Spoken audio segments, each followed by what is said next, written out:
Hello, what's happening, everybody? Hope you're having a beautiful and amazing day. So very happy to be here for the day of Loop Hero and show number 2502 here on Twitch.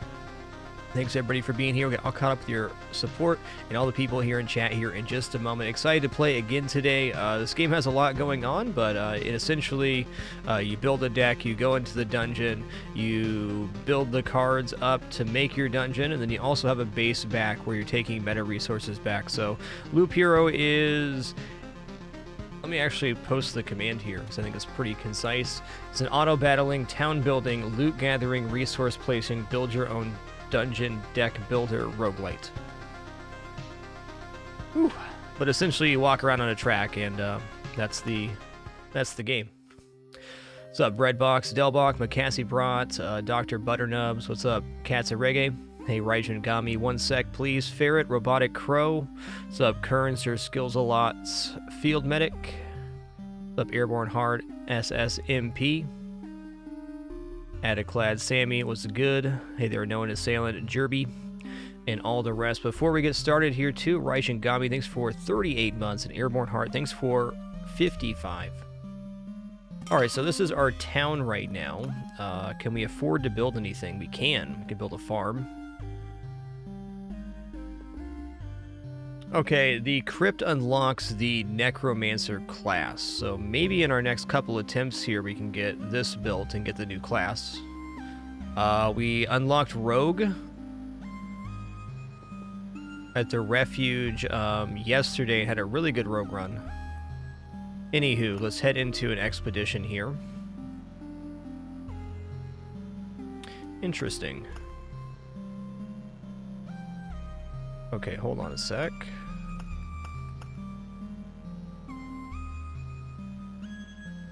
We'll try Chapter 2 with the Rogue, why not? Okay, bonus resources, max amount of resources higher on Chapter 2. So the scaling on enemies is better. Let's build our deck here. I'm gonna do a similar deck to we did on the last one, though I think I'm gonna remove wheat fields.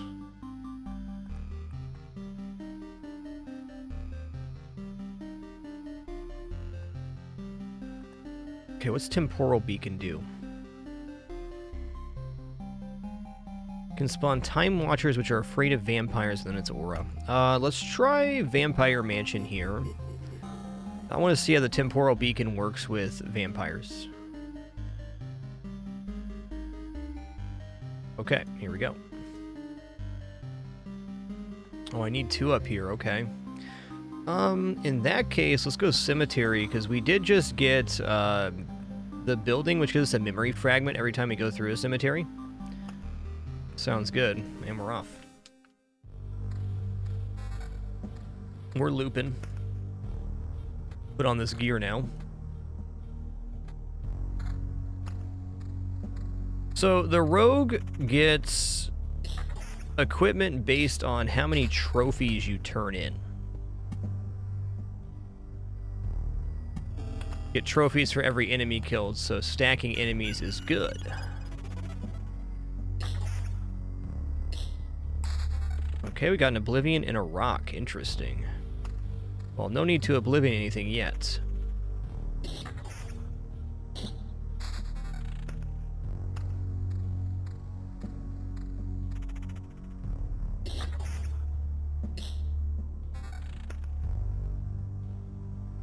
Hey, Fafkin, thanks for 6 months. Appreciate the half year. And Mike Marin, thanks for that tier 2, 75 months. Appreciate that. Well, I am in a vampire, the village. Let's get a quest done first, though. We'll do it on the next loop through. Okay, I'm gonna put a mountain down over here. Right here. So mountains give us higher max HP, meadows heal us at the start of each day, which is this bar right here.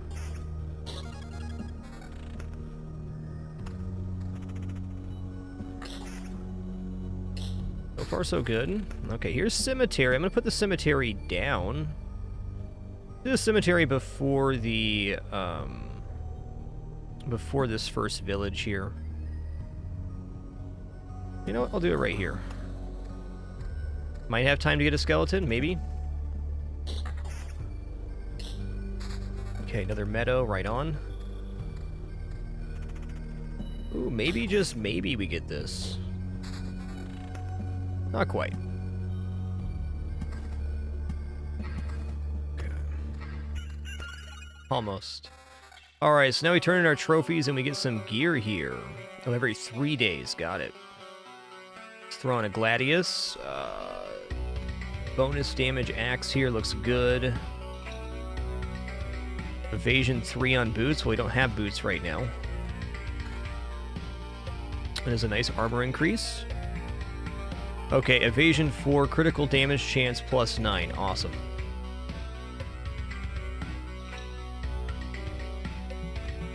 Level 2 Gladius, I'm in.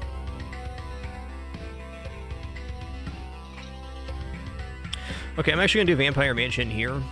I probably should have done this before if I was going to do that. I'm also going to put a road lantern down. The road lantern will make it so less enemies spawn here. It'll be 3 instead of 4.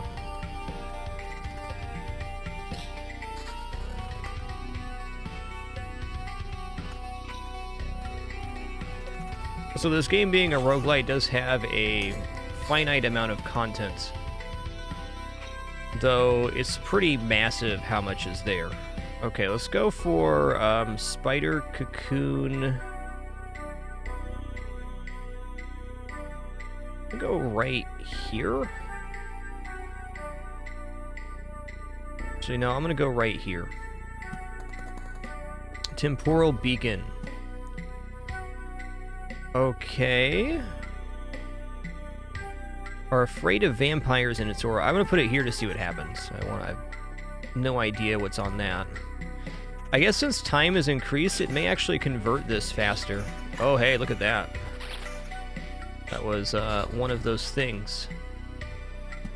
Okay, Battlefield's gonna go right up here at the start. Gonna give us a treasure chest when we spawn in. Okay, here's mountain. It's gonna be a tough fight right here. Though after 3 loops, this ransacked village will become a thriving village and give us more HP and better quests. We have to get through the start here.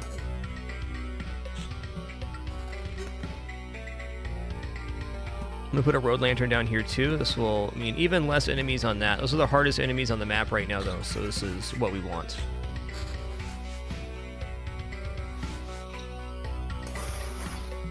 All bats. Okay, cool. Getting a 3x3 of mountains here, or mountains and rocks, will give us a big mountain, which is more HP.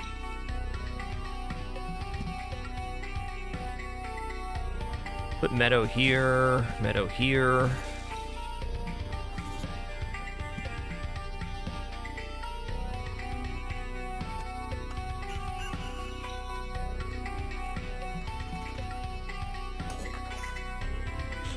I'm curious if the increased speed or increased time is going to make this ransacked village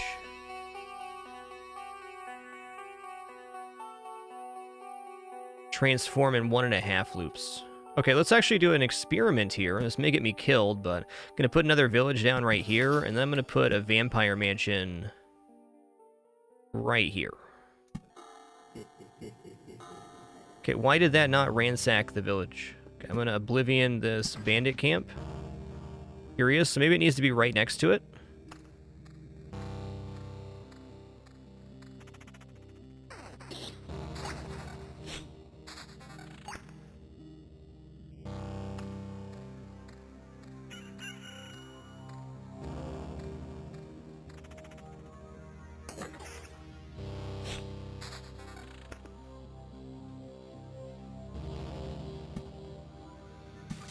Mansion there. I'm gonna put another temporal beacon here. I wonder if these stack or not. They might. There's battlefields. Put down this mountain on one more rock. We'll now have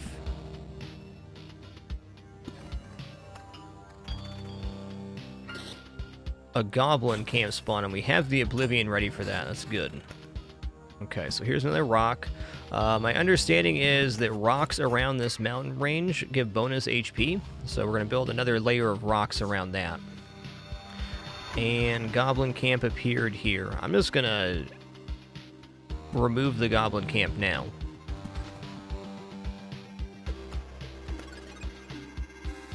Okay, we got a set of gear here. Level 4. Yeah, evasion bonus 12. That's better than what we got. Ooh, attack speed 12. Not yet. Critical damage 30. I think I'd rather crit chance than crit damage right now.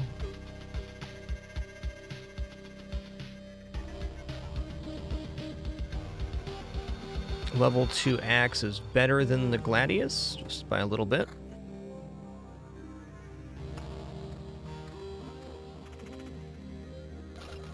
I'm going to guess if you Oblivion the Vampire Mansion after the fact, you would lose it. That's definitely my guess.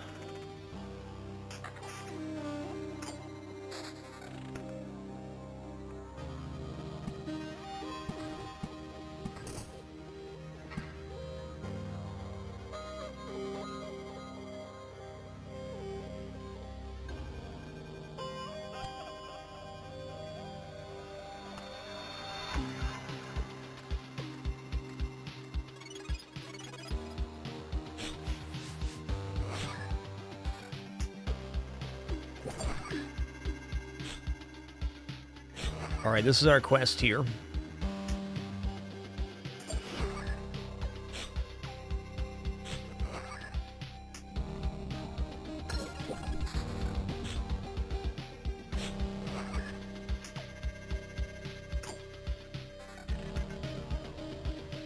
Okay, Spider Cocoon has now spawned enemies. That's good, because we get more trophies for that. We don't have the crazy start that we had on the previous run, but it's still good.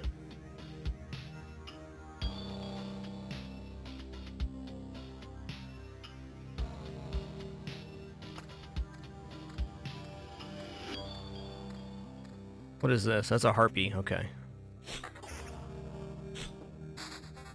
Oh, hey, I gotta level up. Let's use that. Okay, nothing is sacred. Plus 3 HP after a kill. It's very early to be getting this. Max HP is increased by 1 for each received trophy. This is retroactive. This is not. I think I'm gonna take nothing is sacred because we're only on loop 3 right now.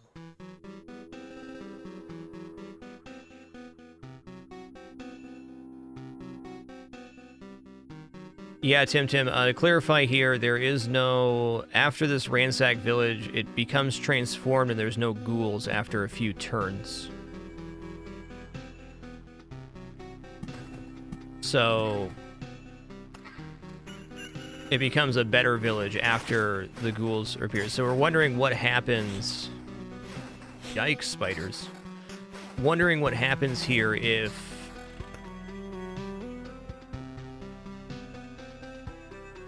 we wait till the village is transformed and then put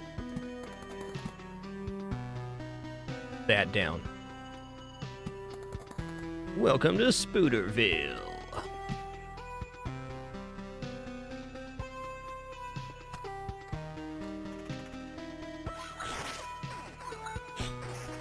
Rogue starts with a passive 5% vampirism.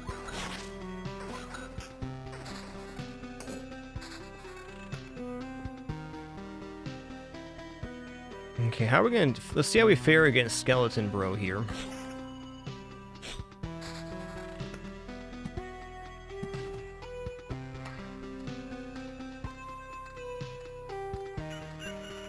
I believe that Rogue also gets a heal at the campfire. I'll find out here shortly. Okay, 14 trophies on loop 3 is not bad. Yeah, we get a nice heal there.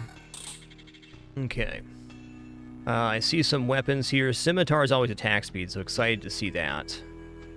Yeah, this damage up's going to help a lot. Counter critical damage chance or evasion. Critical damage 47. Critical damage chance 14 with 8% evasion. That is a large improvement. Okay, 10 to 14 or 16 to 24. Let's take 16 to 24 in our main hand. To my knowledge, there's no difference between main hand and offhand as far as stat bonuses. Yeah, the scimitar is only 8%. I think I'm going to put the raw damage Gladius here. Cool.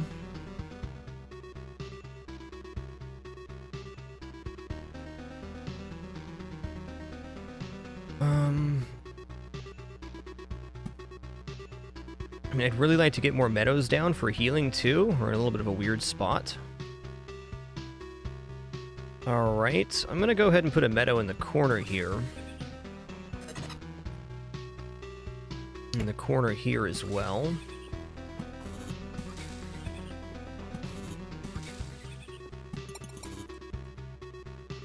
So if a meadow is adjacent to a non-meadow, you get one extra HP at the start of each day.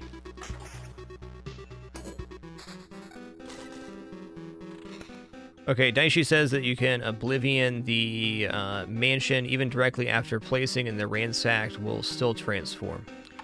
I'd like to see that for myself, but I believe you. This is your magic damage.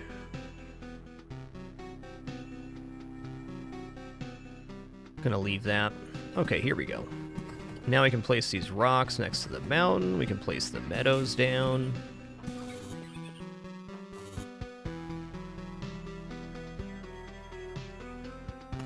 Yes, what you see on screen is the size of the playfield, correct.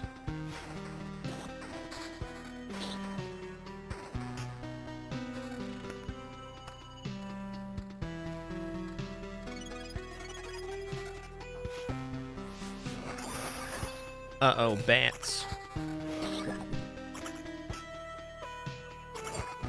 Okay, you can definitely get rid of the vampire mansion after the transform and keep the better village. Thank you for the clarification on that mechanic.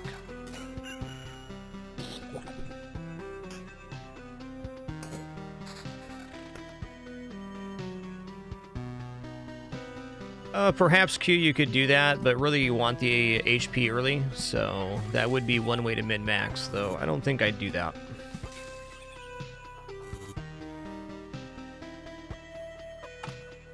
Definitely an idea.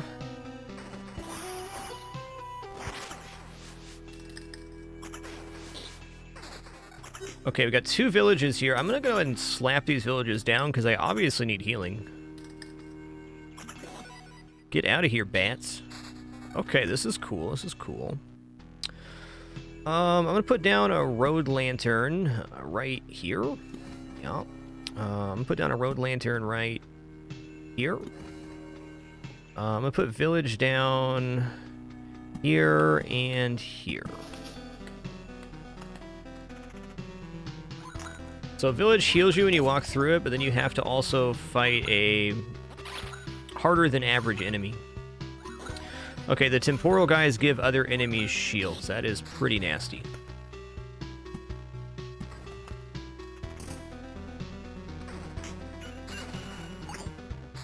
Well, on a good note, if we survive here, we are in a really good spot for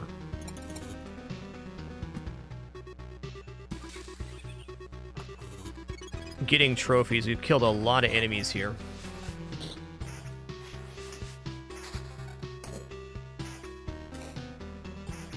Once we have the crit available, we'll have the 3rd and final class Necromancer available.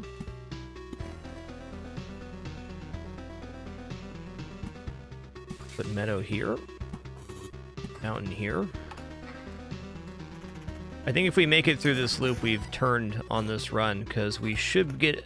If we get another good weapon, we should be able to out-damage enemies. Meaning we kill them in one hit, so there's a lot better margin here. There it is. So the way Rogue works for equipment is you don't get equipment from fights like you do on other classes. You turn in your trophies at the campfire for gear, and the more trophies you have, the better the gear you get is. Essentially, after it fills up the main slots, it starts giving chances at higher level equipment. So if you can find the sweet spot of having a lot of fights but not quite dying, it's a pretty massive bonus. You can get some very high-level gear very early.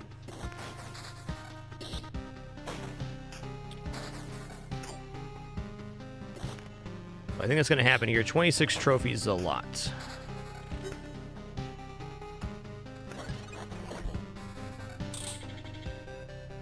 Okay, got some level 7 stuff in here. Cool, cool. Okay, 23 to 35. Let's just replace our current Gladius with that. 20 to 30 versus 16 to 24. Yep. 7 magic damage, max HP increase, attack speed 20%, max HP increase. That's the one right there.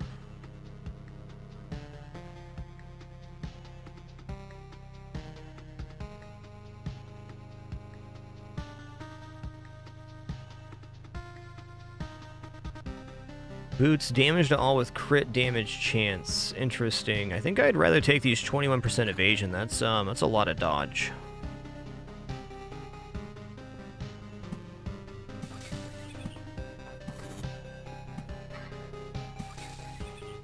Okay, we've got 54 HP per day. I am tempted to drop down another cemetery, but with the goblin camp just spawning, let's see if we can pull an Oblivion.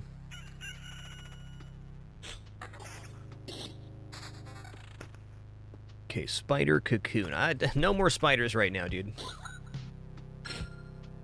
What was that? Level up.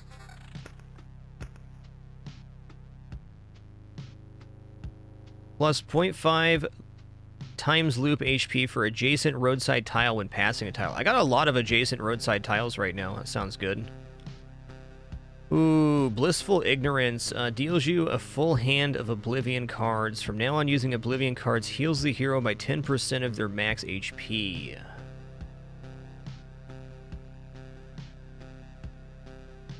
I do very much like the idea of removing a lot of these things, including the goblin camp.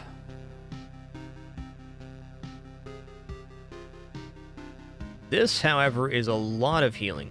Let's back up here real quick and see what we have on the road. How many adjacent tiles do we have?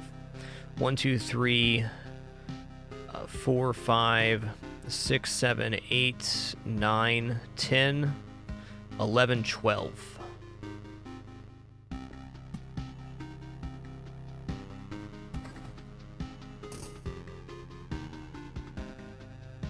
Throw down more spider cocoons too. Let's put a spider cocoon down right here. And right here. Bandit camp. Okay, let's put a cemetery down. I think this might get us killed, but here I am. Where's my hero right now? Up there. Let's convert this one. I'm going to leave this other cemetery, and we're going to take the Blissful Ignorance. So, this allows us to remove stuff. So I'm going to remove the Goblin Camp. I'm going to remove the Mansion. We're going to test this out. See if that transforms again. I'm also going to remove this Vampire Mansion. And I'm going to remove this Goblin fight, too. Okay, we're now at full HP. Let's do a couple fights and then we'll spend.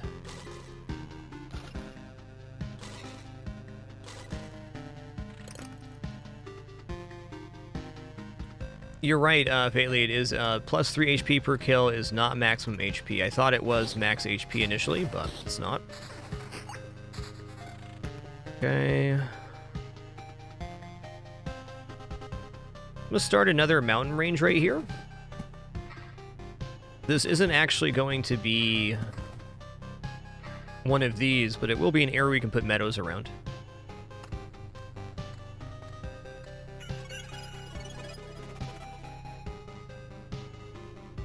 Okay, gives an ally 25 magic armor instead of attacking. Okay. Neat.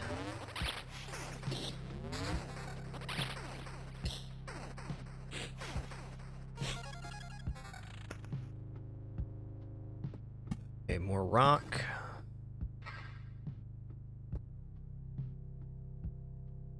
And just throw this Vampire Mansion down and then Oblivion it too. Oh, let's Oblivion this one right here.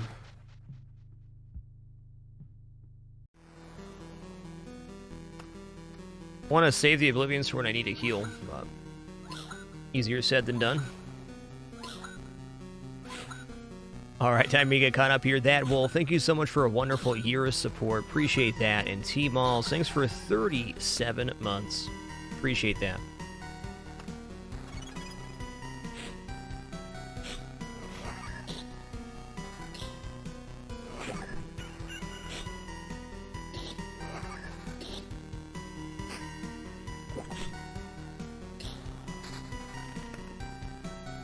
Dun, dun.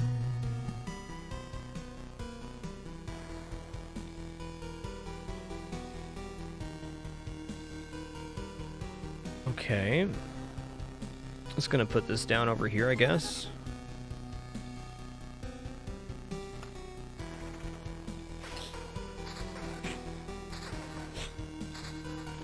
Okay, here's mountain. Let's go meadow here, meadow here.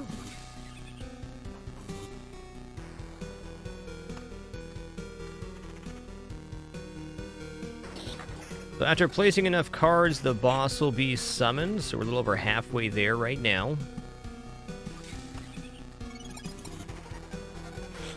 Okay, we got gear from this quest.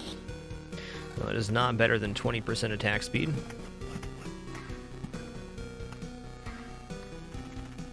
This is Chapter 2, Corello.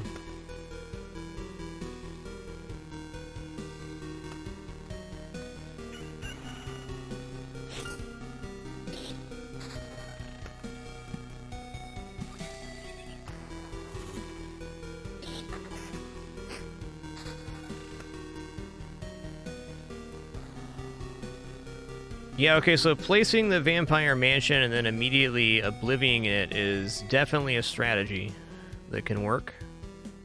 You don't get the vampire spawns, but you do get the ransacked village.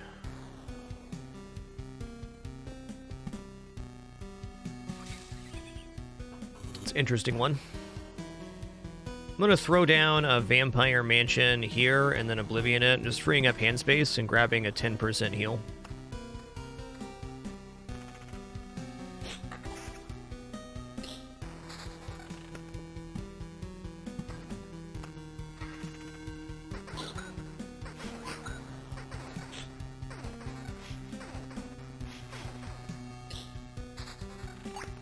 That's quite enough evasion there, Mr. Spodermans.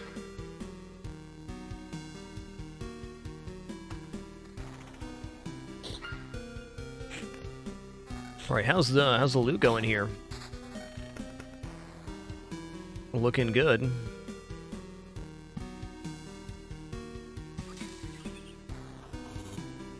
All right, 29 trophies looks pretty nice. I see 2, 3, 4 level 8 weapons. Hello. Okay, evasion bonus 23 to 35. 30 to 44 damage. Wow. 29 to 43, 31 to 47.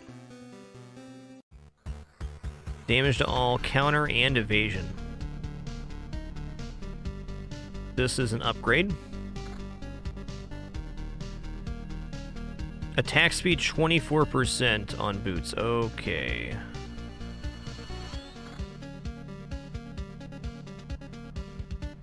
And then we're going to swap with 31 to 47 on the main hand, and I think I'm just going to put the sword here. 30 to 44. That's a lot of damage.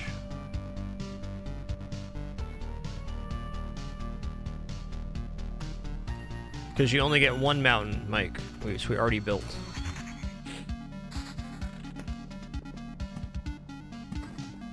Slap this down over here.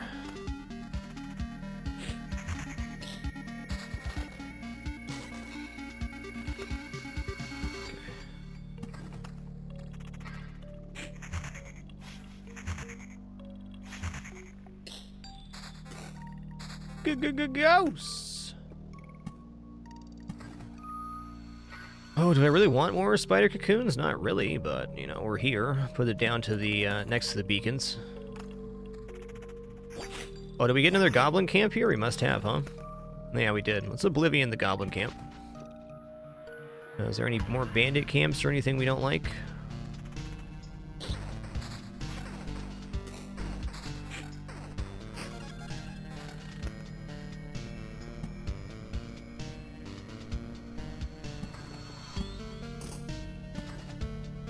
Keeping an eye on that.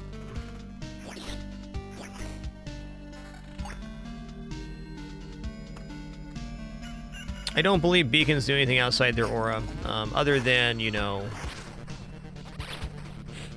take up a spot, which we can put meadows next to.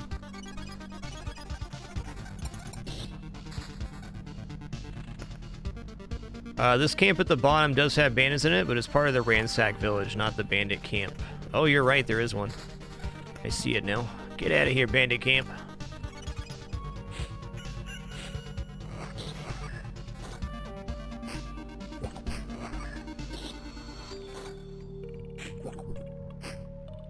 Did he just eat the other body there? Did I see that right? I think I did. Alright, got quite the gauntlet coming up here.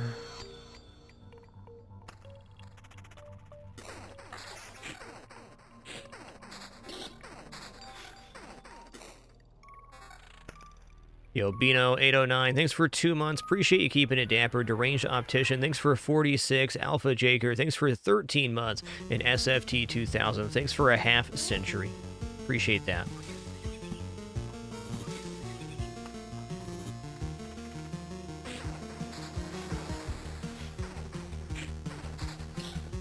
Okay, we got another village and another vampire mansion. So if we Oblivion the mountain right now and then rebuild it, it's going to get pushed over a little bit, and we'll lose some max HP, though it could be worth it for resources, sure.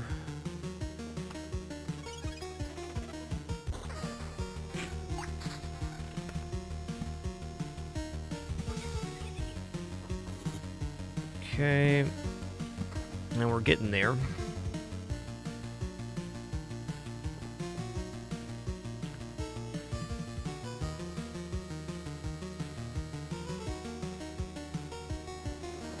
I think I'm going to place a vampire mansion and then Oblivion it. I don't think the mountain can form in a different area. Let's find out, though. Next time I get a rock, we'll test that out.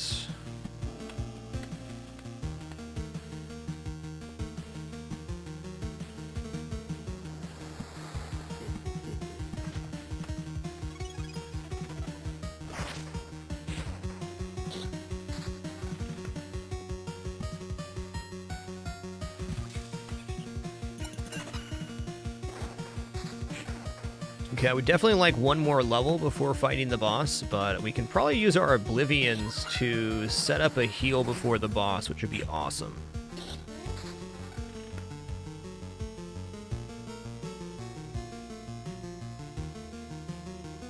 It's a good point. If we Oblivion not the center rock, maybe rebuilding here will make the mountain appear again. Let's try that out real quick. So I'm going to Oblivion this tile here, which will destroy the mountain peak, and then we're going to replace it here. Okay, it built it down here. Interesting. So small loss in max HP, but good experiment. I wonder how it chooses the location for the next mountain range.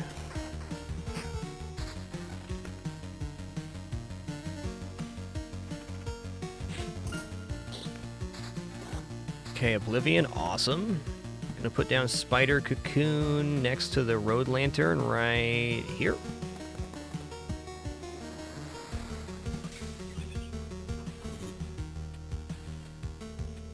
Okay, the mountain range reformed as we used Oblivion, so if you destroy a mountain range and there's an available spot for it, it will just replace it right away.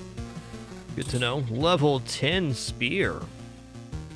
29 to 43 with evasion encounter sounds pretty alright. Attack speed, critical damage, evasion bonus. 16 attack speed with better there. Oh, this looks very nice. Yeah, I'll take that. Crit chance and attack speed with counter as well. 27 evasion boots. It's good. Evasion and attack speed on those.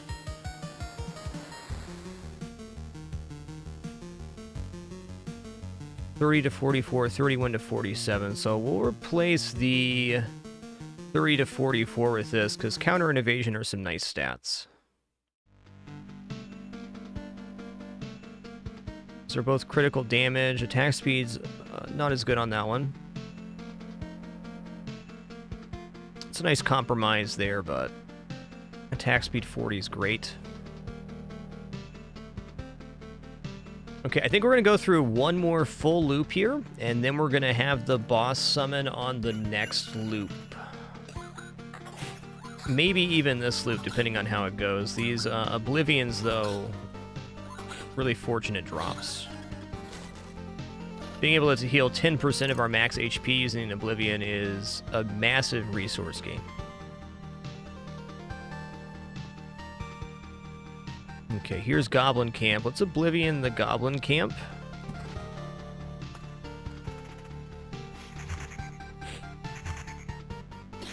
Goblins aren't necessarily bad to have on the screen, but since we summon so many spiders and other things, it is very likely not worth it. More Spodamans.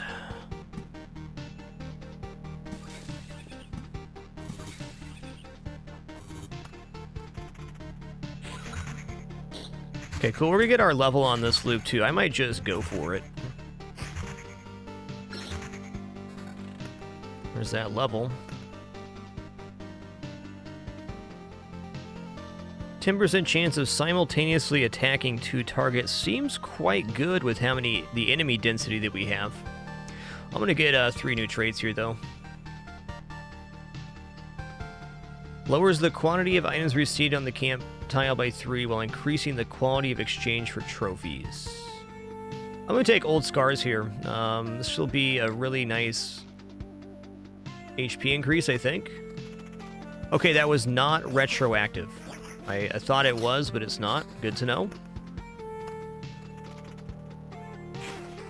In that case, Picky was probably the best choice out of the things that were offered.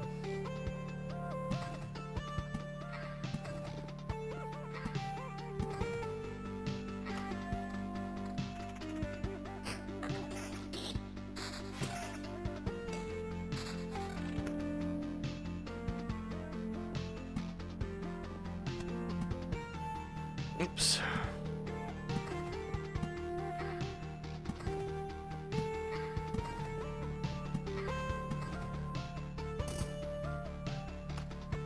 I think I'm just going to end up summoning the boss on this loop and using Oblivions to heal to full.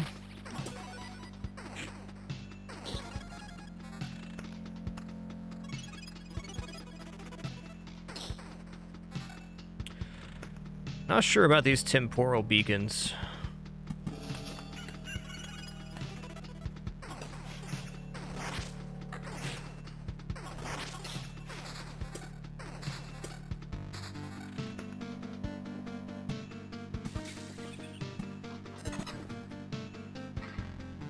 Okay, we're now 1 card placement away from the boss being summoned, and that also includes our Oblivion here.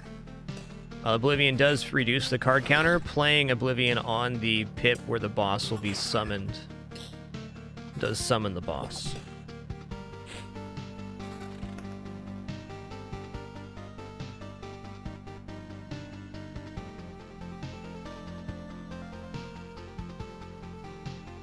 Okay, I will just say that the boss is getting summoned here, so I'm just going to throw this stuff down.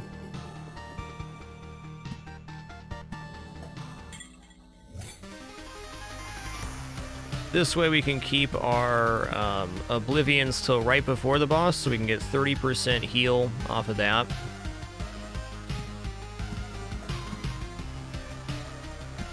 Okay. Quest done.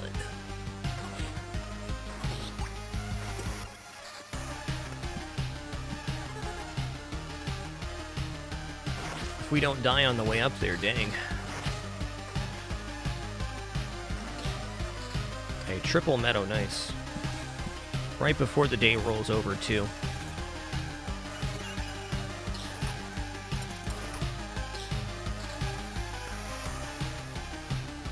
Okay, let's nuke this goblin camp before we get to it.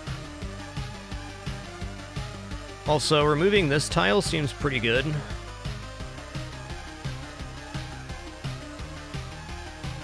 Okay, I'm going to remove the cemetery here. And I'm also going to remove this set of tiles. Go. Some of the density out there so we can hopefully have some HP for the boss. Okay, road lantern looks great right here.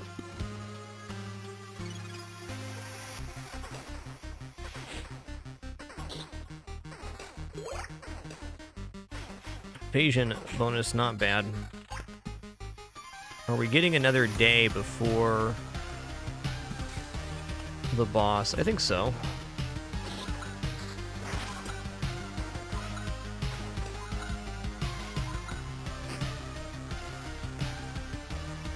Dang, man, I might just get out of here.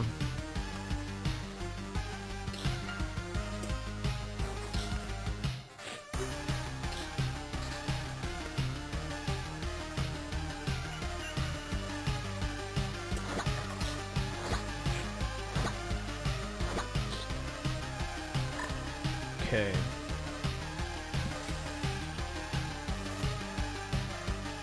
I don't think fighting the boss with 366 HP is a good idea.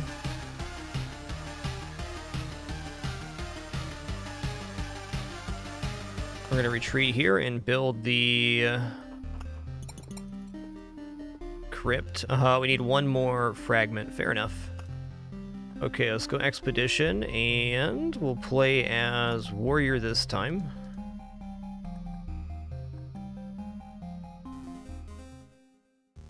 Oh wait, I need to change my deck real quick. Do I have to die here to exit? No, we can do this. Expedition, deck, Temporal Beacon, we're not going to use yet. Oblivion's fine. Let's remove Spider Cocoon and Vampire Mansion. And we'll go for Grove, Blood Grove. Remove Cemetery and go Wheat Fields here too. So we're going to do a Blood Grove strategy. We'll see how that works out.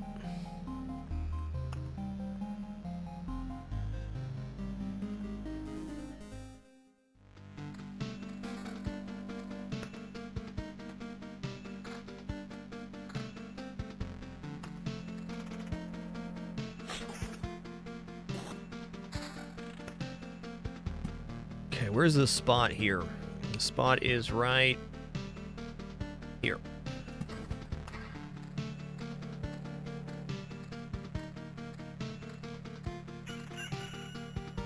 Yo, Doobie Lee, thank you for 79 months. Grozak TV, thanks for 15. And Cerebral, thanks for 10 awesome months. Glad you could be here today.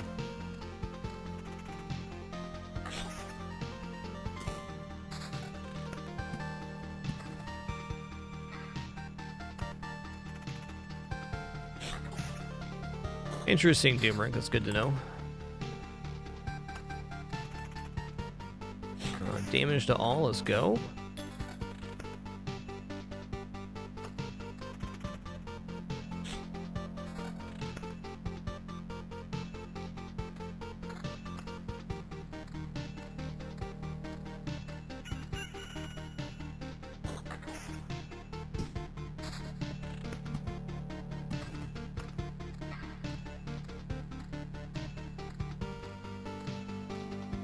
Gonna try to get some decent sustain going here with villages, but we'll see how that goes.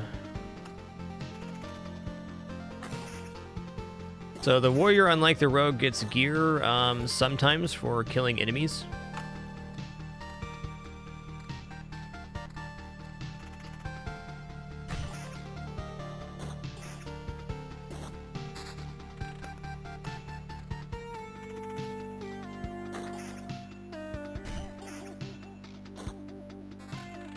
What's this? Defense and evasion. Okay, I'm in.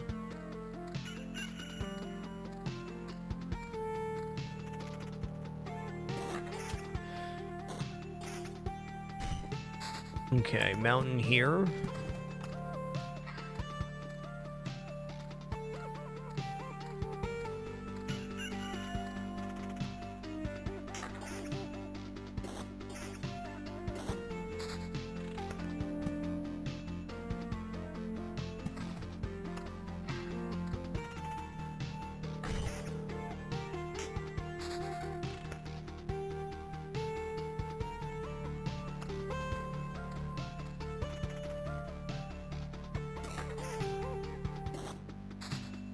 Hey, there's a village. Nice. Okay, we'll put the village about the halfway point here.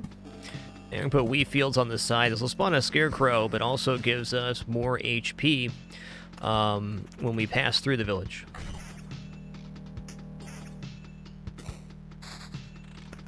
Cool, cool. Put the battlefield right after the... Here, we get 4 tiles so we can potentially get the bloody path there. And look, we have a grove now. Put a grove down here.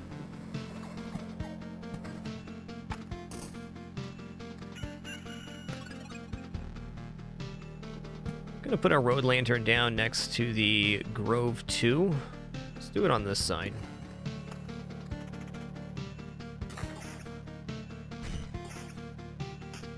This weapon here. Okay, that is a helpful increase.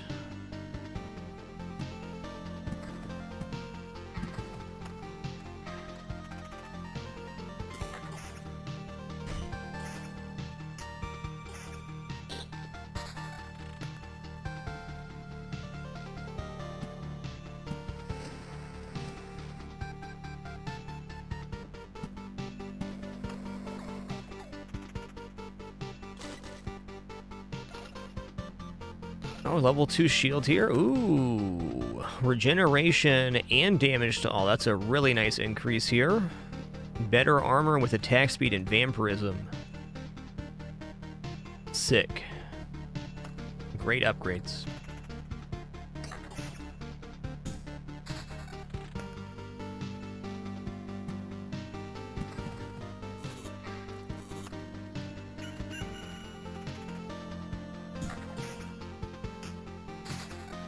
Dude, holy meadows. Give me something that's not meadows right now.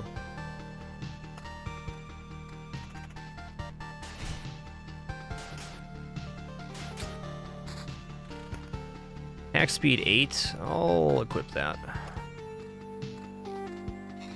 Oh, I see the grows give wood. Understood.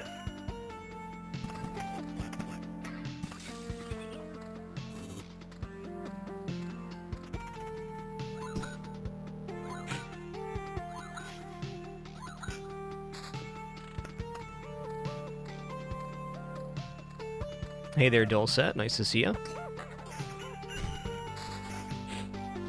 Yeah, I need another village for wheat fields to be applicable here.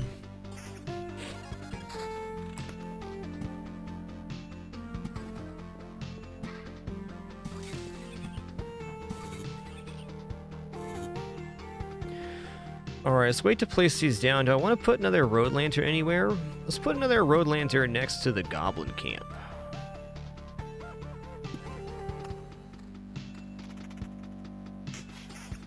Yo, Daichio, glad you're enjoying the content enough to do that. Thank you so much for that continuation.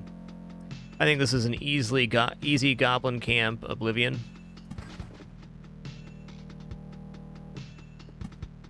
Put meadow here. I'll put meadow here as well. And here. Cool.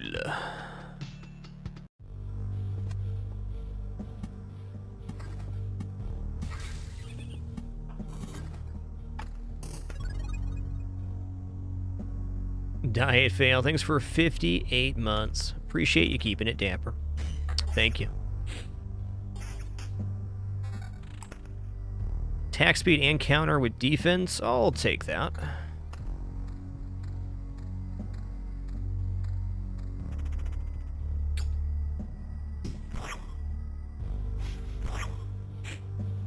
Oh man, he crit me. Stinky mimics. Bit of a painful fight there.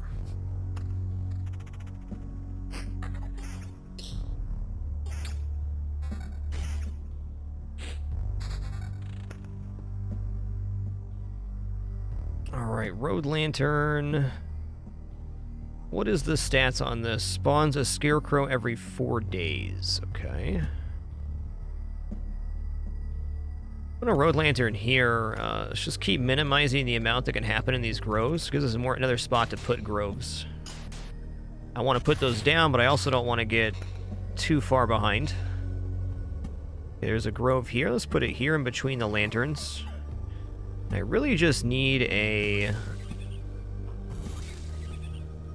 another village now.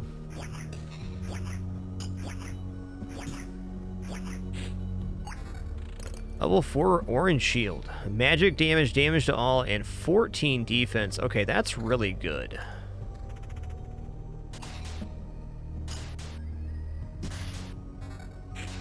Level 5 axe. Okay, magic damage and defense on the polearm. I think I'm in here. Also a damage increase.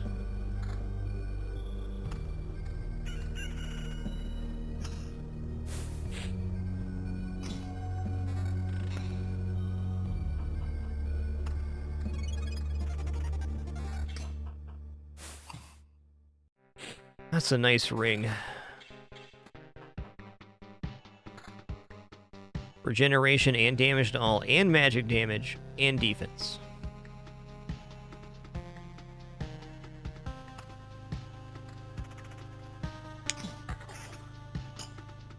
I'm gonna say, I really gotta get some villages here in order for this to work out. Oh, that's cool. Placing the village on top of the unit, erase the fight. New quest.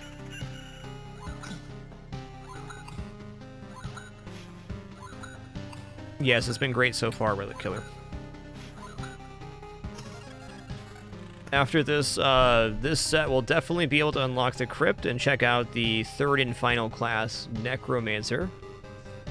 Should be cool.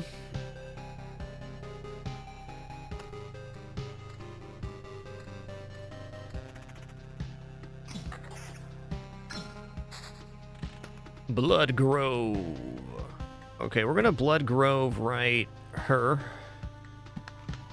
Since it's next to the grove, it can spawn some pretty terrifying units, but it makes stuff die quicker inside the grove, so it's kind of a bonus. Put a meadow next to that too.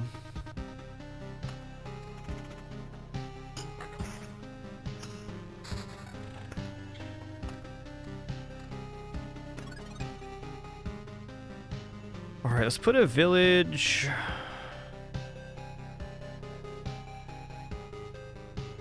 was gonna put it here, and we can put a wheat field here as well. That way we can get the same bonus for only one wheat field, and this looks like a good spot for the grove too. Important note here that you do not want... you don't want to put down or delete the grove next to a blood grove, because it makes it a hungry grove, which is very dangerous.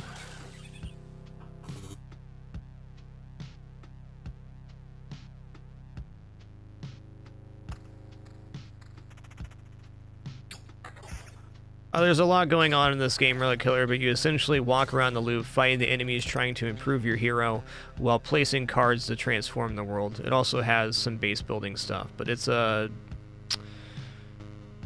mix-up of a lot of different genres. Okay. Every counterattack restores 1.5 times loop HP. I mean, stacking counterattack's not bad. New traits isn't bad either. Do I have any counterattack right now? I can certainly build into it.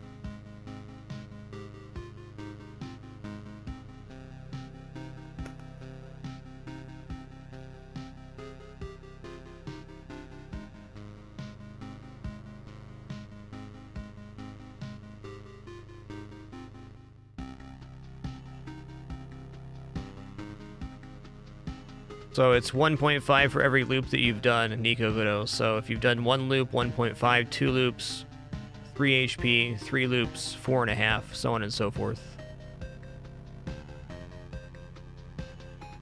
Okay, let's go second thoughts here. Okay, this Article of Protection is probably one of the best. We get a armor bar now, so it's essentially extending out our maximum HP. There's time before we get into our HP there.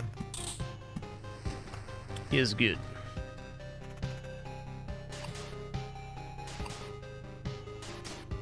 Yeah, that's correct. This is the loop number.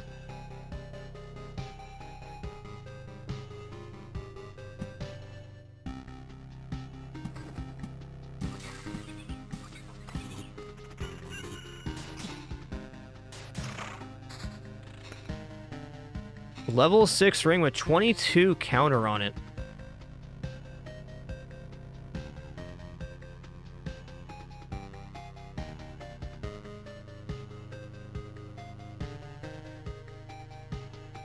It's pretty tempting.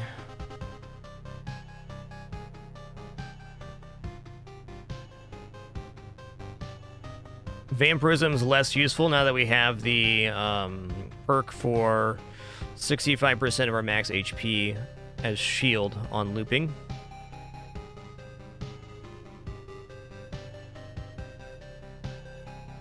I guess on that note, so is regeneration. I'm gonna not equip that though. Counter is good, but the other stats are more beneficial. Okay, I'm gonna put village here now. Okay, what is this? Bandit camp. Would like to remove that. Okay, here's another battlefield. We're going to put this battlefield adjacent to the other battlefield, and that's going to transform these 3 tiles into Bloodpath, which do spawn clots, tough enemy. And we get a resource for that, which is important.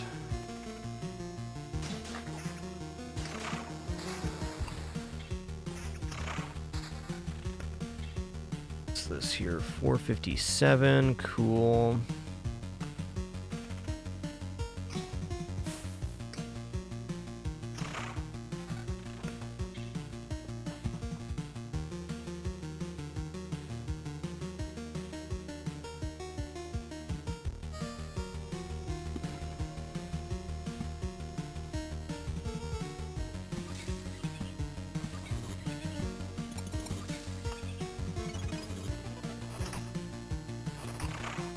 Nice. Okay, wheat field here.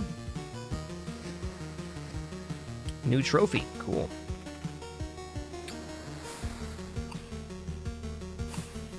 The shield looks pretty okay. 14 defense and vampirism. I'm going to take that.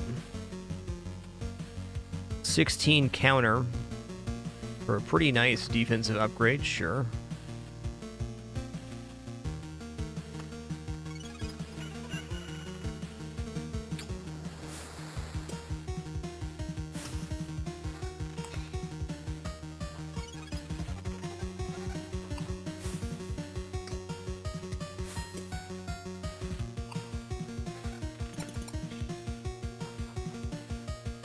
That is pretty good. I'm gonna take that. The 5 damage to all is not an insignificant stat.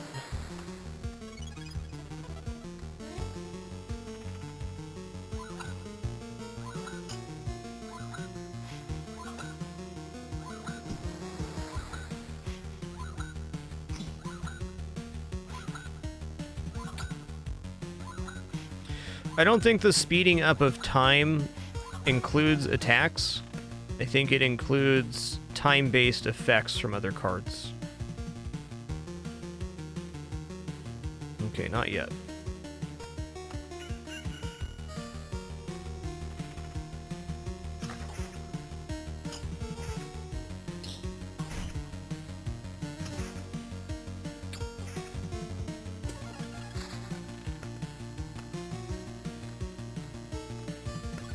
Okay.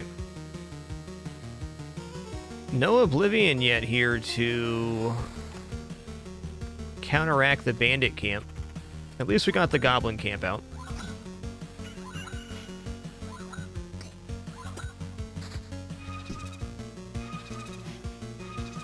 Yikes. Oh, the re-ghosting. It's happening.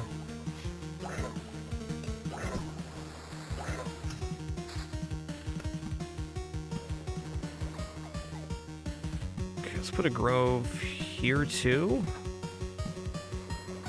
We got road lanterns out. I think we're a little bit heavy on enemies right now, and that's okay.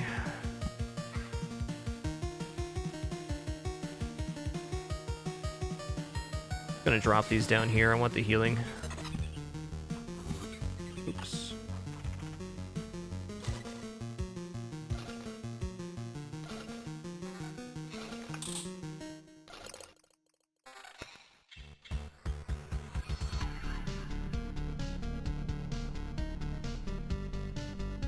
Attack speed, evasion, defense, damage to all, and 21 defense. That's a lot. 20 to 30 with regeneration. That's great. Since we have that, I'm going to replace this shield.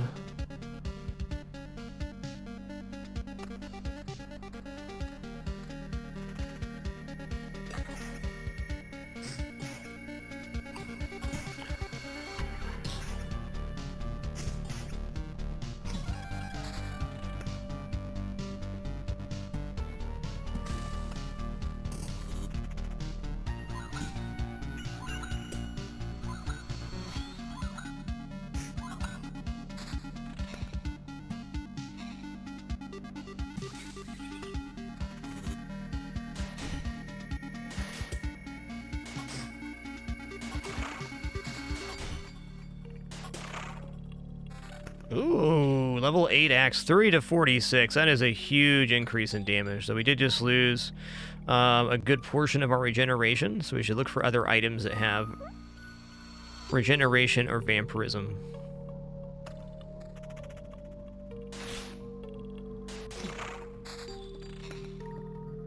God, now we're good to put these meadows right now.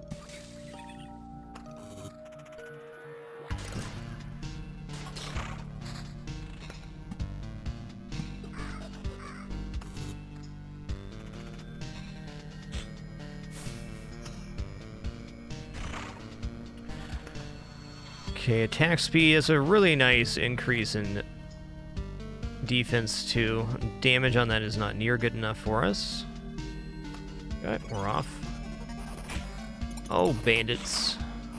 Okay, there's a vampirism shield at 9% with 20 defense. Yes. What? Oh, right. Bandits can do that. I'll do for now. Yeah, 29 defense. Wow, that's a lot.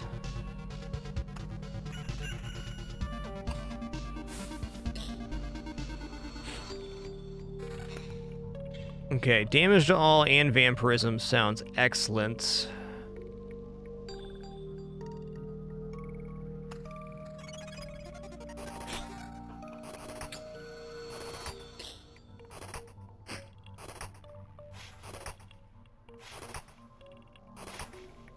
Damage to all, counter, and vampirism. I'm in on that. Oh, the bandit destroyed that too. What a guy. What a guy.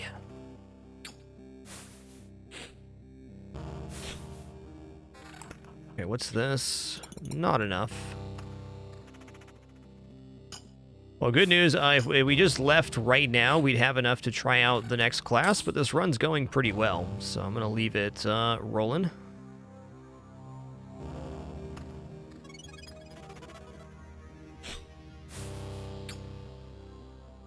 Yes, frontal, that's no longer an issue, thank you.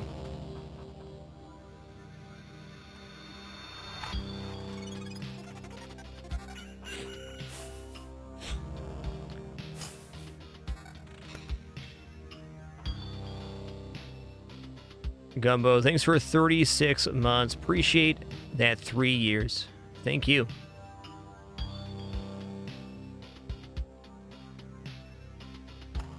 Keep going.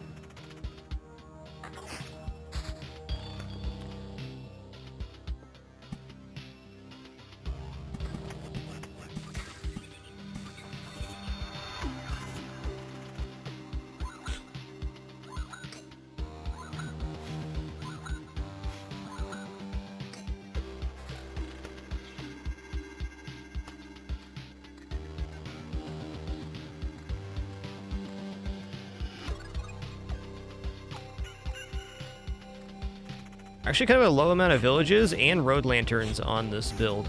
It's been an interesting one.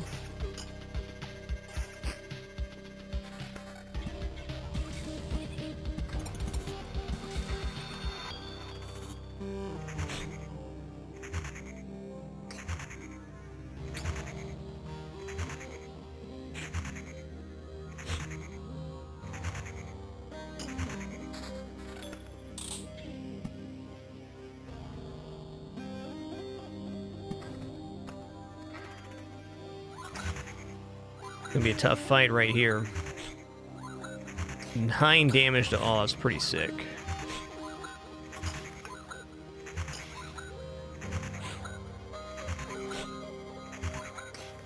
What was that eye? Foresight. Okay.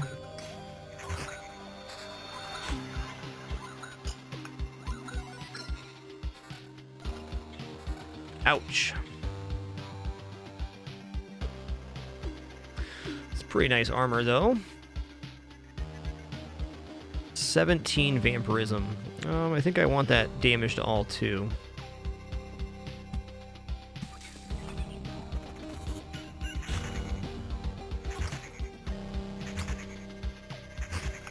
What?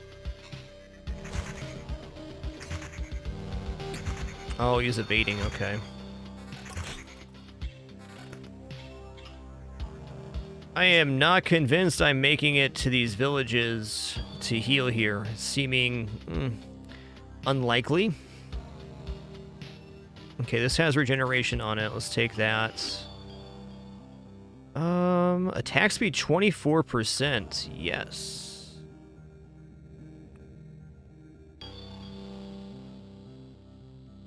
Let's grab a level here too. Good idea. Ooh, resurrection charge. Well, this at least allow us to get back to base.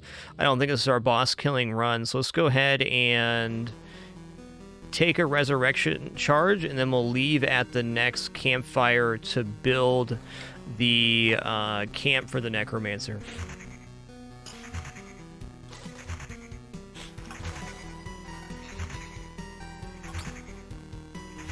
Enemies scale faster the more loops you've been going through, and the higher the chapter is, the more stat increase they get per loop.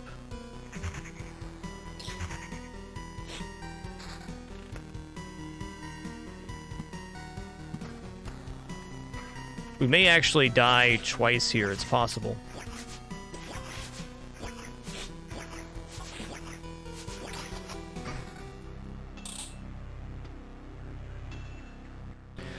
Okay, so do we get to keep the resurrection orbs? Do these carry over?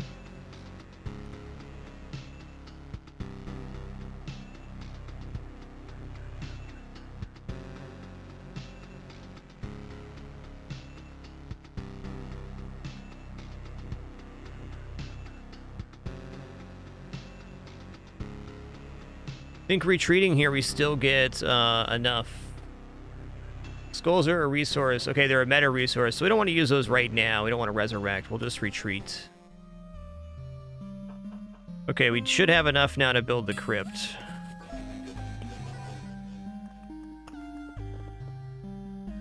We do. Okay. Let's build the crypt. Okay, can't be here. Over here? Sure. Next to the graveyard.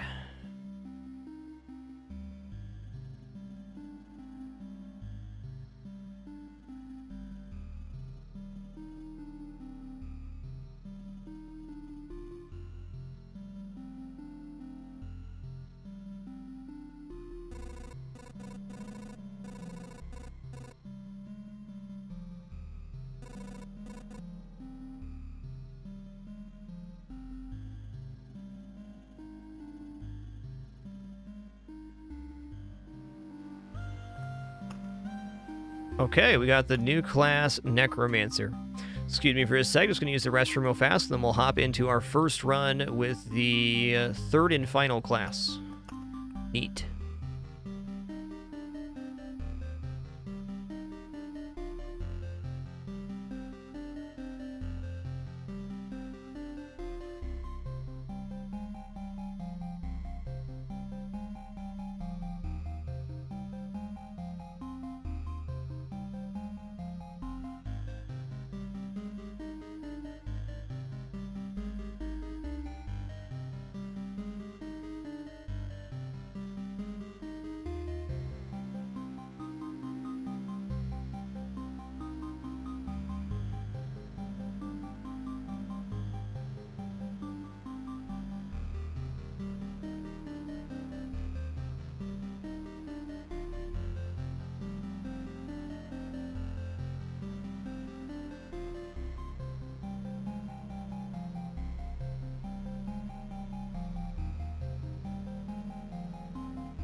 All right, we have returned. Thanks for your patience during that brief intermission. Let's take a look at the stats on Necromancer. We've not used this class yet. Whoops. Close that tab. Sorry for the alert there. I don't keep any extra tabs open during the broadcast. Discord, phone, tablet, anything like that. Just forgot to close that before the stream started.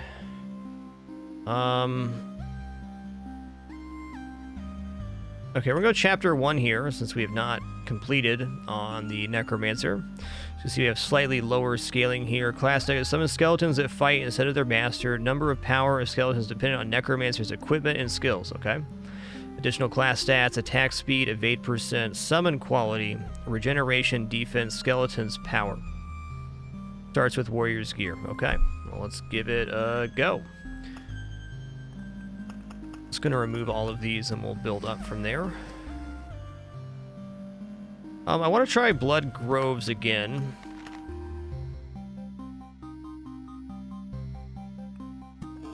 Let's go Village, Wheatfield, Cemetery, Oblivion, Treasury. So we'll really only have Blood Groves and Cemeteries for enemies. We'll see how that works out.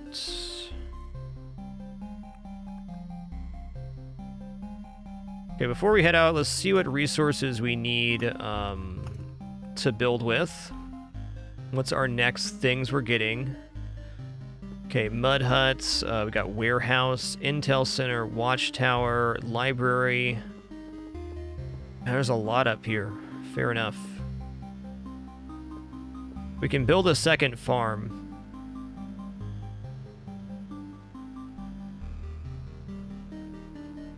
Unlocks the ability to craft food if the supply depot is built. Okay.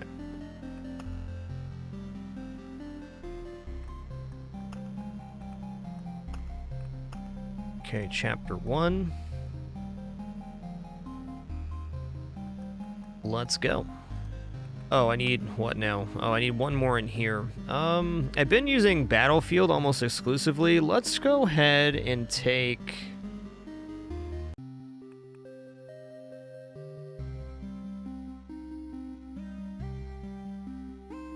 Road Lantern.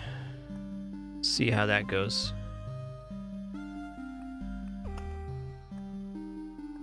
Yeah, my understanding on skeleton quality, my brief understanding is that skeleton quality affects the type of skeleton that is spawned.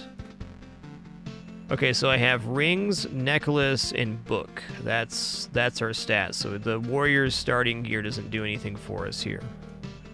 Gotcha.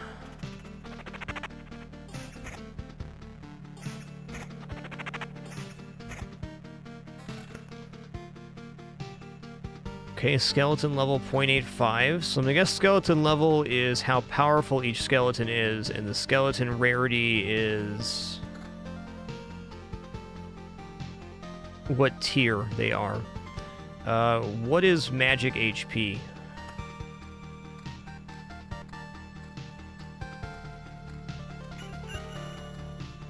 Is that like a energy shield, more or less? Yeah, it looks like it.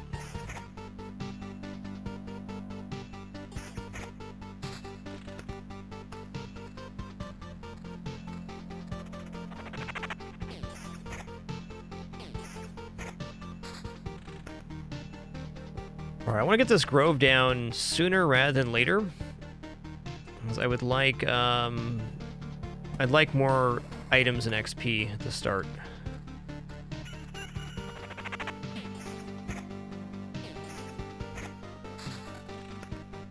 We'll be rotating pretty evenly through the classes. But nice to have them all unlocked now.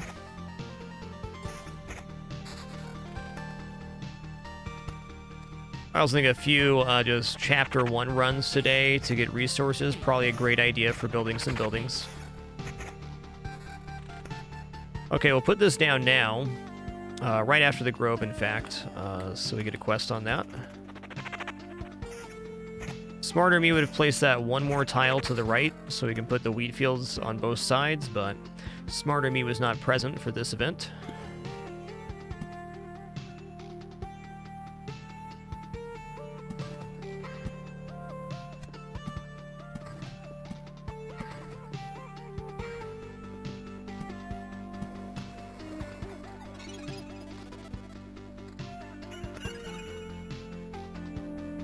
All right, we got going on rings here. Summon quality 14%, defense 2, defense 2, magic HP 30. That's the same as we got. Okay, well, not going to hurt to have a second ring.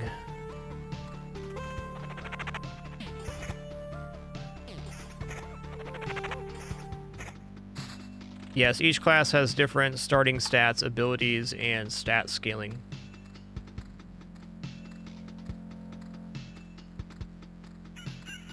I'm going to guess as we progress through, we probably unlock more gear slots for the different classes through buildings. I don't know that for sure. That's the feeling I'm getting right now.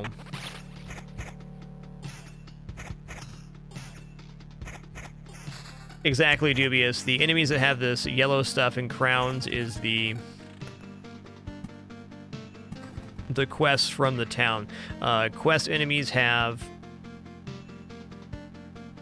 300% HP, so plus 200%. This does offset the quest a little bit, but not that much. Okay, I'm going to put this here. If I get another treasure, I'm going to put it 2 slots down from that.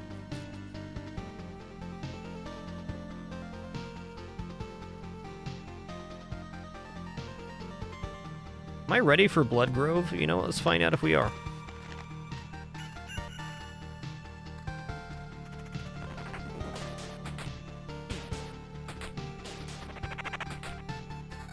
Level 3 ring, hello. Summon quality plus 25%. I'll take that over defense. 39% summon quality. I'm guessing that the shielded skeleton counts as a higher rarity than like this. See if that's true or not. Skeleton warrior, so it probably goes friendly skeleton, skeleton warrior, and then the tank for rarities. Skeleton level plus 2.13, max skeletons 1. That sounds awesome.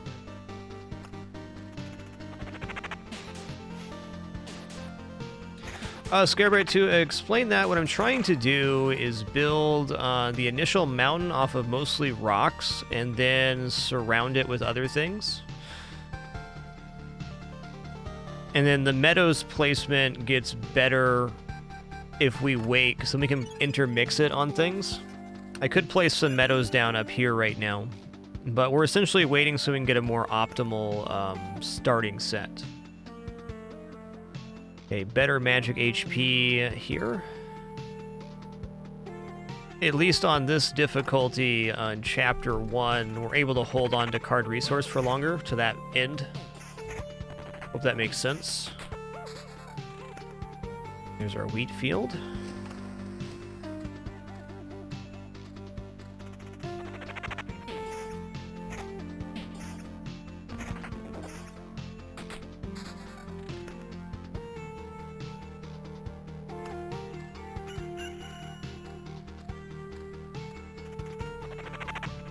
So since both rocks and mountains become mountain range, if we can build the mountain with rocks, that's nice. Okay, that's amulet, not ring.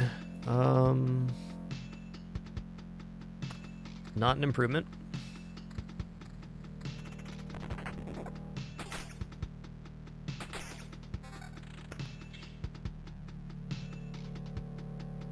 I think I like the amulet we have better now.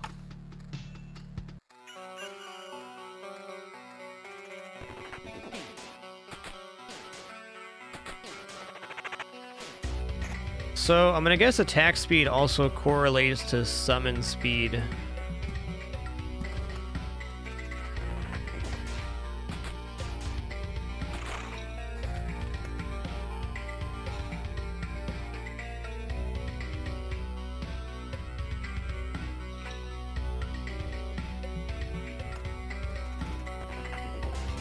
The summon appears to happen when the attack bar is filled. Skeleton level 3.36. I think I'm going to equip this. The max skeletons is nice, but for the events we're fighting right now, it seems extremely unnecessary.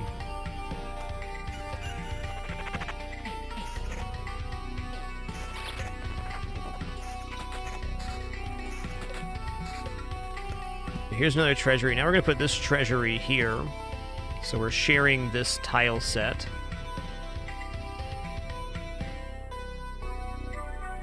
Alright, where is this road lantern going to go? I think I'm going to wait until the goblin camp appears and then do it on that.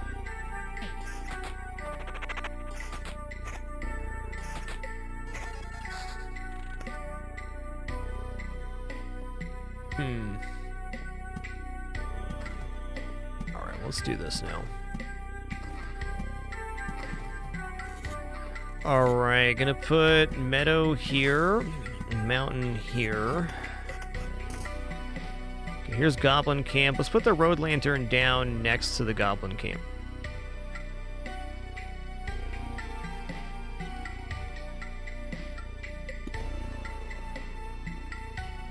I'm gonna grove right here.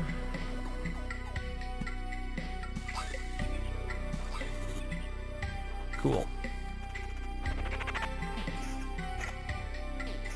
The treasuries seem very good for early game resource, but quite unnecessary for later play, I bet.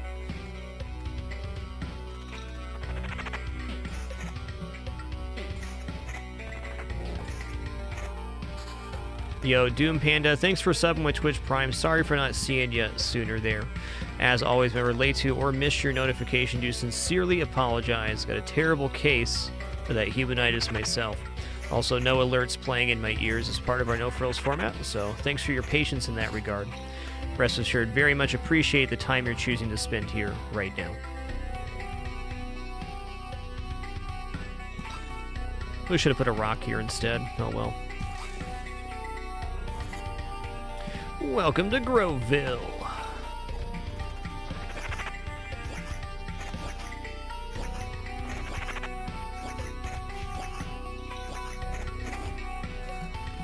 Ooh. Okay. That's really good. Attack speed 20, regeneration, and a small downgrade to level, but...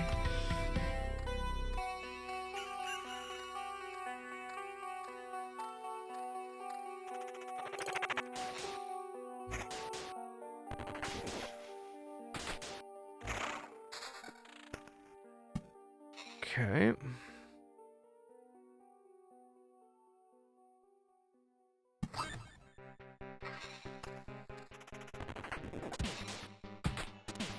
You can see Necromancer going without Meadows too in the right setup. See that working. Don't think I'm ready to place a cemetery yet.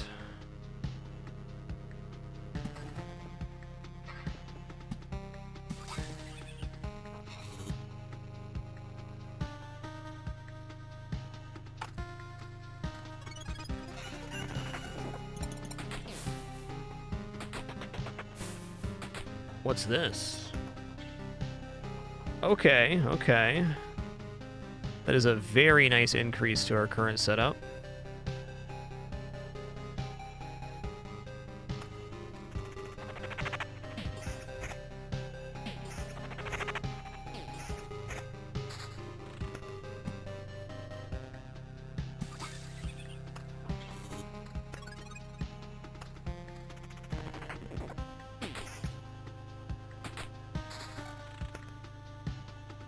Yeah, let's get this goblin camp out of here, man. Later.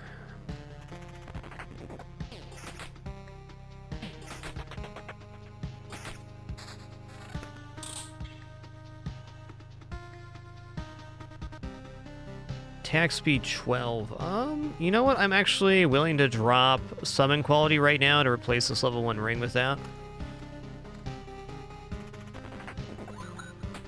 Getting both of our skeletons summoned quickly diffuses damage, or at least gives the enemies a chance not to damage the hero. I'm gonna go here now.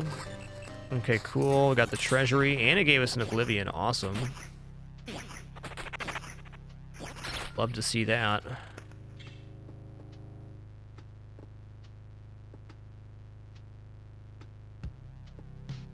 This ring, attack, regeneration, and skeleton level. Okay.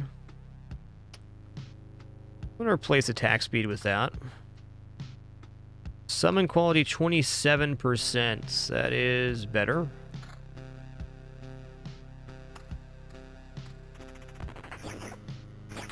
The pips on top of the cards indicate information about the card.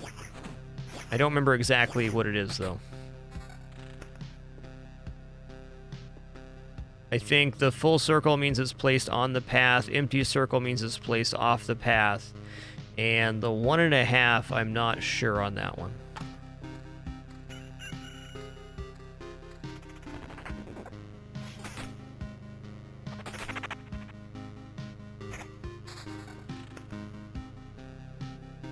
.5 is targets anything. Got it. Cool.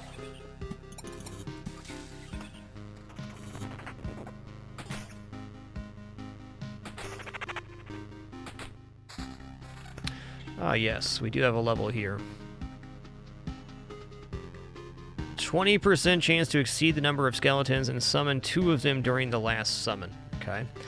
After the hero receives direct damage, all skeletons have a 15% chance to immediately perform a counterattack. 3 strengthened skeletons will be joining the hero on every loop to help the battle. Horde sounds good. Are they one time, though, or do they just persist for a while? I'm leaning towards counterattack out of these choices.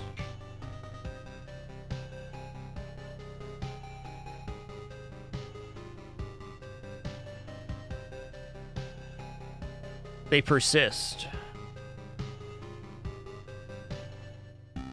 Alright, let's check this out. This sounds pretty strong.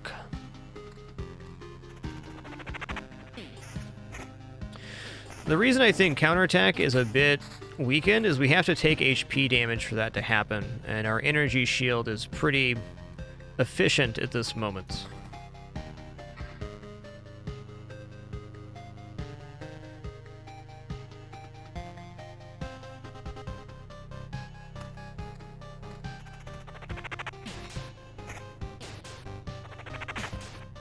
If we were a higher regeneration, less magic shield build, then the other would feel very tempting, I think.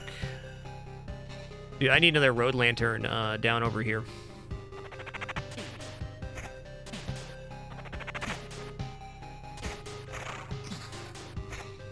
I wonder if the emboldened skeletons count towards our total skeleton count or not.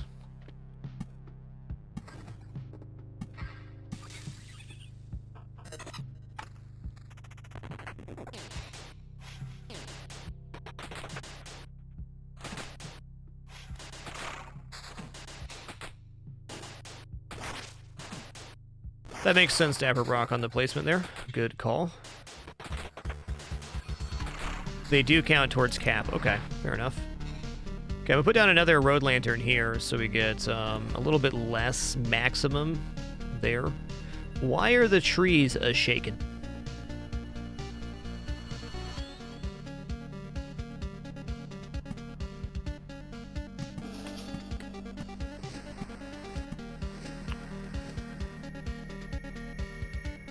All right, I'm going to Oblivion this here. This here. Okay, it moved it over. That's fine.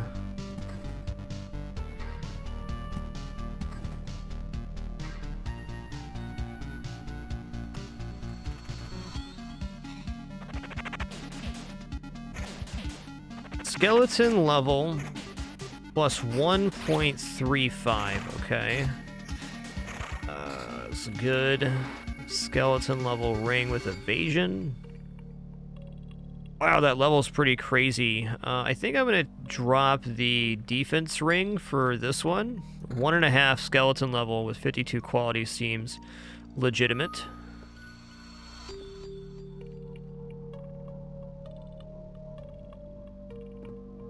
Cool, Dr. Leatherwood. Dr. Leatherwood clarifies that treasury scales with how many loops you've done, so leaving a tile till the very end can be beneficial.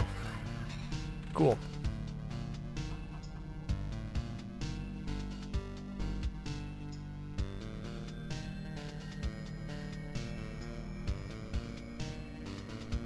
Yeah, I'll drop some quality for skeleton level. Well, no, that's really good. Holy blood golems, bad man.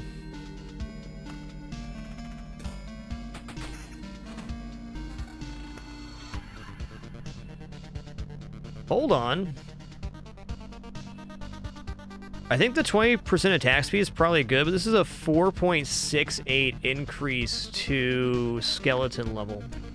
It double rolled the modifier.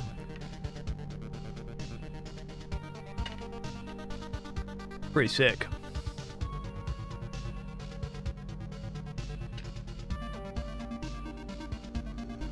Cutest Bear, thanks for 17 months. One more for a year and a half. Starry Night, just to review our policy, you're more than welcome to discuss any mechanic in the game. You're even welcome to make suggestions for my play. I draw the line at acting inconvenienced at the way I'm playing or annoyed or whatever. But any and all game discussion is more than welcome. Happy to learn more about the game. Feel free to share your knowledge.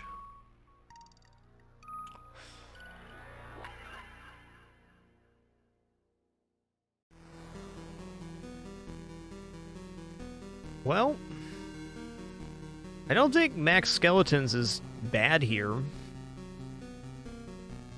25% summon quality, though. Let's try this out. We'll have an extra skeleton rather than more quality on the skeleton.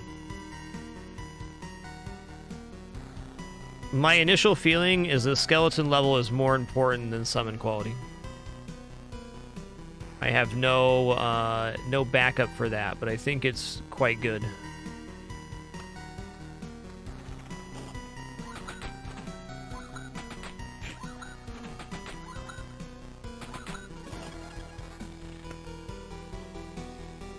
Yeah, so it is a good tip that you can blow up the mountain with Oblivion. I don't do that too often, but it's good. Okay, I see. So these guys are just going to hang around as being summoned at the start. Not bad. Ooh.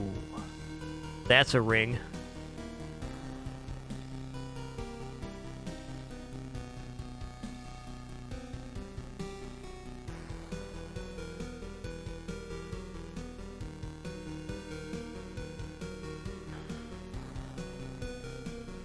Okay, I mean, I'm gonna trade out this ring though.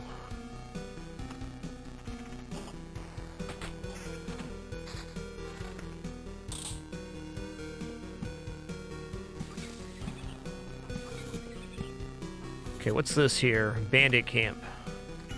Oh, if I get an Oblivion, I'm gonna take that out.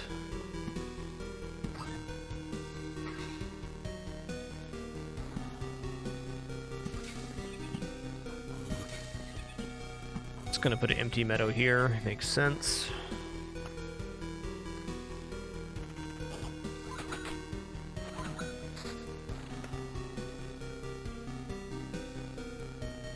Attack speed 16%. I think the other rings we have right now are just very strong. I feel like our gear is good for where we're at.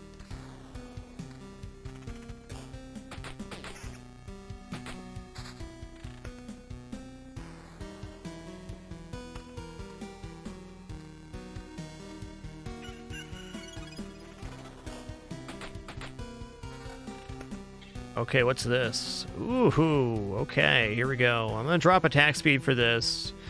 We'll see how this plays out. Our summons are a little slower, but still good. These empowered skeletons are just amazing. Okay, rocks go over here. Oh, hey there, goblin camp.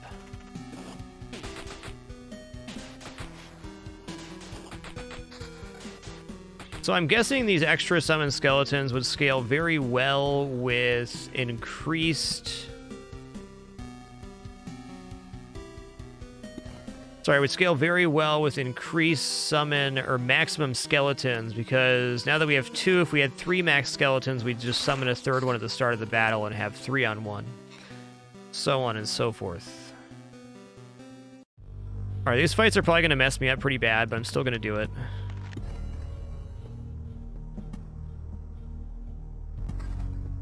I'm gonna put these down now too.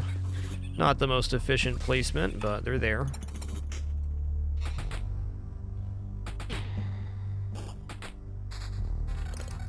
Okay, level 8. Woo! Max skeletons and over 5 skeleton level. Or 5.5, in fact. Yes.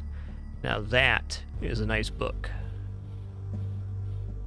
Summon quality 26%. Evasion, attack speed, defense. That looks like a replacement for this. Extra skeleton, summon quality, and skeleton level. Wow. Okay, great necklace.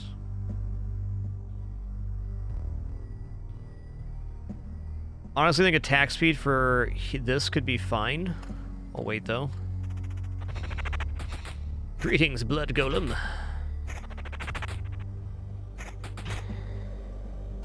Okay, we're doing okay versus Blood Golems. Time for a village. I'm gonna put village here. Double wheats.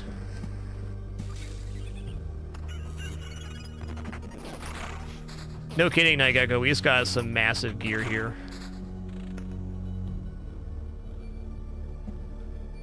Really amazing items. Okay, attack speed, evasion, summon quality. It's the same ring we have without the defense. Let's try replacing this ring too to get to 78% summon quality. I want to see how often we're summoning the tanky fellers. I'm also gonna go ahead and put the cemetery down. I'm here. Put the cemetery right before the village. Yeah, if I get an Oblivion, I'm gonna remove the bandit for sure. Not near as good.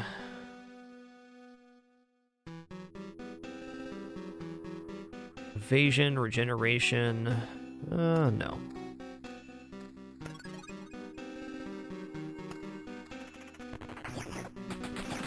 Wow.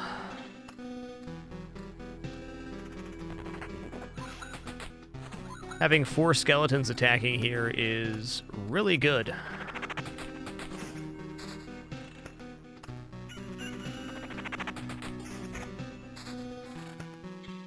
This. Not bad. 6 defense.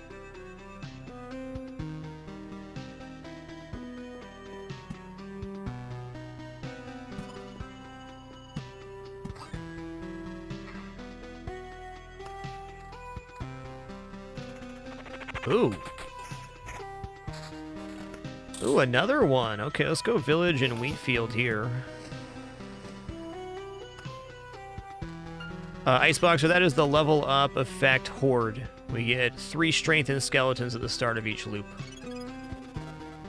And that has been very good. It's our first ever level up take. It's our first run as Necromancer here. Yeah, really good.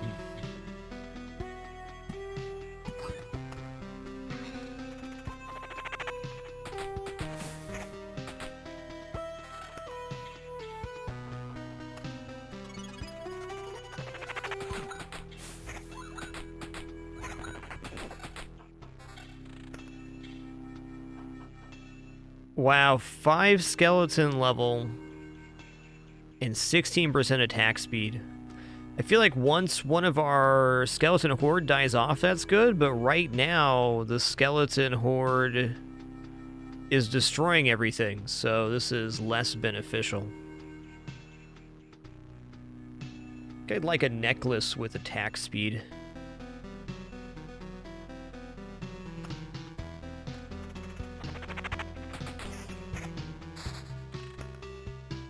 Yeah, I agree, Iceboxer. That's a good way to look at it.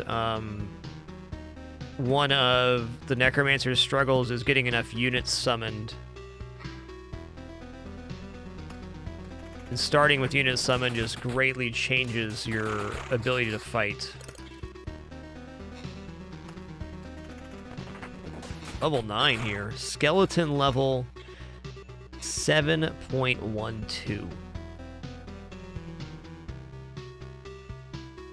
This is still better because the max skeleton increase, I think.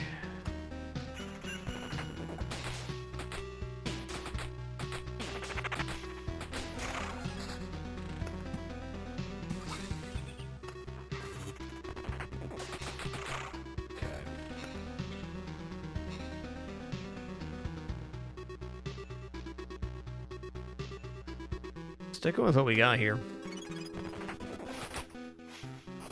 So as it is right now, our skeletons are persisting through the entire loop. Good. All right, let's see what our next level up perk is.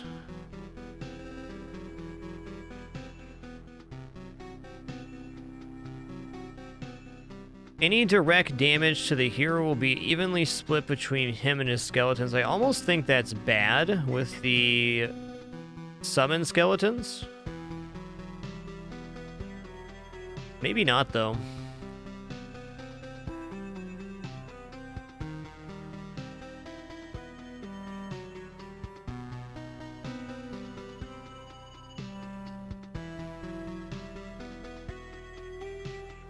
Let's try preparation for a ceremony.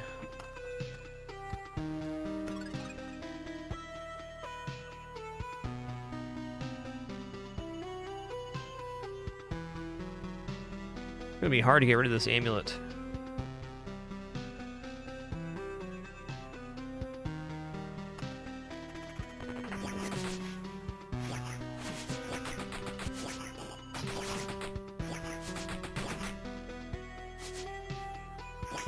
Man, shield dude got messed up there by these goblins. Holy guacamole, my skeleton army! Sirs. Double quest goblin, no joke.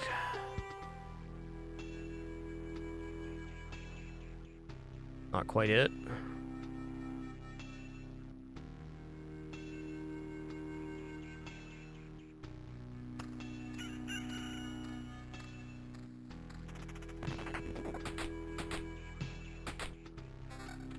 Level 8 ring. Defense and regeneration, alright.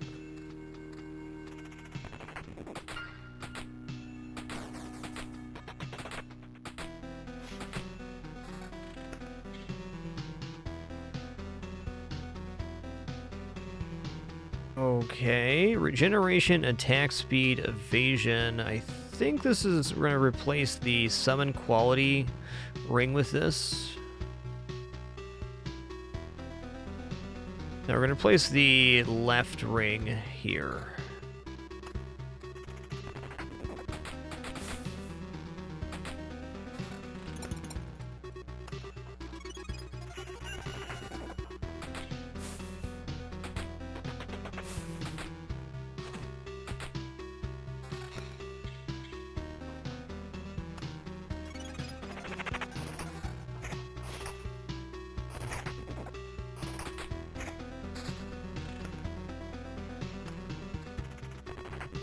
I'm debating if we can get the boss summoned on this loop. I don't think so.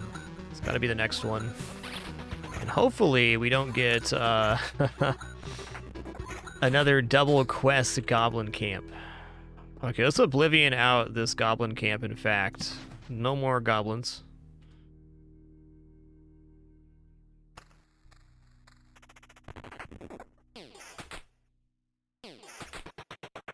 Cool, Fabane. We'll, reset after this run. Thank you.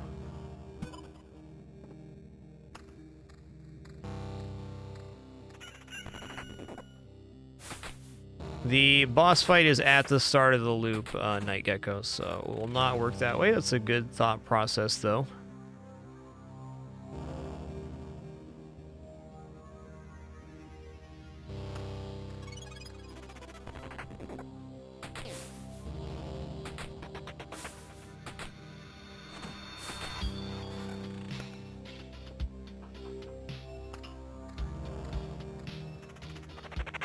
Like, we have to go through at least one more loop here, and I think if our skeletons don't get messed up right away by the quested goblins, we'll be okay here.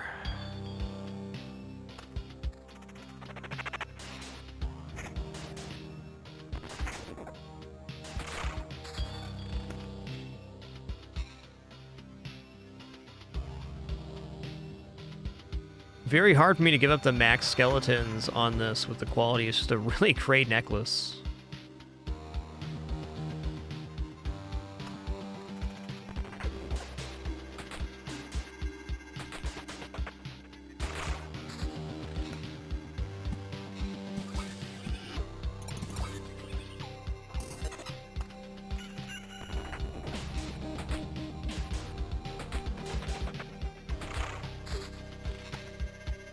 Okay, let's remove the bandit camp here. Cool.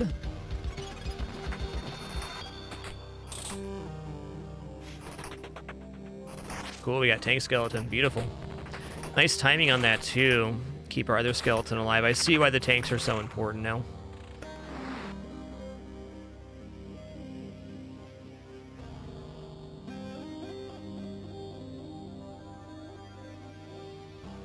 Okay, evasion summon quality skeleton level. I'm going to drop the right ring for that.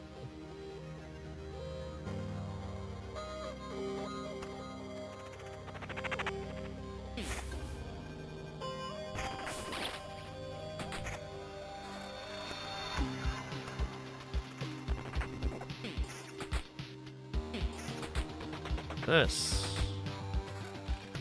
skeleton level point plus 5.16. Okay, our other one's still better than that.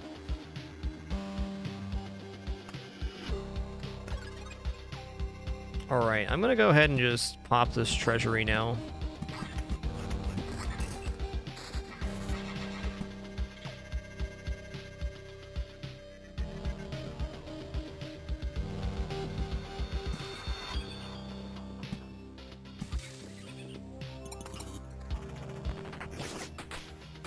Cool, these are not quest goblins, that should help a lot.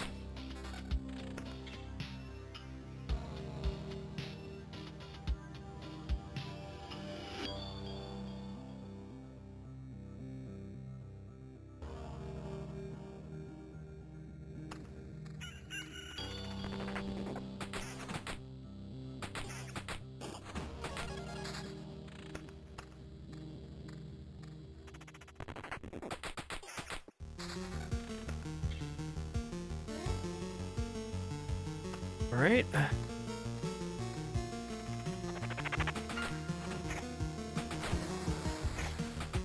Cemetery, not too bad.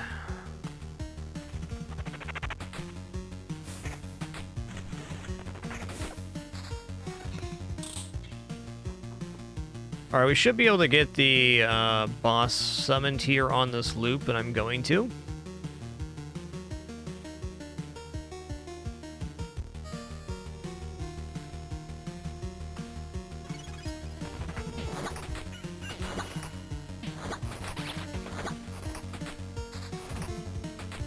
Wheat fields for days. Let's pop this now.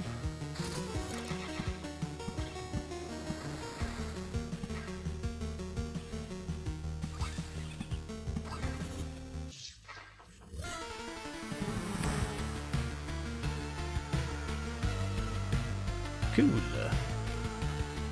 Okay, so this is all Lich's Palace.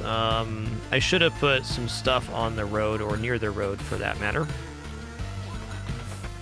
I have a feeling with that much structure we might get messed up by the boss. That's okay though.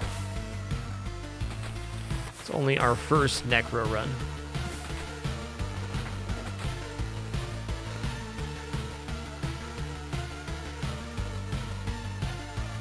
Same thing without evasion, basically.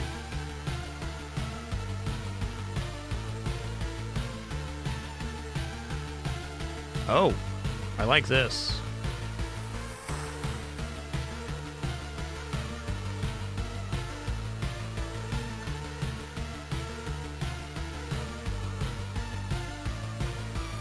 Whoa, yes, yes. Attack speed plus 24% there. We are at 1 less max skeleton, but still at 3. I feel like 3 is the sweet spot for skeleton summon.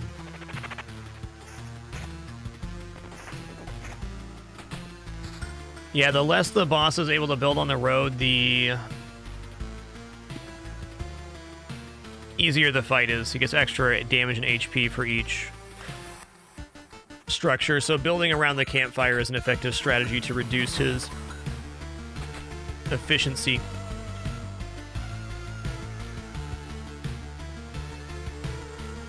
Attack speed 24% with 3 regen.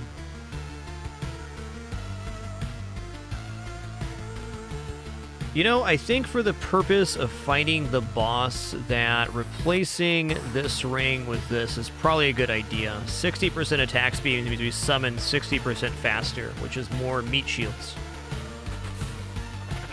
Or bone shields, if you will.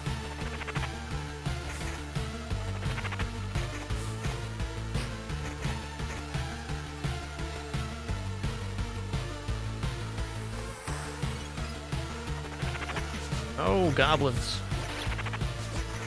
I don't want any.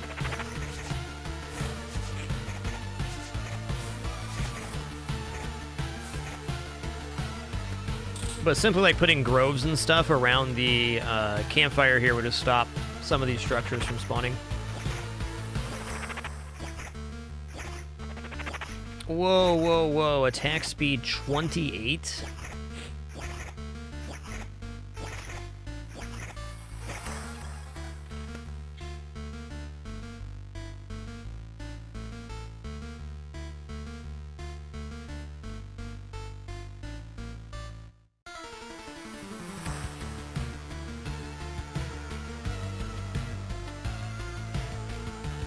Oh, these are pretty good.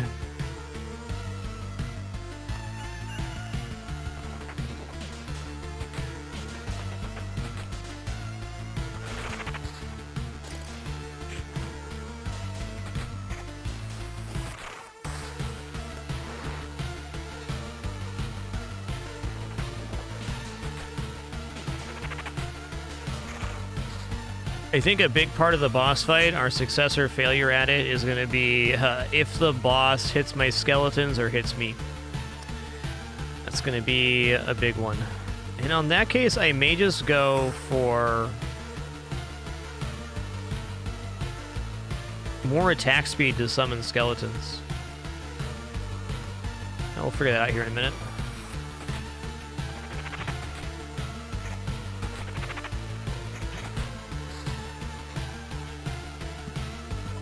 Oops.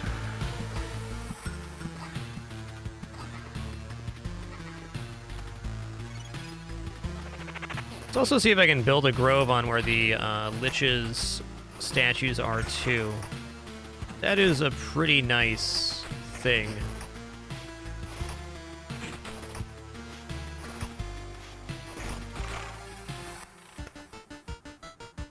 Okay, so if I do this... Okay, I can't now.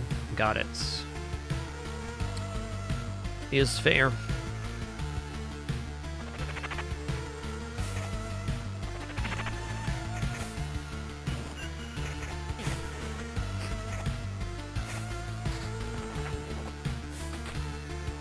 Alright, we definitely have a chance here. Okay, I can put a village here for a small heal as we pass through. Alright, see any equipment we want to get equipped before the boss fight? I don't think so. Attack speed, regeneration, skeleton level, regeneration. Nah, this is it, man. It is time. See how this goes. Oh, nice. It gives us our 3 summons at the start. That is awesome. That is a great perk. Yo, Z Emperor, thank you so much for 30 months in Dopefish. Thanks for that Tier 3 80-month subscription. Thank you.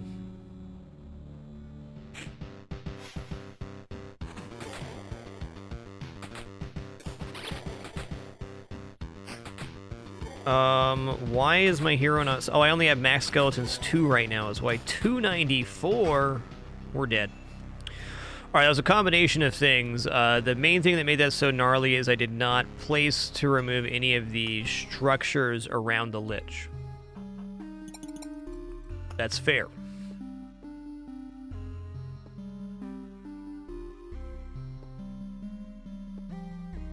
Okay, supply depots next, then mud huts.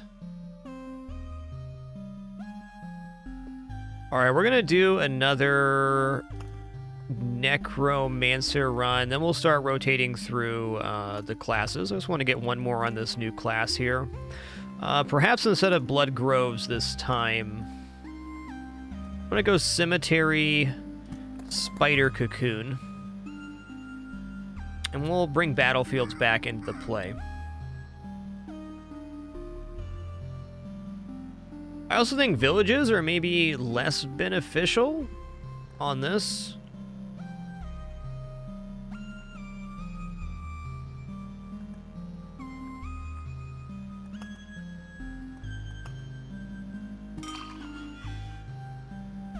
Yeah, let me do this real quick. I'm just going to exit out and patch the game real fast.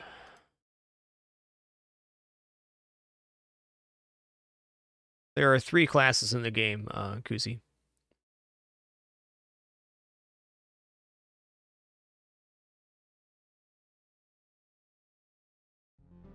Yeah, maybe we'll do villages without wheat fields. I don't agree that wheat fields aren't great, but I think it's very situational. Scarecrows are pretty easy enemies to kill, and it's bonus healing.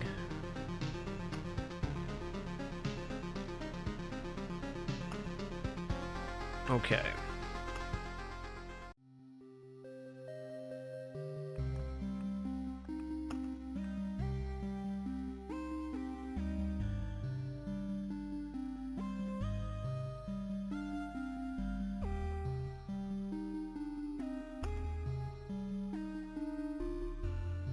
Drop wheat fields, and we can drop 2 cards here again. I want treasury now for meta resource.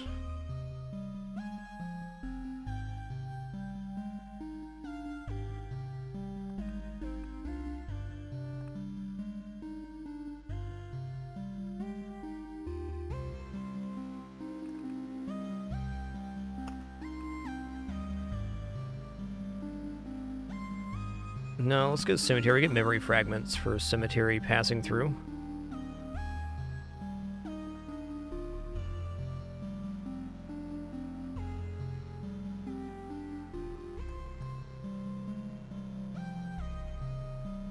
What's the synergy of Vampire Mansion and Swamp, Alberto, if you could explain further?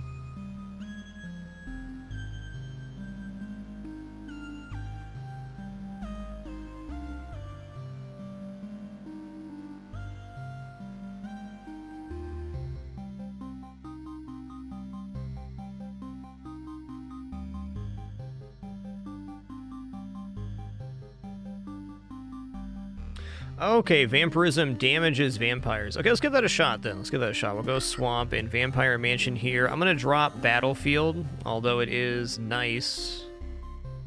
Actually, let's drop Spider Cocoon and we'll get Battlefield. So we'll have Swamp, Cemetery, and Vampire Mansion with villages. This should be interesting. It's a combination of things we have not tried yet.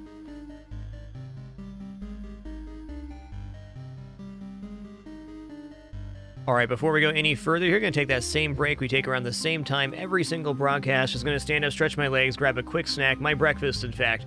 Let's be back in about 5 minutes. No ads or anything like that. And please do enjoy any kitties that may or may not appear during our brief intermission. We'll return momentarily to take on another run as the Necromancer. Andy Tomo 25, thanks so much for 500 bits as we're taking this break. Appreciate that generosity, Andy. Catch y'all in just a moment for some more fun.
Alrighty, we have returned. Hope you enjoyed those playful kitties during our brief intermission. Gonna head right back into another run of Loop Hero here, playing with the Necromancer. Now for the second time, we're gonna start rotating through the classes after this play. I'd like to get one more in there though. Let's take a look at our deck real fast. We're gonna do Vampire Mansion Village, Cemetery, Battlefield. So this is a little different composition than I've tried. Also gonna do Swamp, which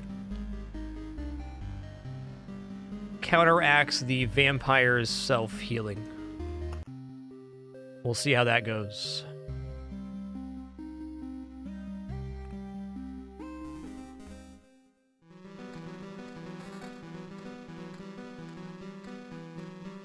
Okay, Necromancer starts with Warrior Gear. We don't have any of the slots for that filled up, so there we go. I think later on we can get more equipment slots for classes. Gonna have to get that meta resource done, though.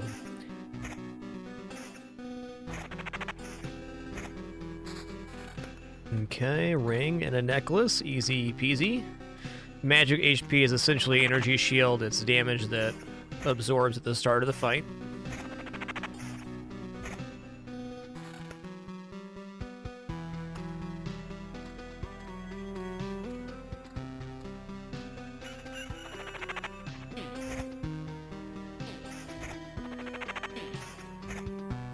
Nice. Okay, we got ourselves a book, attack speed, and skeleton level.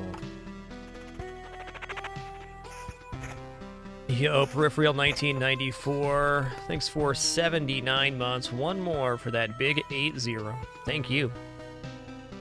Skeletons are summoned based on your attack speed. So when the blue bar below the hero fills up, a skeleton is summoned.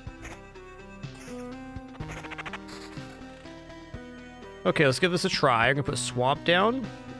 I'm gonna put a Vampire Mansion at the Swamp.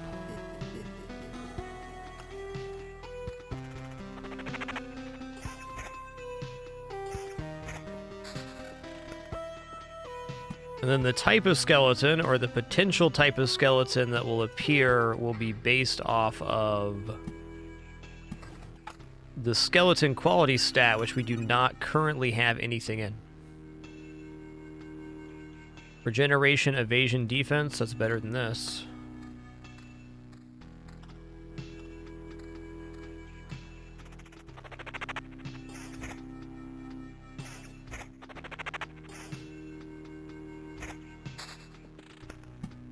Okay.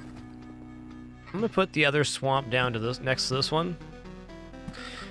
And then put a road lantern here as well. Oh, hey, Smarter Me would have built around the campfire here. Let's begin being Smarter Me here momentarily. The less buildings the Lich can summon around the campfire, the less damage and HP he has. Okay, let's go Cemetery here for that very reason.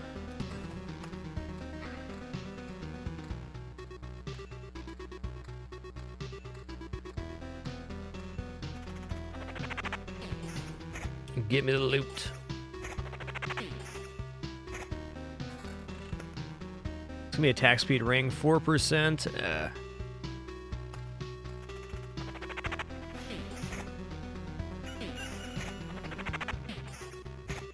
Get cuts and stuffed.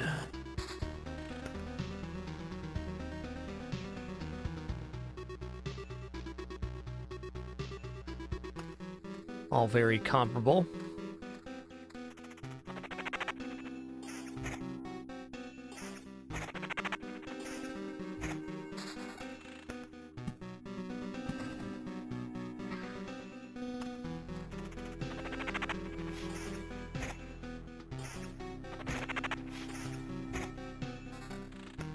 It's all the same gear.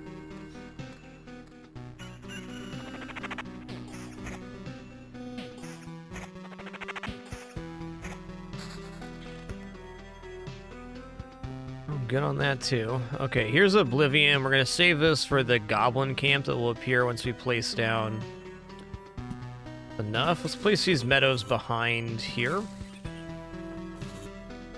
Alright, we got mosquitoes in the swamp.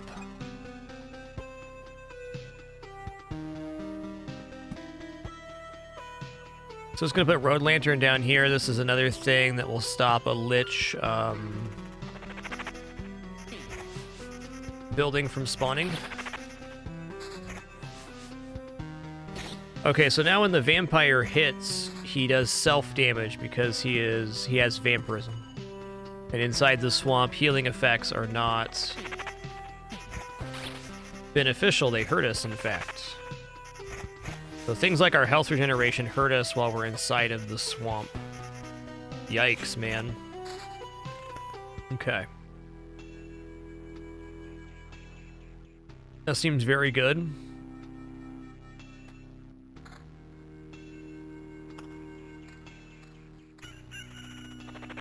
Kenny, there's not a bug there. I just want you to know that. You seem confused about that. No bug. Right there.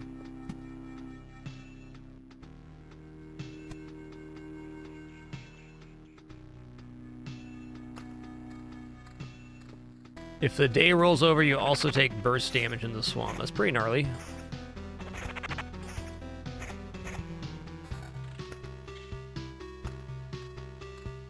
Ooh, what's this? Yes. Regeneration per second is nasty inside that swamp, but outside of it, we get to heal up underneath the influence of our magic shield, so I think it makes sense. I'll put this other swamp down here. This is very dangerous.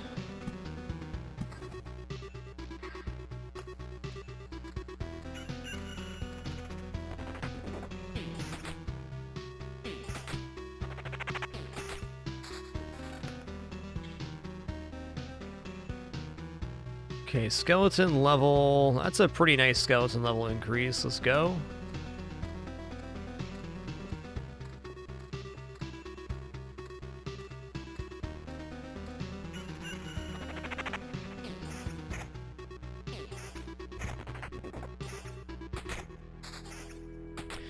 Okay, here's our battlefield. Oh man, we just lost a couple there. That's fair. That's fair. Village here sounds good. I'm gonna put battlefield here as well. Put battlefield here. That's next to the campfire. Alright, I was gonna finish out this mountain here, so we use up the cards.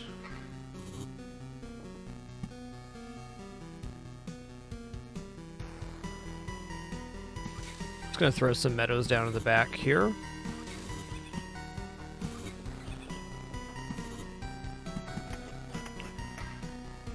Cool, let's get the goblin camp out.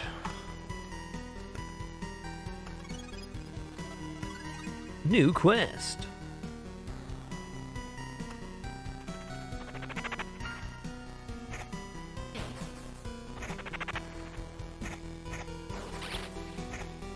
Yikes.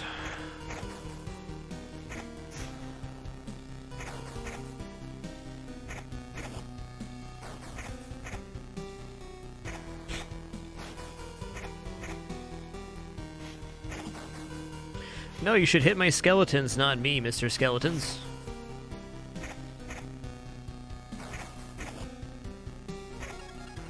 Quest done. Okay, skeleton level and magic HP way up, I'm in.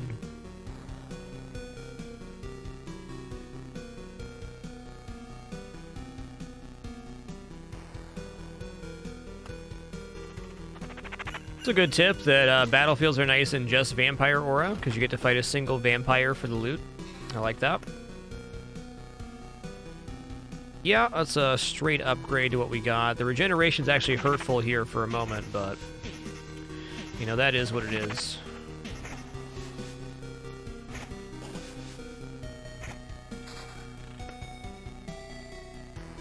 Let's give this a try. Let's put vampire down here, and we'll put battlefield here. I like that idea.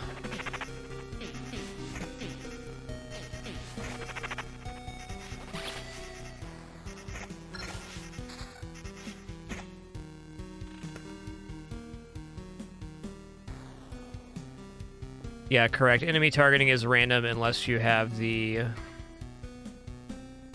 Ooh.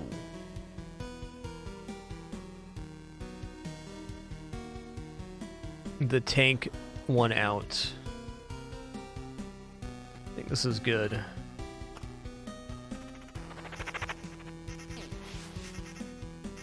Yes, regeneration and vampirism both hurt you inside the swamp. Correct. So I think having 3 swamps right in a row may be a bit of our undoing on this particular map, and that's okay.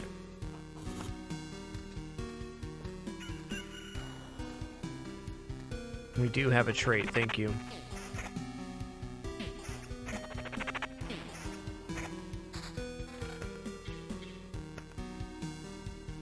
Okay. I'm gonna go Art of Control here, just +1 to the maximum number of skeletons without equipping gear. Allows some other stat options. I like that a lot.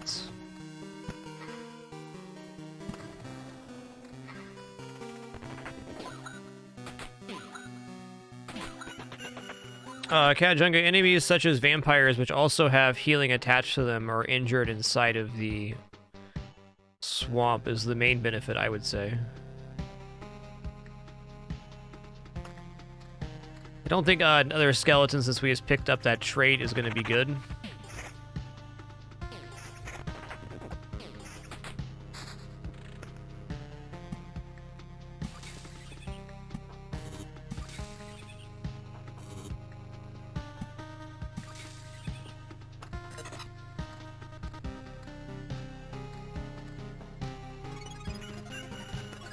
Ooh, double skeleton there, huh? Regeneration, evasion. I'm not too keen on getting more regeneration with the swamps coming up.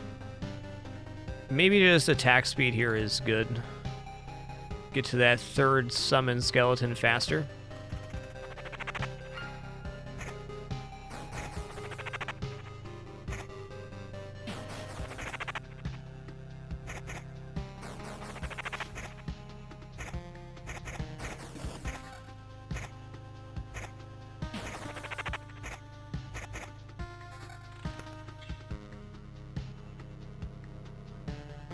That's a very nice book. Attack speed, evasion, skeleton level. Well, that's certainly better than just attack speed. Go figure, a level 6 ring was better than the level 2 ring.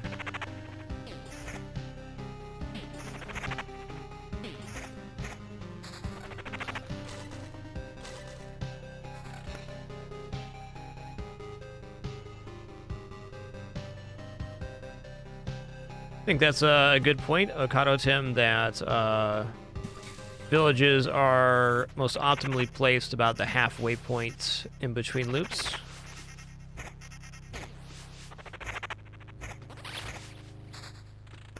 Okay, cool. We kept Magic Shield up that time. That was nice.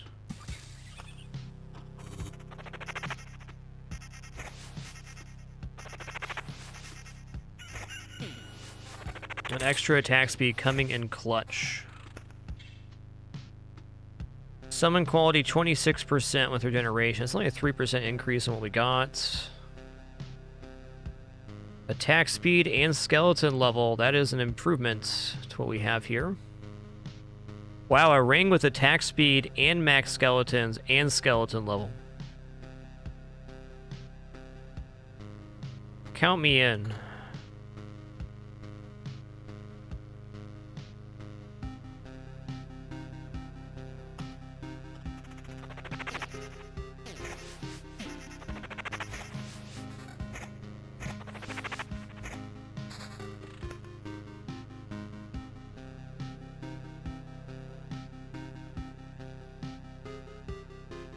Summon quality 24. So summon quality right now. We have no summon quality. That is fair.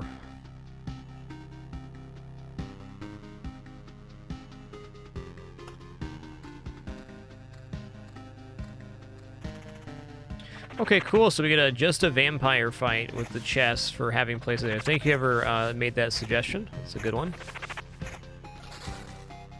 Okay, here's treasury. Beautiful.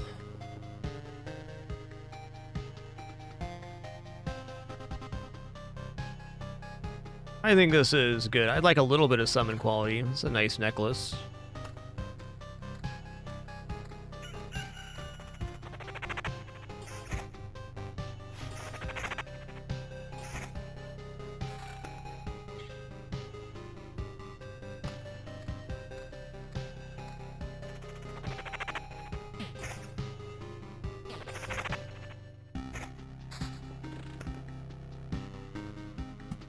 I'm gonna put cemetery here.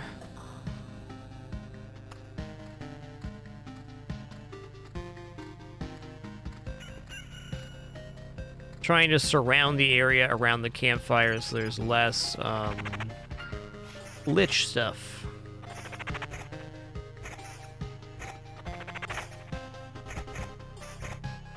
Yes, this is Act 1. It's only our second run as the Necromancer.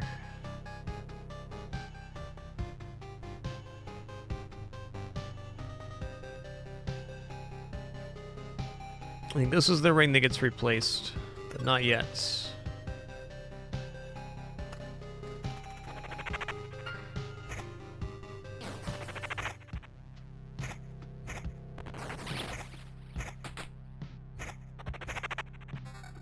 Ooh. It looked cool.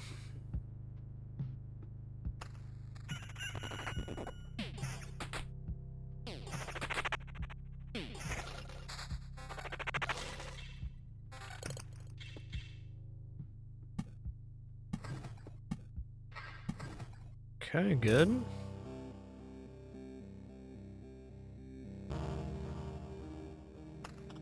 It's gonna be a tough fight right here.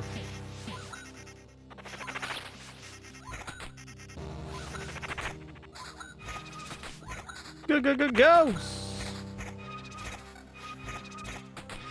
Tough fight indeed, but we persisted.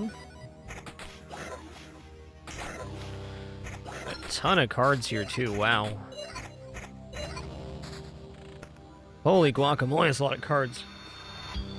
I think a village right here seems fine.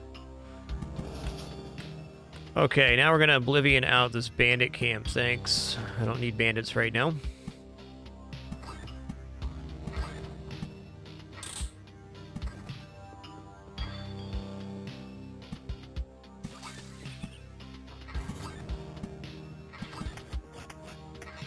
Okay, road lantern. Gonna put right here. Right here. Again, just trying to fill up the areas around the campfire so the lich is diminished. We very well might die inside these swamps.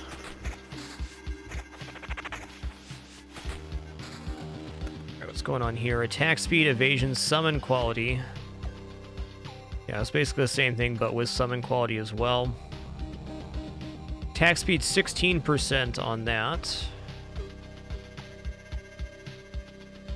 Summon quality 26, regeneration. I'm gonna equip this after we get out of the swamp.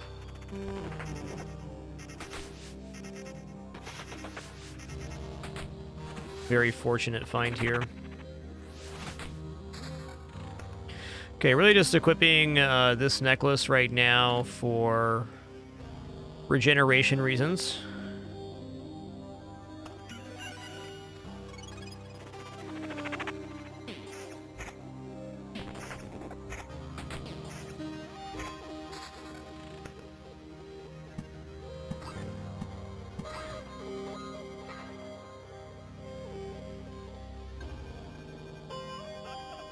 You know, Vampire Mansion here is fine. This will make it so we have to fight a vampire with the cemetery, though.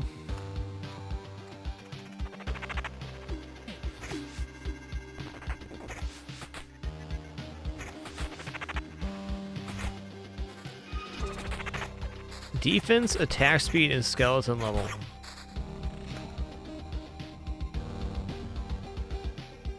I think that's okay. I think I'm going to drop the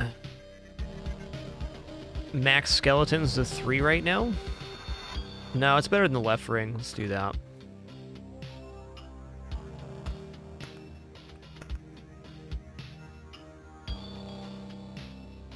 A permanent 0.5 bonus to energy armor for every summoned skeleton. We're getting 3 skeletons summoned per fight.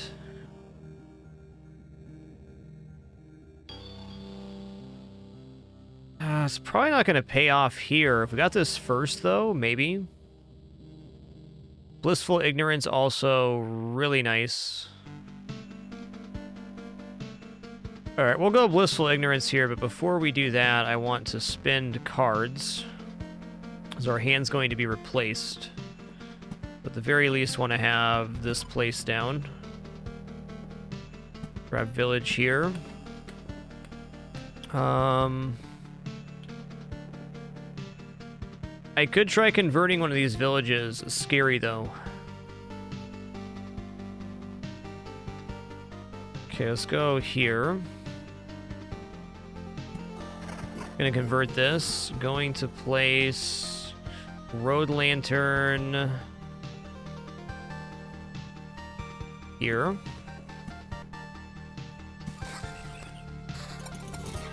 Okay, it gave us another Oblivion. Interesting. Let's blow this up. Interesting that it moved the mountain again. Summon quality, level, defense.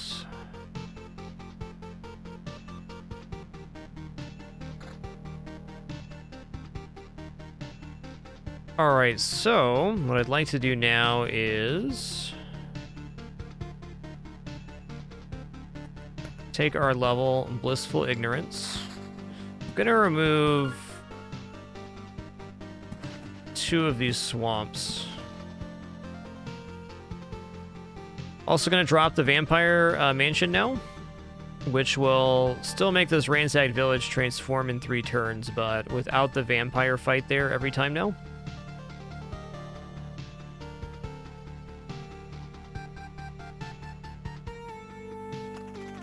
Let's see how this goes.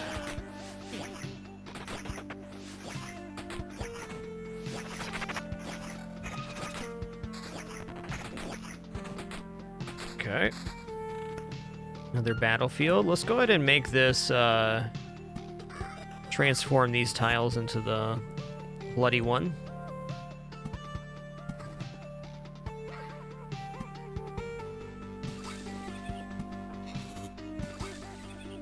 Okay, I'm gonna trash the broken treasury here.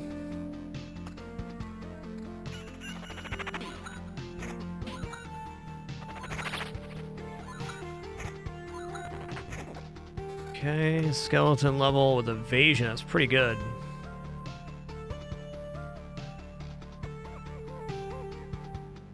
Attack speed 16.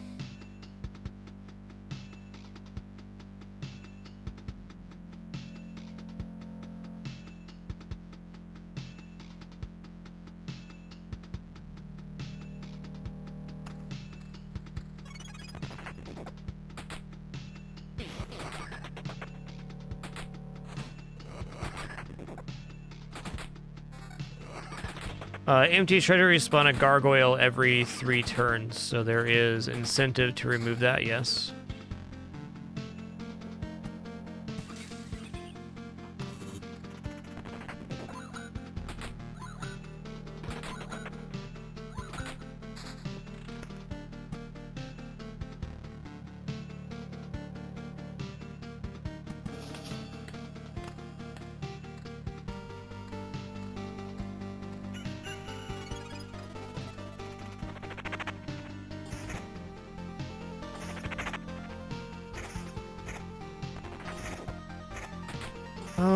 You know what? Actually, this ring's pretty good. I don't need 4 max skeletons. 3 is plenty for this build.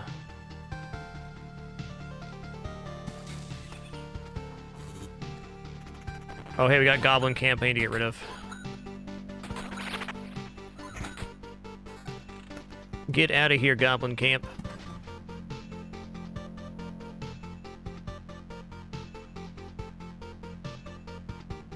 It's not quite as good as what we got.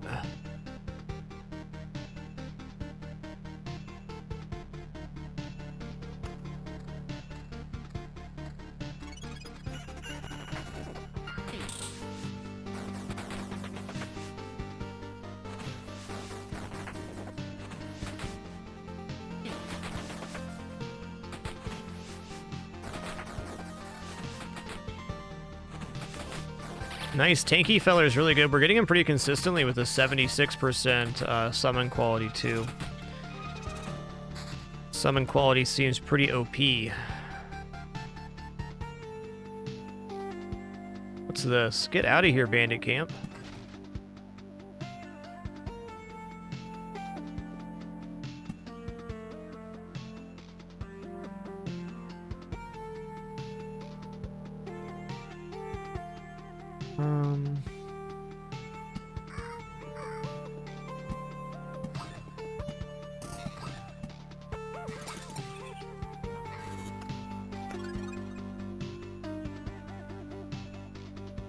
Ooh, attack speed 20?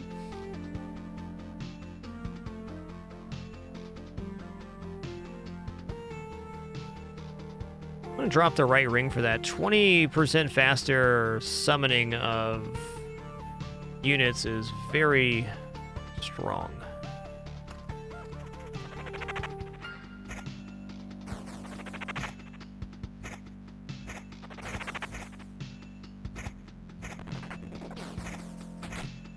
I think one of the biggest struggles for Necromancer that I feel so far is getting enough units spawned to diffuse the damage. So being able to get to your maximum summons is massively valuable.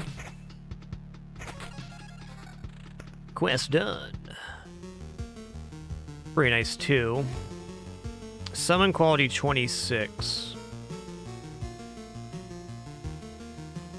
I'm gonna replace this ring with that.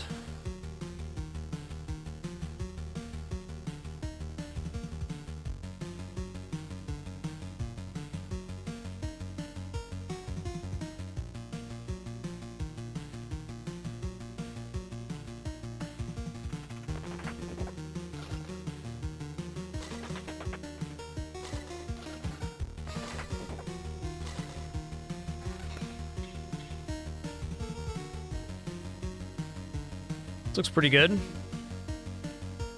I'm gonna take the 0.7 increase to our skeleton level. Oh. This is actually a really great book.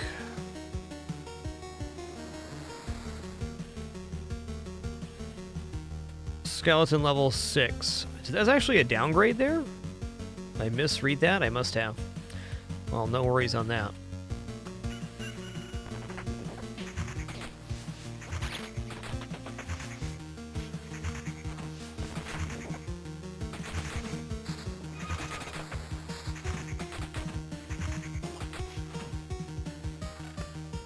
Okay, let's put Meadow down here.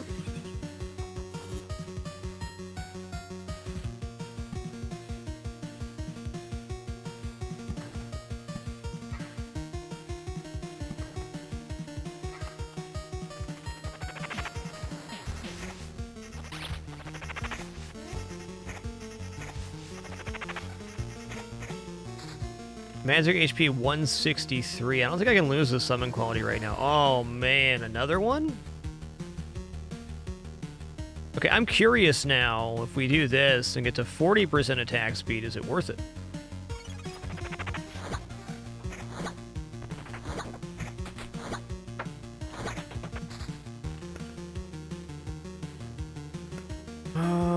Since we're going to heal anyways, probably going to take resource from this.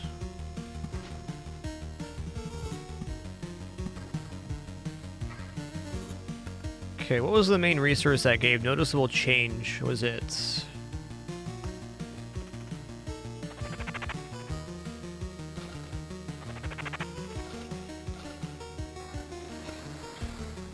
max skeletons and skeleton level.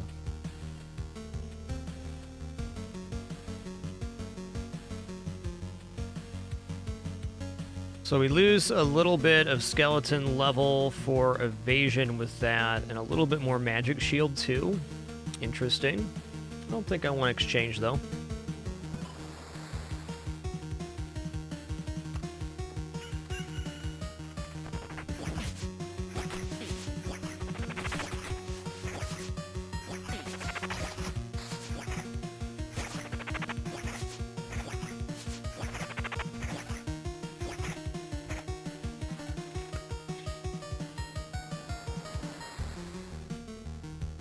Okay, let's try this build, which is going to be no summon quality, but very fast summoning of skeletons.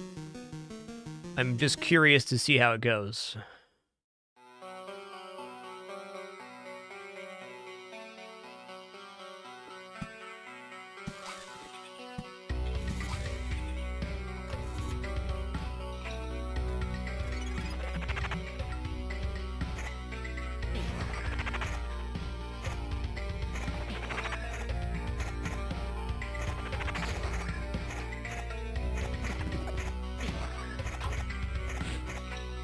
Oh, snap, you summon a skeleton archer after the main 4 are filled. That's cool. Lots of new info. Neat.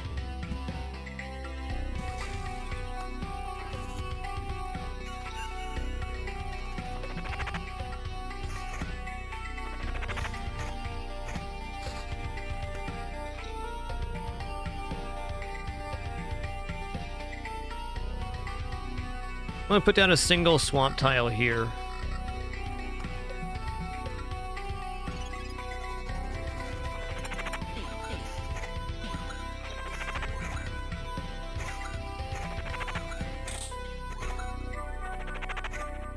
Yes, blue items often have the highest single stat on them. Let's say especially attack speed with blue is often very good.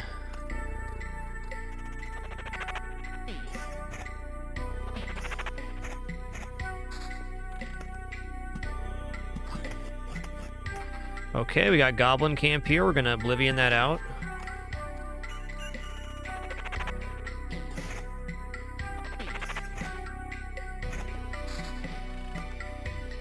I think since our skeletons will be dying in one hit anyways, in almost all cases, that this mass summoner build could be very effective versus Lich.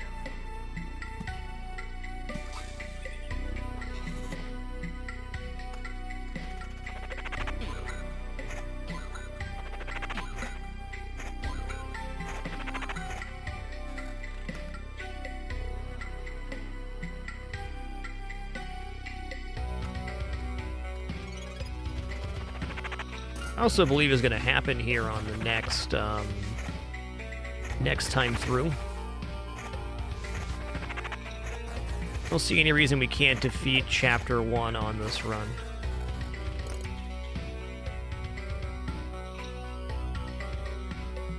Okay, attack speed and skeleton level increase. I can drop a max skeleton to increase those stats. Especially the attack speed here. Looks really nice.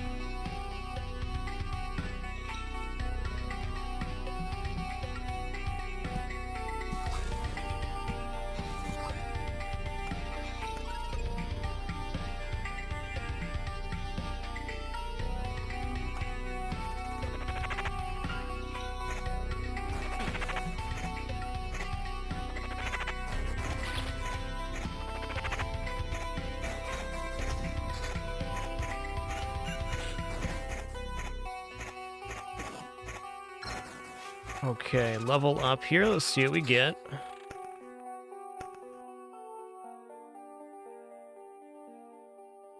Let's get second thought here. Okay. Residual heat's cool if we needed healing. I don't. I'm going to take Horde here again. Because when we fight the boss, we get 3 beefy summons to begin with. This helps us keep a ball of skeletons active.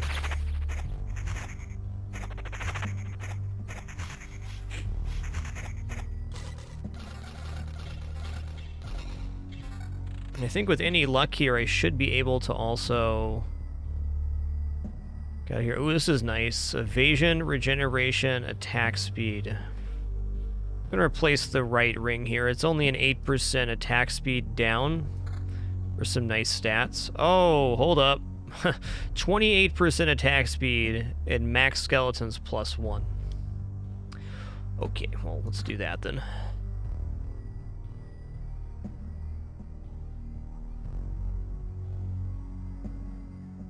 Yes, Horde does activate on the boss fight, though, which is very nice.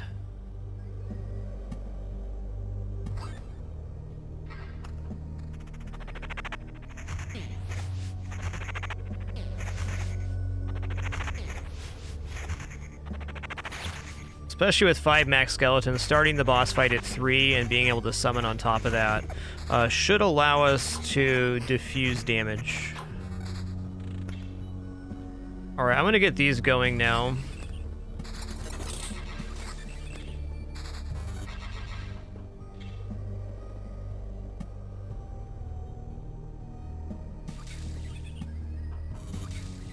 I'm hoping I get the boss summoned by the end of this loop. I don't see why we wouldn't be able to.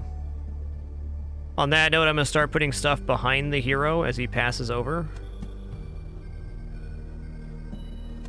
In a minute.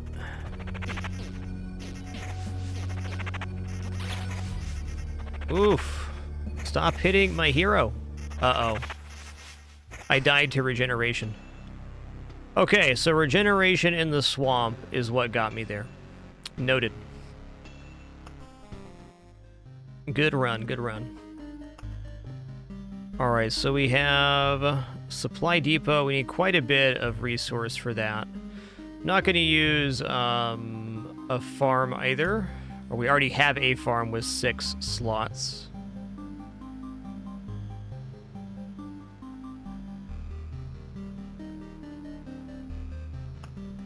Alright, let's go back to Rogue now. I'm going to drop Swamps. I think Swamps going to be a little more particular on what we do there. And we're going to grab Spider Cocoon for Rogue, certainly.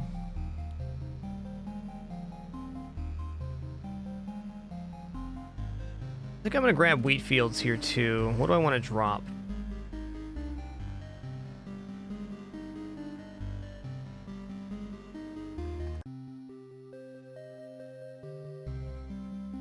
I'll drop Battlefield.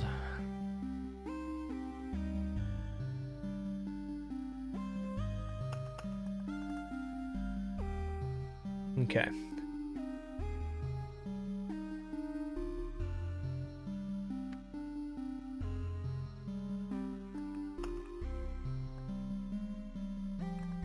Let's go Wheat Fields and drop Cemetery. We'll keep this very skinny, 8 card deck.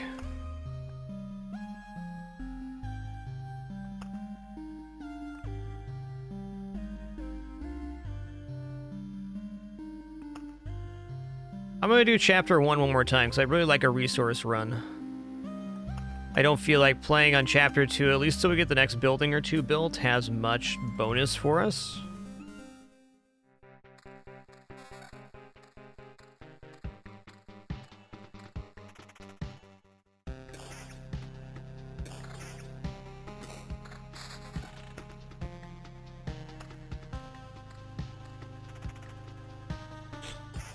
Alright, time to get caught up here. Pintara, thanks for 40 months. R-Star PD, thanks for 98. 2 more for that 100 club. And Tone Hack, thanks for 4 months.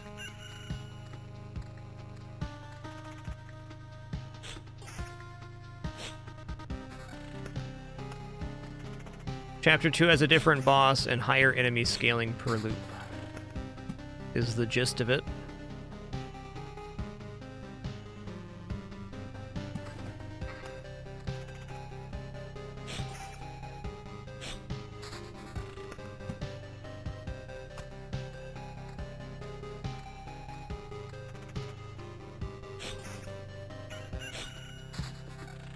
Alright.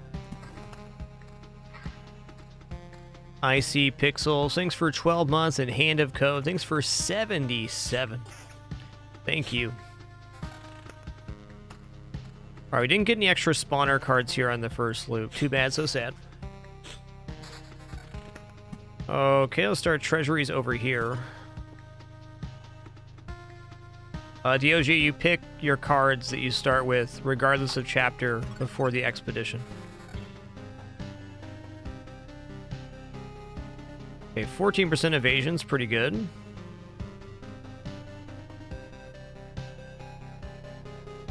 Okay, axe here, sword here. Not too shabs.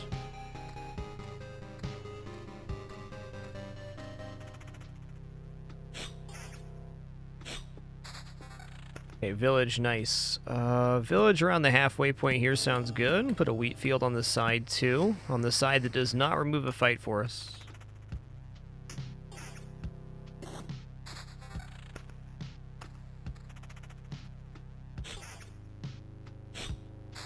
Okay, there's Spider Cocoon.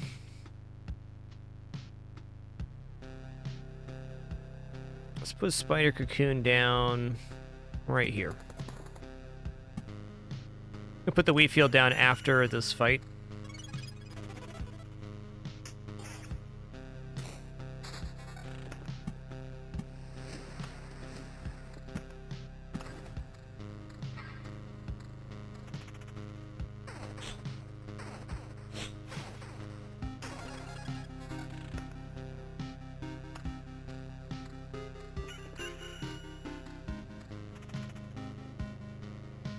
Get that slime.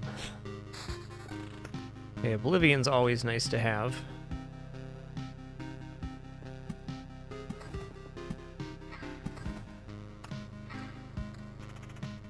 Spiders are good for Rogue because it spawns a lot of small enemies that aren't very powerful, and you get a trophy for each kill, which is how you gain gear as Rogue.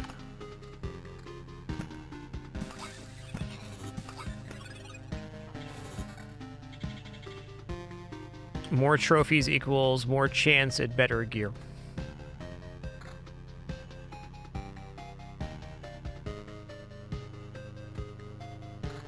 Scimitar's looking pretty great.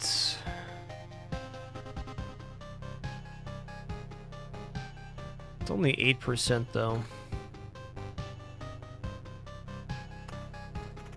And yeah, if you get a good rogue build going, you one-shot spiders on most loops, so they're a very non-threatening enemy.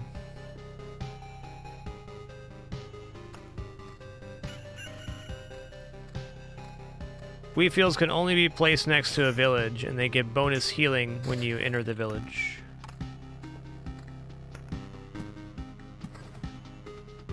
Let's just get the mountain made here. Hula.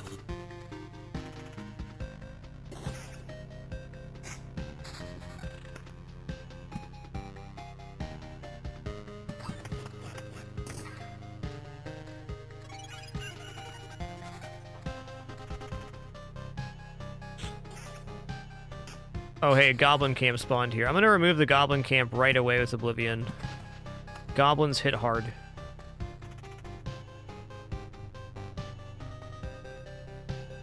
Oh, cool. I didn't know that, Cat Junga. There's a, placing villages in between wheat fields will increase the bonus. So if we put a village down right here, and then put wheat on each side, it should... Bonus, or does the village need to be here with the wheat field here? As far as I've seen, wheat fields do...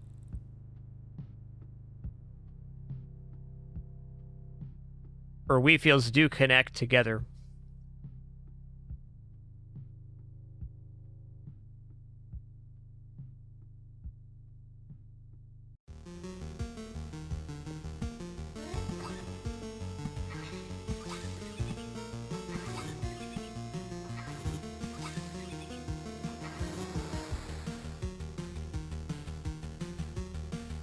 Okay, heals 60 HP upon entering. Let's give this a try. I'm going to put this down here, right? So 30 HP upon entering. Yeah, bandit camp. And then we're going to put a wheat field here. Heals 45. Okay. So we'd want to go every other for optimal. Go wheat field, village, wheat field, village, wheat field, village. Got it.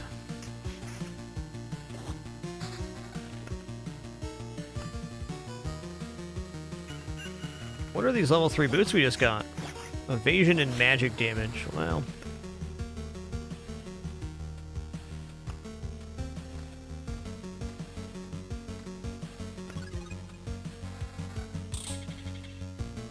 Oh, 4 Quitar. Critical damage 35%. Well, it's better than our current one.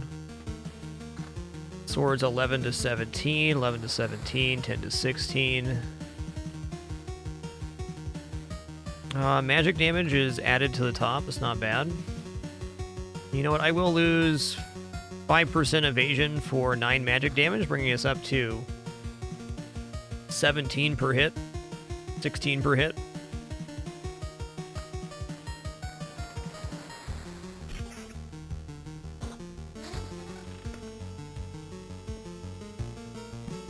Okay, my understanding is that rocks and mountains surrounding a mountain, or this mountain, give more HP. So we want to surround this with rocks too, and then we can meadow out from there. Don't think I want to reduce the amount of spawns just yet. I'm going to put a road lantern here to stop bandits from spawning as much.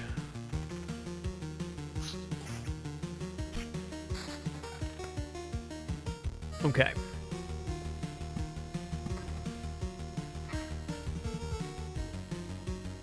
Yeah, Pretzel. So a couple reasons we hang on to rocks and meadows. The main reason is building the mountain peak with rocks is more efficient than building it with mountains. Getting it down, though, is the most important thing. But we also want to maximize the HP gain from the mountain peak. Also, as we found out earlier today, on treasuries, you put a rock above and below. It allows you to put meadows on both sides. But like we can put these meadows down here now that we've surrounded the edge of the mountain peak.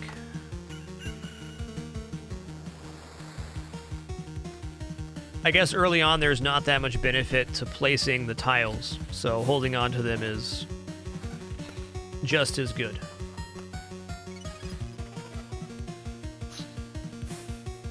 Yo, Kill Smash, thanks for 19 months. Appreciate you keeping it dapper. Thank you, man.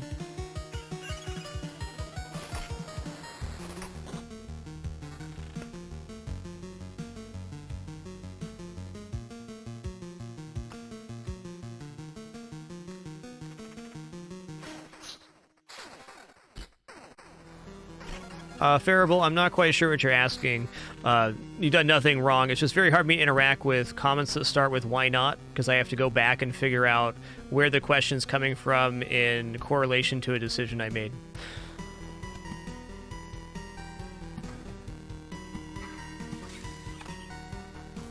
Why not's a tough one.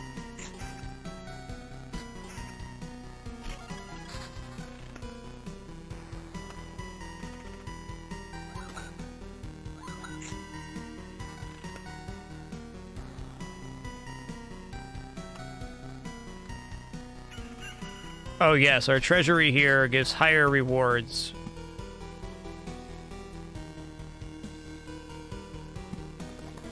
The longer it's been in play. Also, after we finish the treasury, it starts spawning a gargoyle every 3 days. So there's really no benefit to popping it right now, and detriments for doing so. Hello, 22 to 34. That is a slammer. Okay, what's this? Attack speed, critical damage chance 17%, and doubling our armor right now. Wow.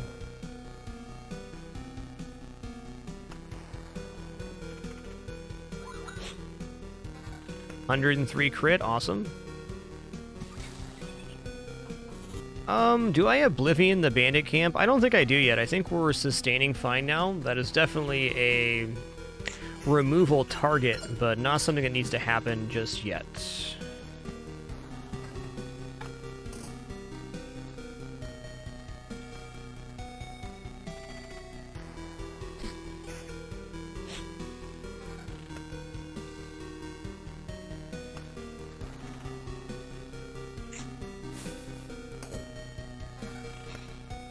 Yes, bandits breaking gear is pretty annoying. That's a fair point.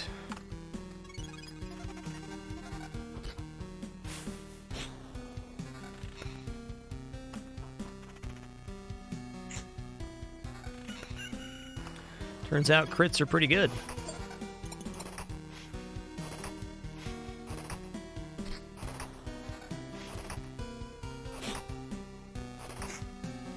Pretty painful.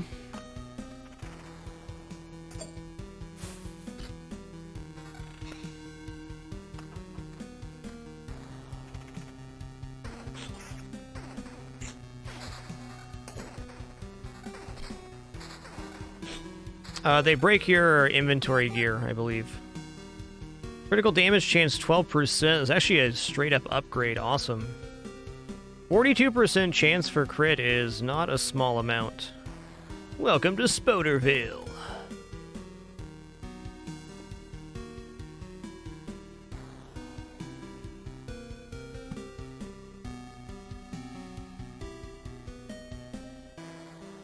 Yes, I am 100% sure I want lanterns in this build. If we don't have lanterns, then if we end up getting later game, how do we place all the spider cocoons we get?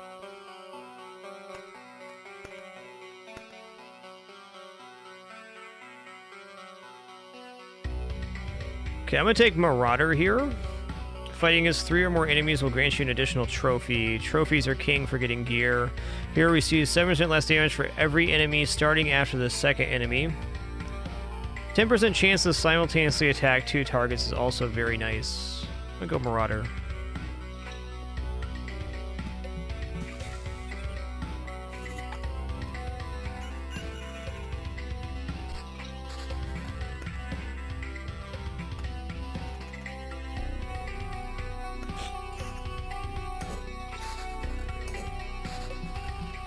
Man, a lot of wheat fields here. I can't place these unless I get village cards.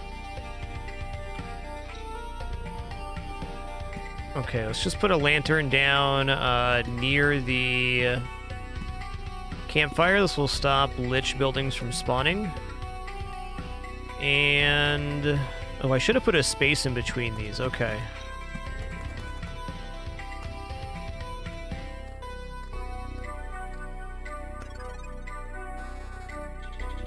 Alright, this looks interesting. 12% attack speed, 14 to 20. Critical damage increase. It's not that much damage, though. I think I want the crit chance over that. 24 evasion versus 9 evasion magic damage.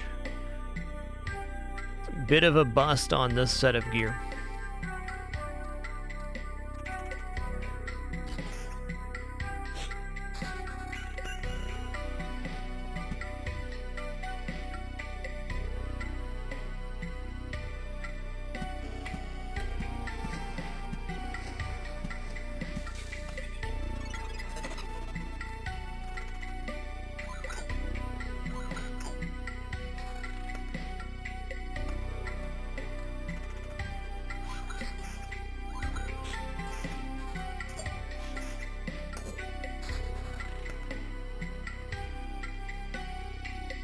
Yeah, you're correct on that, Mepho. But the point is that you'll eventually reach a point where you continue getting cards such as Spider Cocoon and other spawners, and then you want to reduce the amount of enemies on the map. While at this early juncture, yes, we do want as many trophies as possible, we will eventually want to tone down the enemies that are spawning as other threats appear. And Road Lantern is how we do that.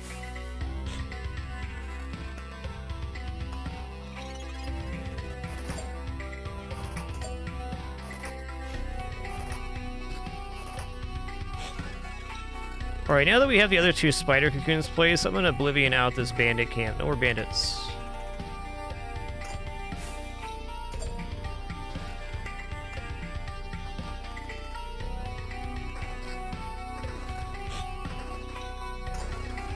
Okay, we're 2-shotting the quest there. That's very nice.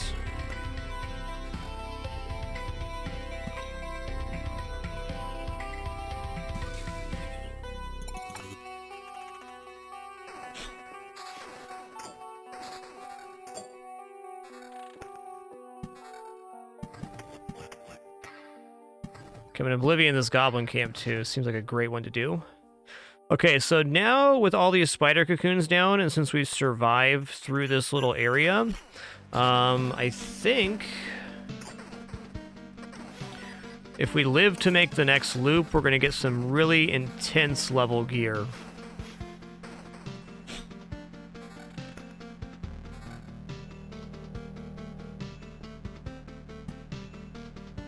Let's go here for wheat fields. Okay, there's another bandit camp. It's fair.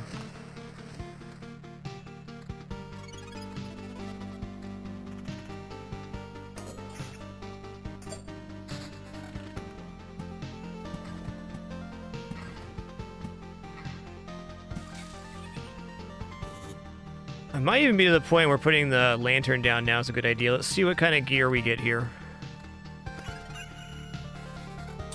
The level 10 weapon. 35 to 53, yes. 30 to 44. We do lose crit chance for that. We'll be one-shotting most enemy types. 13 damage to all, 13 evasion. Okay, those are good. 25 to 37, 11 damage to all with defense. Okay, let's replace the Quitar there. 30 to 44. Oh, really with 11 damage to all, that's 36 to 48 on the sword.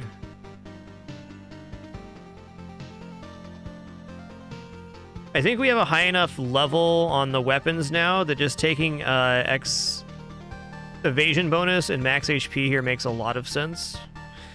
Like, we don't need to crit to crush enemies now, so crit's less important with this level of gear. We'll see, though.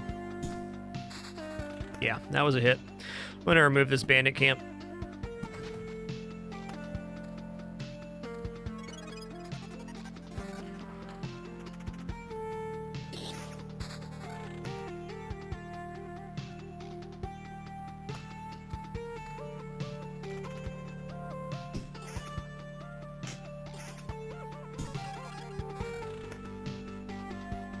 Magic damage, attack speed, and counter. I like attack speed a lot.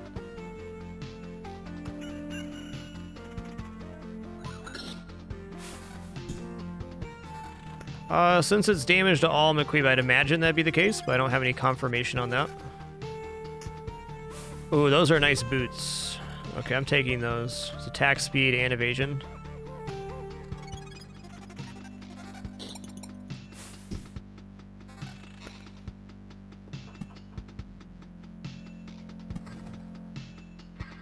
Okay. May very well be time to drop a road lantern in here. I think it is. Corridor is pretty intense.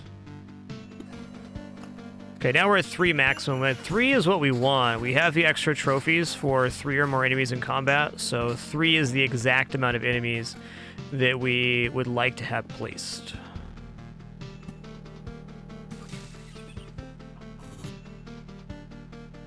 Okay, level up time.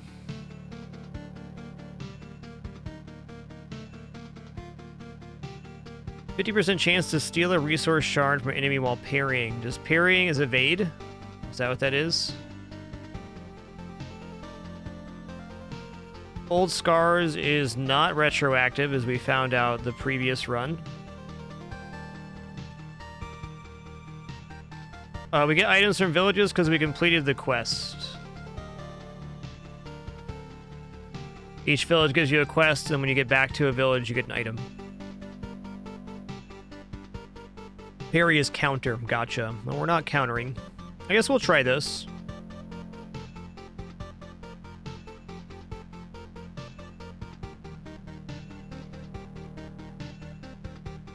Just take pickpocket and maybe go counter. We'll see what happens.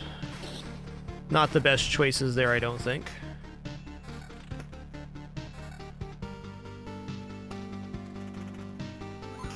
Greetings, Harpy.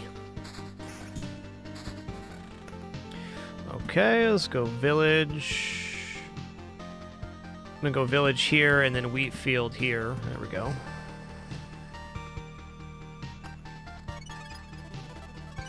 New quest. It's a lot less max HP, attack speed though. Let's just see what gear we get here from the town.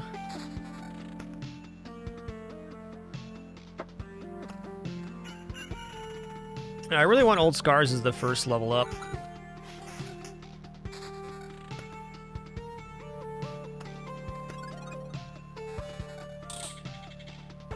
Critical damage increase, attack speed 16, and hell yeah, that's really good. Okay, 20 to 30 with defense, no. 41 to 61. I guess we'll just replace the Gladius with that. The damage to all on the mace increases everything a lot. I don't think it's worth dropping that unless we get another level 11 weapon or so. 33% evasion on the boots. Guess these are already at 20, so it's only at 13%. We drop attack speed for that. No thanks. Looks good.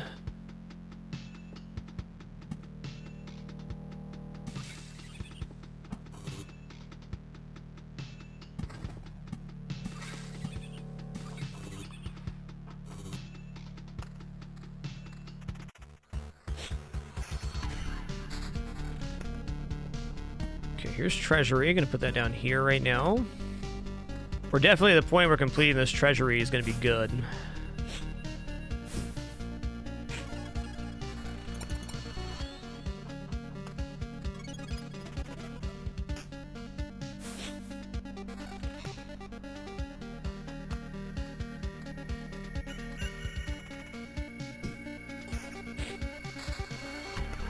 Okay.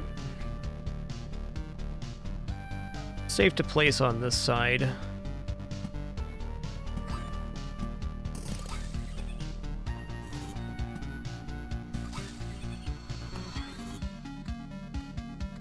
So if we get another treasure, we're going to place it 2 tiles away from this one so we can share some tiles in between. It's currently an if. A lack of spooter cocoons this time.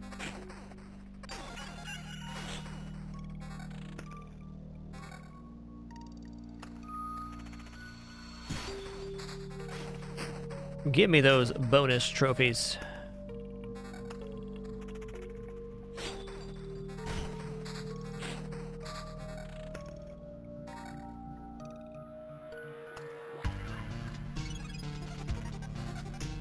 Hey, spider cocoon. Okay. Okay, so we already have 1 road lantern over here. I think I'm gonna start a new spider zone on this side.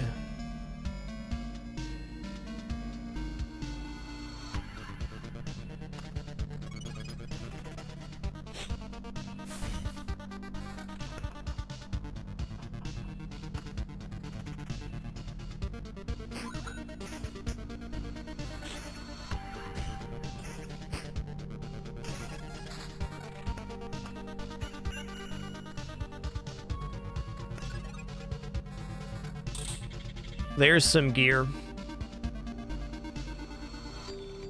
Evasion bonus 14 on the Dirk, 42 to 62. Alright, so we're going to equip the Dirk here, which is basically the same as the axe. I'm going to replace the mace now with the sword. So single target wise, I think we're going to one-shot most enemies. 21% crit damage chance, pretty solid.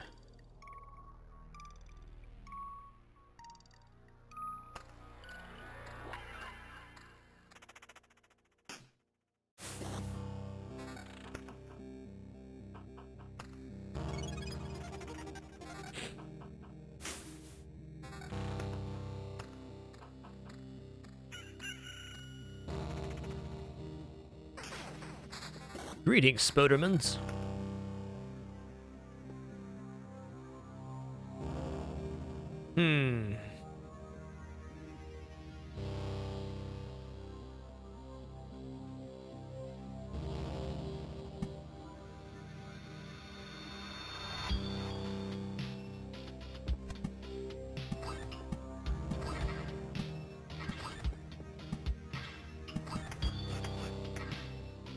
Yeah, that is a camp.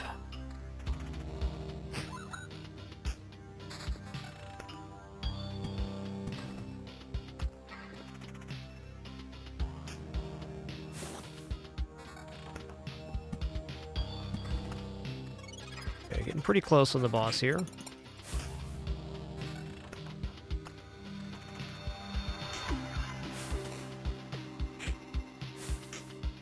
%28 attack speed with 10% evasion. Yeah, I'm willing to do that. I didn't take old scars here, Cat Junga.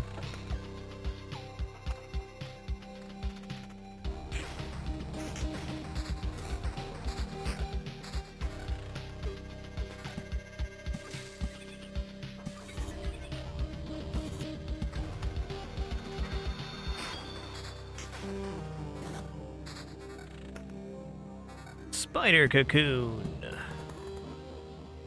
Alright, let's road lantern here.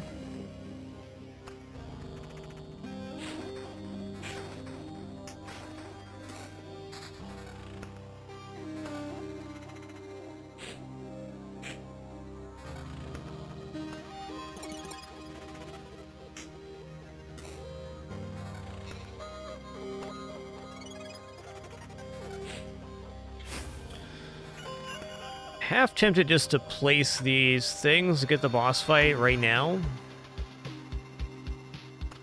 think I'm going to go for one more loop, though. We got a decent amount of trophies. This should be some good gear. Like a 28% attack speed scimitar.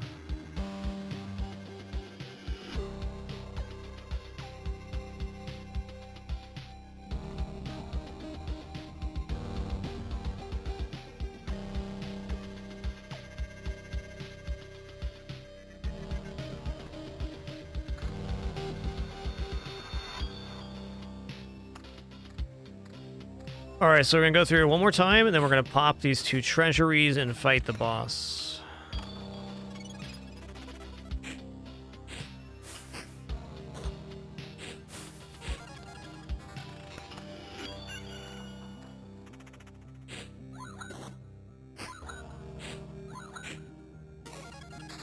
Quest done.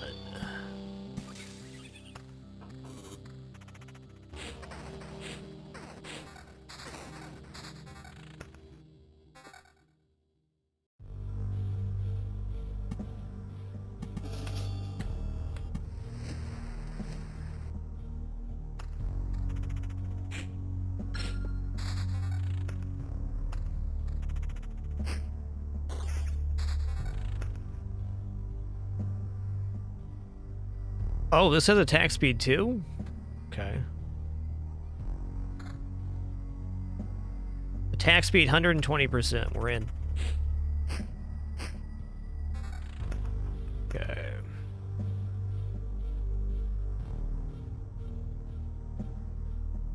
Well, I mean, honestly, the Oblivion cards here are very good for making sure we reach the boss at maximum HP.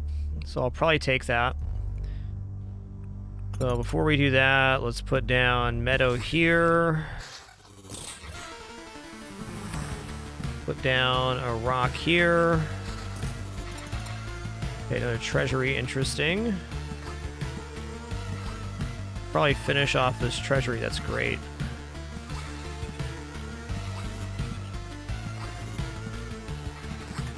Alright, is there anything we want to remove straight out right now? Probably one of these goblin camps. We already passed over the bandit camp. Oh, we want to Oblivion out the palace buildings here. This is perfect.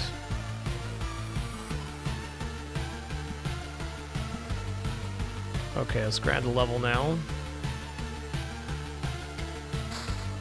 Gonna remove all of the Lich's buildings.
Yo, another one. Cool.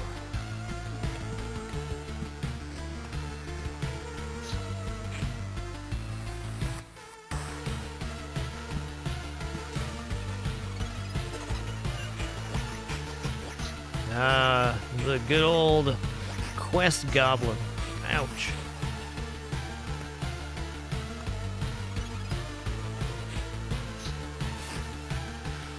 All right. Let's go ahead and keep going here. Okay, we're going to stop before this, and we're going to Oblivion out the Lich buildings, which increase their damage and maximum HP.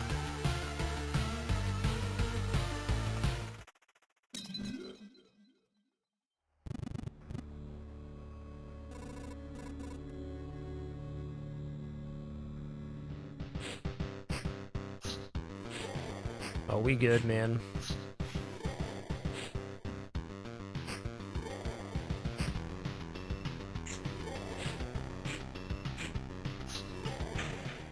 And get yourself bamboozled.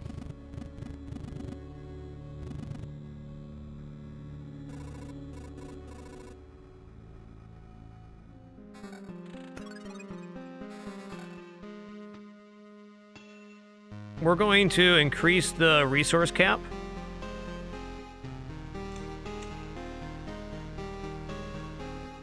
I'm going to stick around for a second.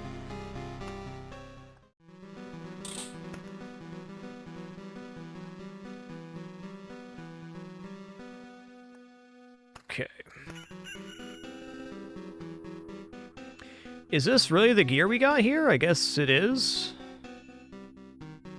Okay, evasion bonus with that. All right, I think I prefer attack speed right now. 24% here. 37 to 55. I'm going to replace the Qatar with that. 24 attack speed. We got 28 on the boots right now. 38 to 58. No. Okay, let's put a road lantern down. Not yet. Let's Oblivion out these goblin camps.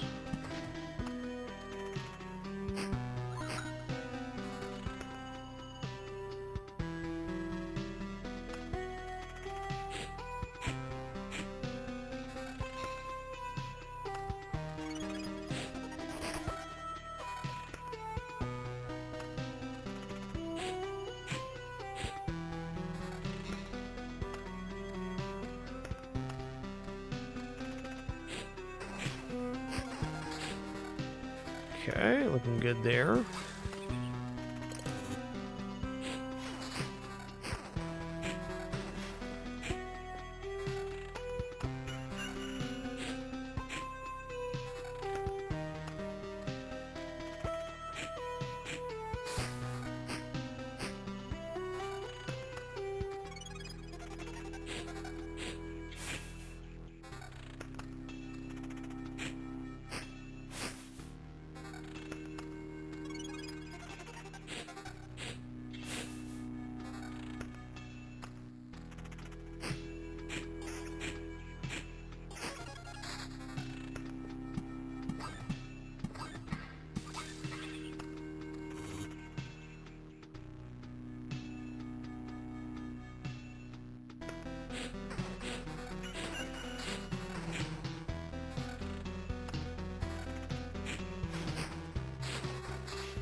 Just finish out this treasury here.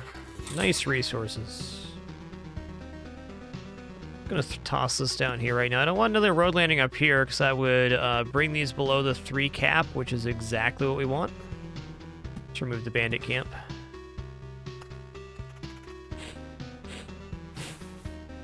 What's this? Is not bad.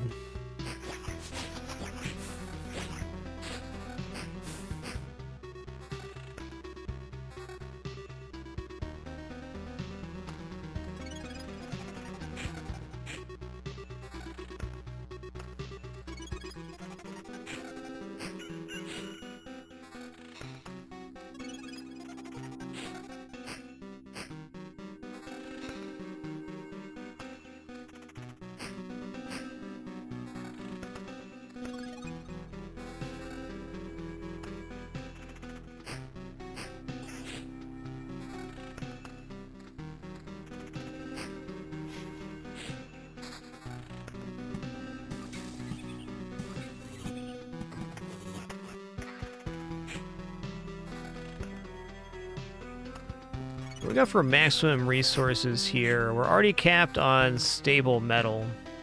Interesting, I thought this cap was going to go up to 15, but it hasn't. Interesting.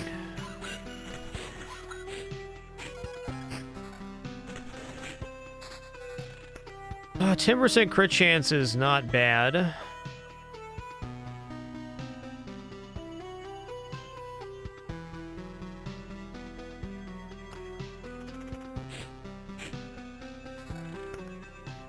Okay, boss unlocks are possible trait unlocks from level ups. Interesting.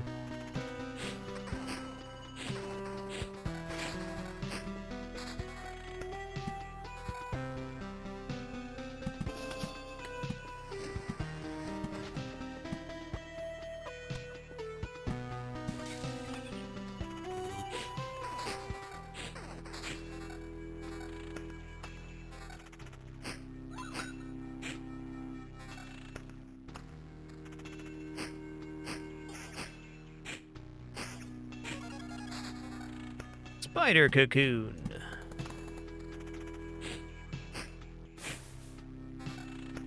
A good way to look at level on items in this game is the statistics in the game are rolled within a set amount based on the level. So I'm going to throw out some numbers here that are not correct to the game, just as an example. But let's say a level 9 scimitar would have an attack speed roll between 15 and 21%. And then a level 10 would be between maybe 16 and 22. And then the different qualities of items may have more rolls on them. So the art style on the item and then the color of the item are both determining factors. The color of the item, I believe, determines how many modifiers are on the item. And then the art style of the item is the type of modifier. So, for example, these winged boots always have attack speed. The scimitar always has attack speed. And if we had an orange scimitar, then it would have attack speed and another stat on it. But I would say within 2 to maybe 3 levels, you can get better gear from a lower level item. It just depends on the statistic roll that is happening.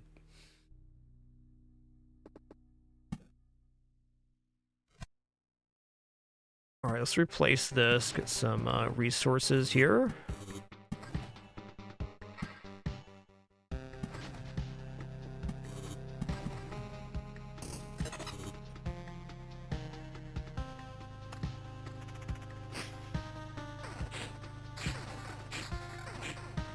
Highest level weapon will usually have the best damage. That's fair.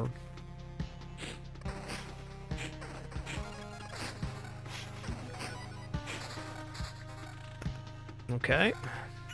Must be something for using potions. I think we're gonna bail after this loop.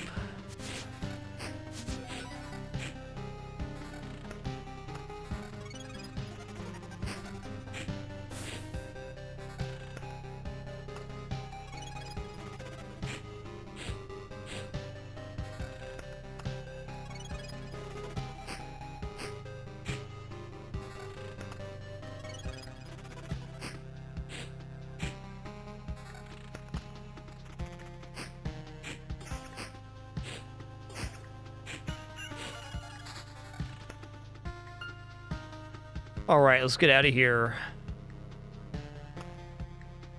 You keep all resources. Beautiful.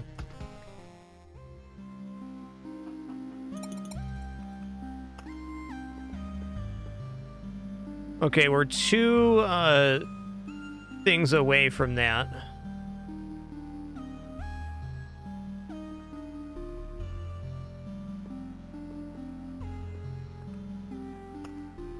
Okay, let's do an expedition now. Actually, let me look at the build menu here, what we have for resources.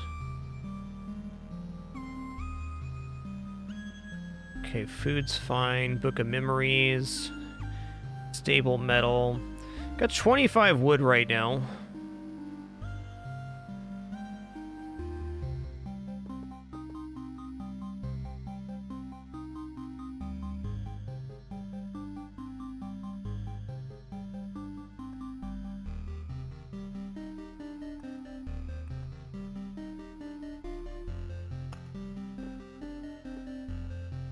Alright, Supply Depot is our next, next tier. Okay. We can go Expedition now.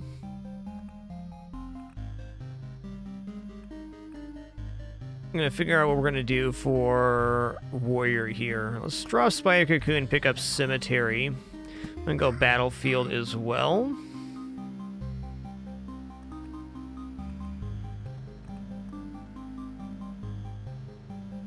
Let's go Village with Vampire Mansion, but not Wheatfields. Okay. Field Kitchen, 10% to Campfire's healing power, unlocks Blood Grove card. Okay. What does upgrade here do? 8% to Campfire's healing power.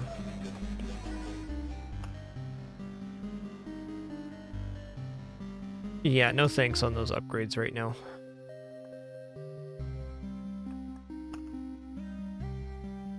Alright, before we kick off a run as warrior here, excuse me for just a moment, just going to stand up, stretch real fast, and we'll be kicking off another run in just a sec.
Alrighty.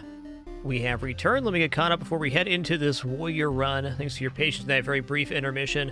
DSZ Riverflows, thanks for 70 months. Dan Aykroyd fan, thanks for 28. Lewis 1987, thanks for that prize sub. And Sarah Goss, thanks for 24 months. Appreciate that 2 years. Alright, let's take a look at our deck here real quick. We got Treasury, Oblivion, Rock Meadow, Vampire Mansion. So we're going to try to get a village with Vampire Mansion as some of our fight. Okay.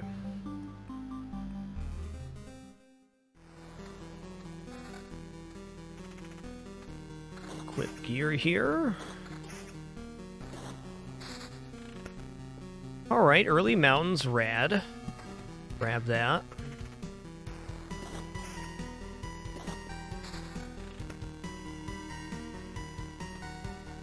Okay, ring, magic damage 2, I'll take it.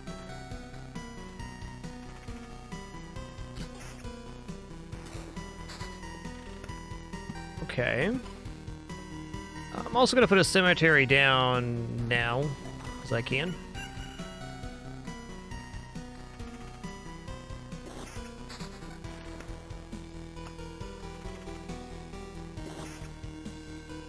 Okay, I do want to build this with rocks. Okay, here we have village. Let's put this at the halfway point. Let's get our quest going now, too.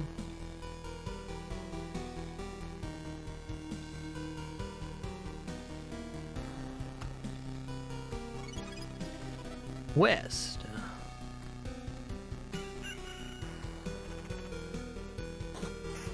Yes, retreating at or around the campfire is the way to not lose any of your meta resource. You get, I think it's 60% for dying at the boss if you get it spawned, and 30% if you die anywhere else. Okay, cool. I'm going to put cemeteries in just wherever here. Skeletons are pretty tough enemies, but they do drop good loot, and we're getting a memory fragment for each cemetery we pass through.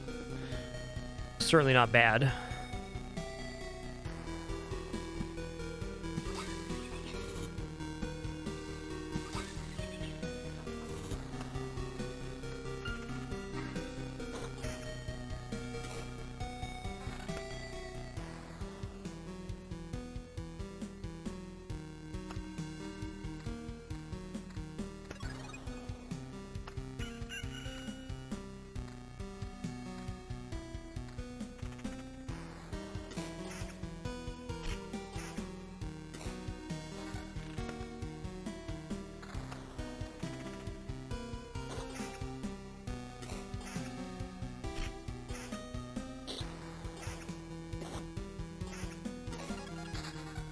Okay, Vampirism 9, I'm in.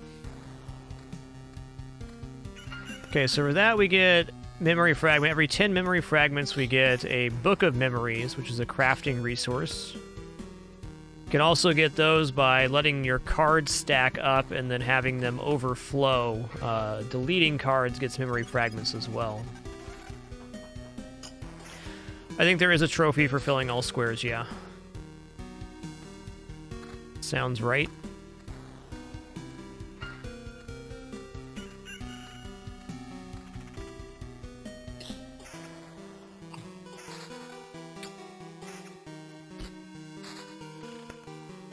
Okay, another village here. Gonna put this village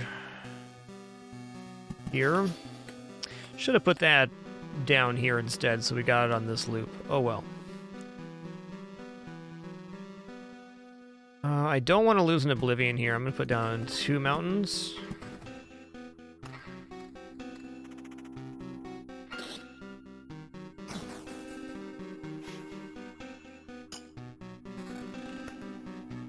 Attack speed and counter. That's awesome. I'll take it. Better damage, too.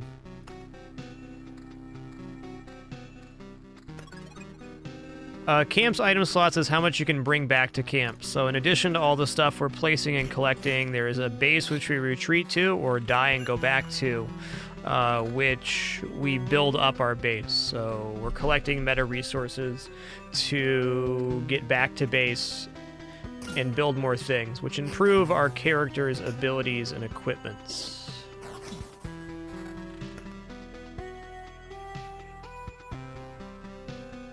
Okay, attack speed and regeneration with 12 defense. That is a monster item. I'm now starting to feel like cemeteries drop higher than average level items because I got some good items from another one earlier. Okay, let's put the battlefields near here.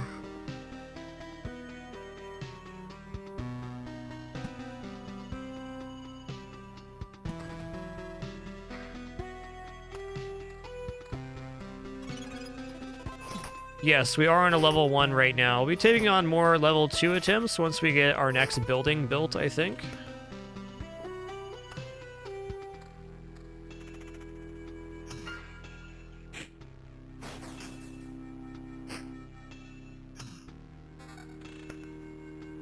"12 vampirism and better damage." I'm going to take that. That's some good sustain right there.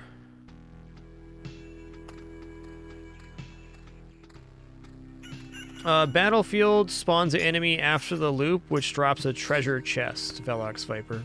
So a little bit different. And also, if you have overlapping battlefields, it spawns blood clots.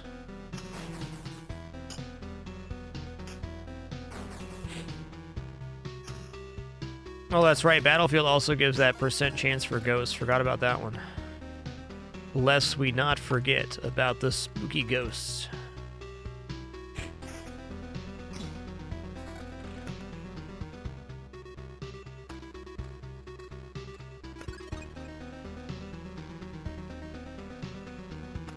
The aura is just simply the area of effect of the particular tile.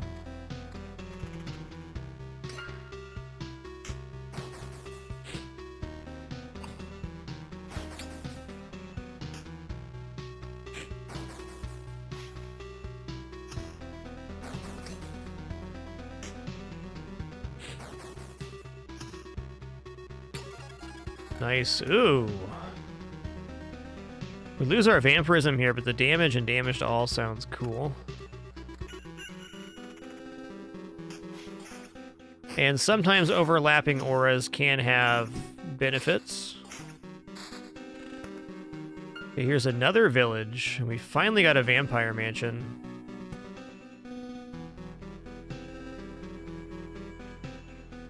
Alright, I'm going to put this up here. I'm gonna put the Vampire Mansion, Oblivion out this bandit camp, thank you. Gonna Vampire Mansion right here. So this is gonna convert this, and in 3 more loops it becomes a bonus.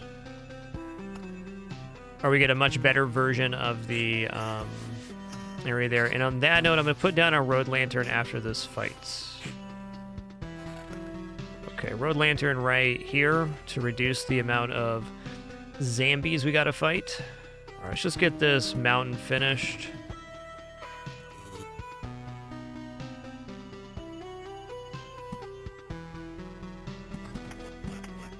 Oh, Goblinville, right.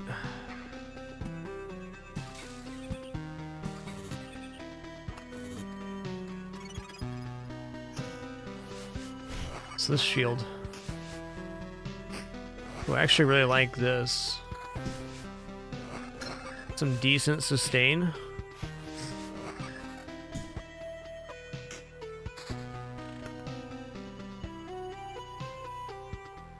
Yeah, great ring.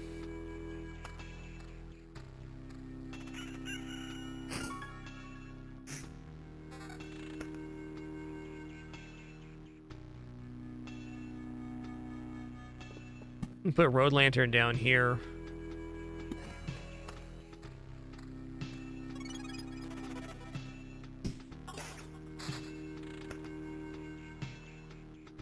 Evasion is nice.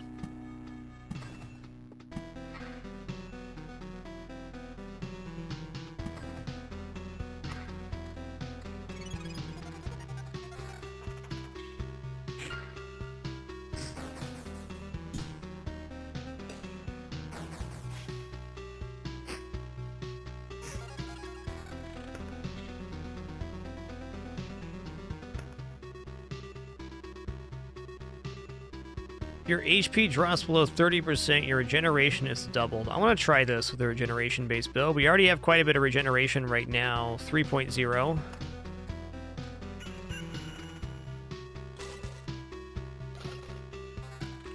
Okay.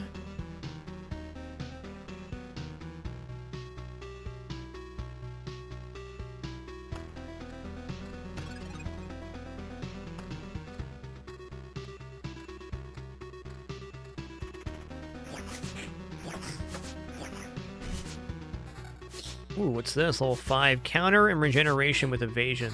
Yeah, lose a little regeneration, but the other stats are stellar.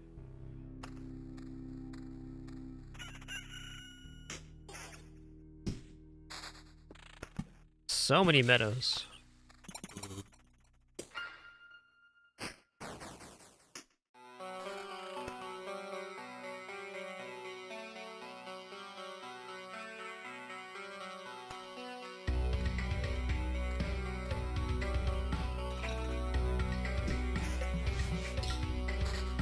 Okay, here's another battlefield. I think I'm going to place the battlefield not directly next to the other battlefield this time. Put it in this area, which is currently not going to be bothered by that. Should have put that rock up top, but oh well. Reason being, if we got another treasury, we could have put it below here to share some spaces. Very small optimization.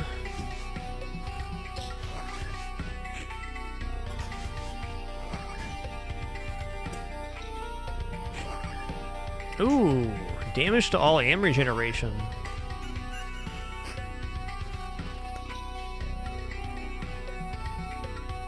Equip that.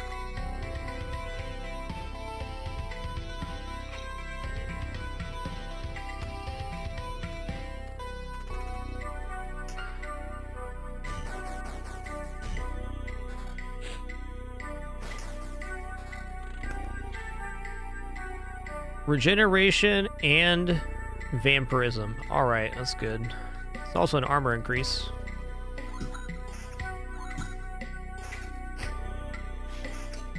Yeah, skeletons definitely are a tough enemy, no doubt about it. Okay, after I pass through this village, I'm going to Vampire Mansion it. I want to get the heal first here.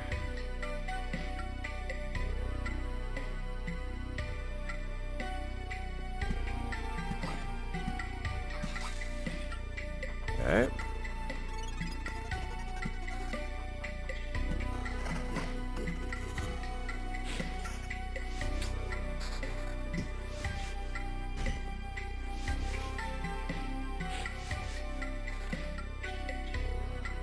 Attack speed, evasion. Actually seems like a pretty nice ring, all in all.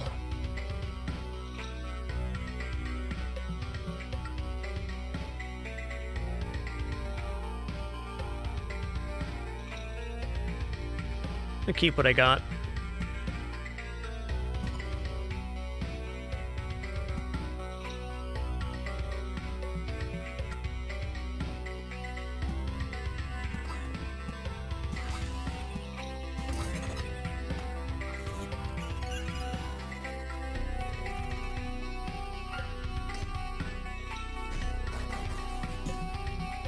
Okay, well, about the end of this loop, we should be leveled up. That's nice.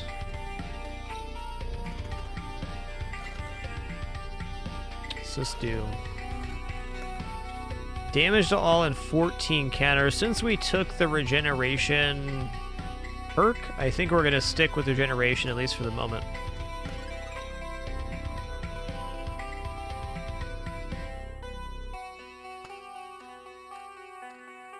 Hey, glad you've been enjoying it, Kinster. It's a pretty quality game, if I don't say so myself.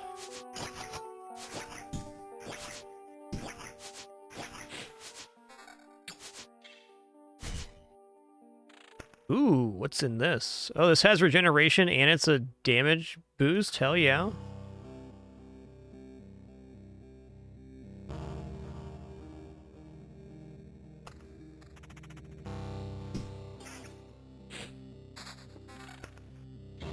I'm going to Road Lantern right here. It's going to reduce one of the ghouls. And also One less max skeleton on that cemetery.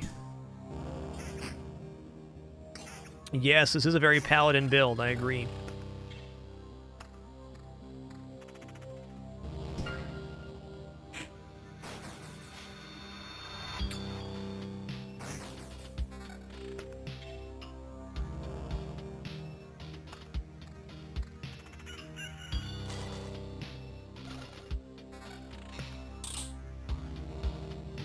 What was that noise?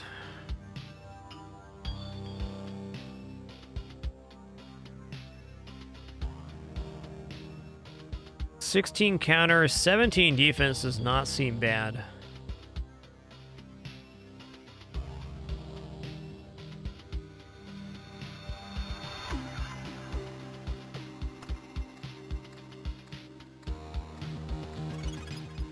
Ooh, it's gonna be a toughy fight here, man.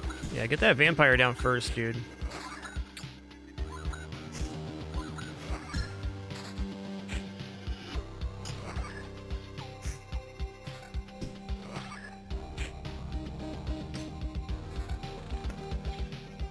Toughy, but it worked. 3.6 regeneration a second. You know what? I'm going to throw this on here. I feel like we're outscaling right now. We could get up to 14.4 on regeneration if we were below 30% health.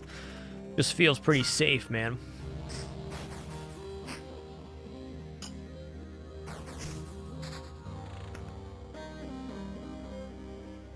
Okay, that noise was a large resource converting into a small resource. I believe that.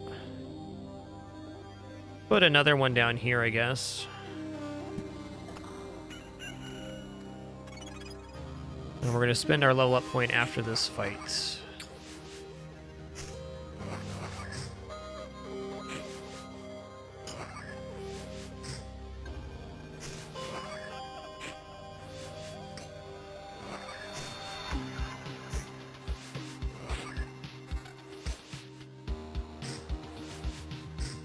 Cool. Ooh. Yeah, I'm willing to get 20% attack speed here for that. That's a lot of attack speed.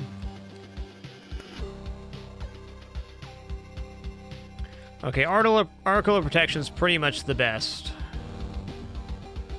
So it gives us a armor barrier each time we get through a loop. So it's essentially more HP.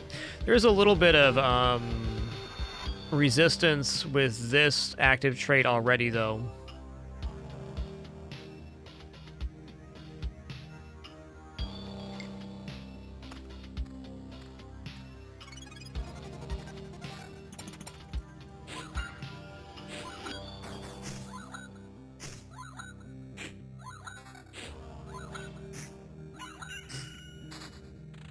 Yeah, Charlie, very hard to explain briefly, but you circle the loop, fighting enemies and placing cards to build the world before retreating back to your base to build it.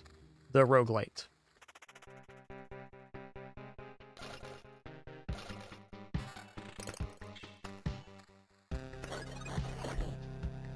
Okay, we now have the Count's lands here.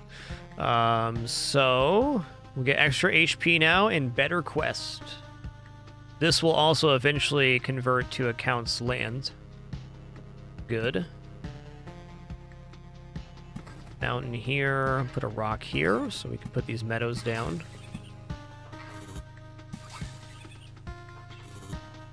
Short of things that affect combat on the tile, all of the pertinent stats are listed on the right-hand side here.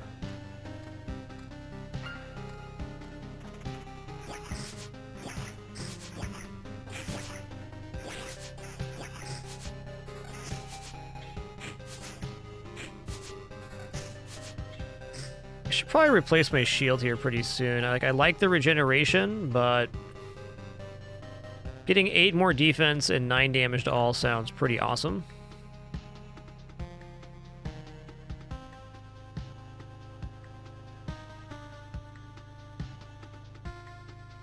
Weapon upgrade is very likely here soon, too.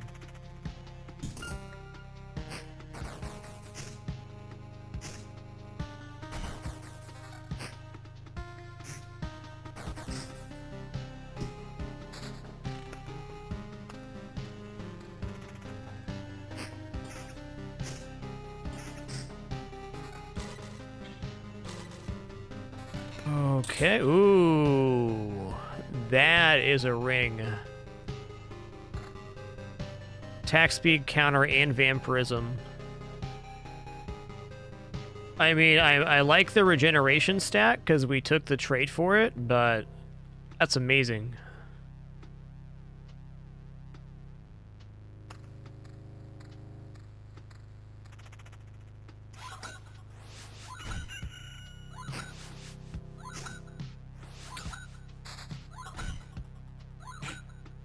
Yo, seagoing manatee, thanks for a half century. Much appreciation.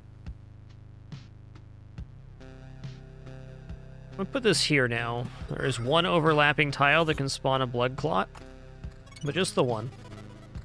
New quest.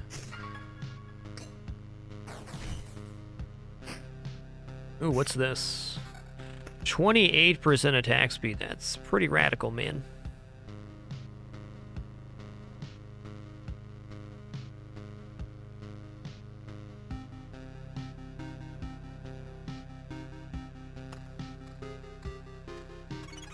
Oh, this has regeneration and vampirism. Okay. I'll drop my attack speed for that. That is a huge amount of sustain.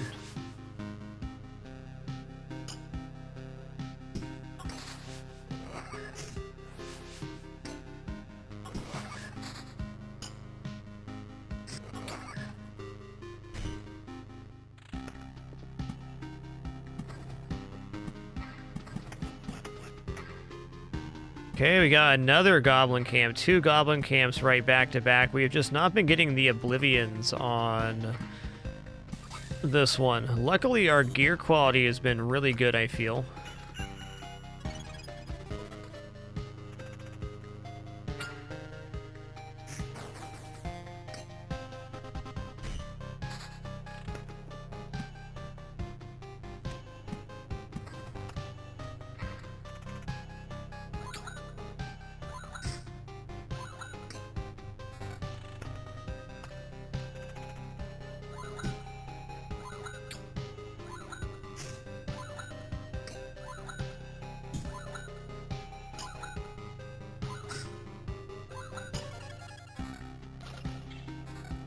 Damage to all and evasion with 22 defense, not bad. Evasion and vampirism?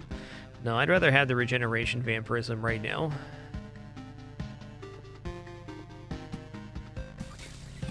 Okay. Yes, you can use only rocks to make the initial peak. Definitely an option.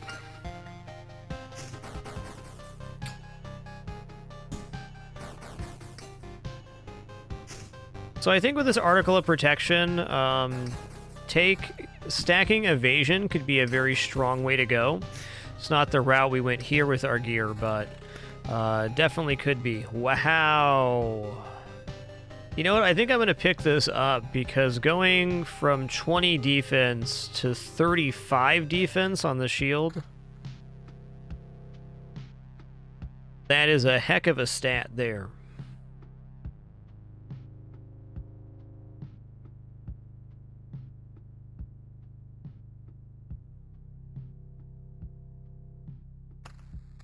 Okay, now we have 2 towns that have been converted to Count's lands. Dude, if I get an Oblivion right now, I am 100% taking out one of these goblin camps. This area right here is very terrifying. Okay, level 6 pole arm with attack speed and defense. Not bad, not bad. 25 to 37 with 14% vampirism. I think this is actually better right now because we already have some vampirism stacked. And that's every time we hit. So every time we're alive and we hit, we get a little HP back. Alright, this upcoming set's going to be gnarly.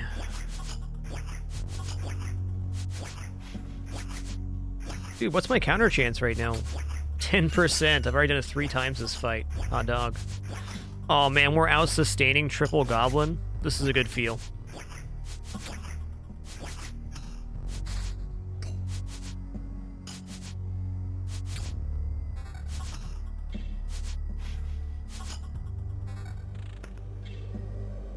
White Fury, all the stats are on the right-hand side here. So regeneration per second and vampirism are 2 separate statistics. Hope that helps.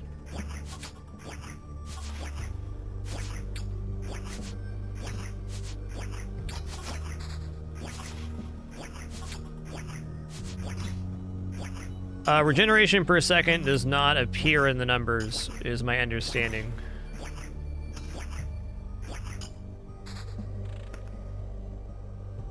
Okay, if we made it through that, I think we are in a position to possibly convert this town too. So I'm going to do that.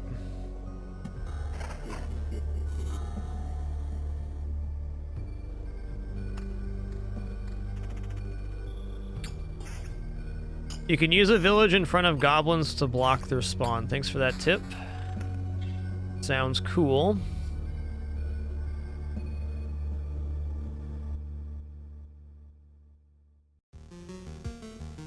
Not a bad shield.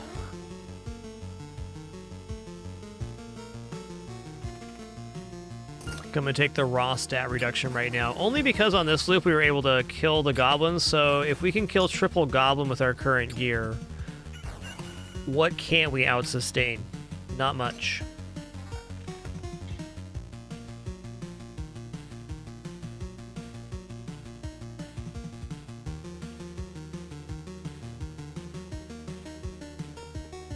Can put cemetery here, I guess.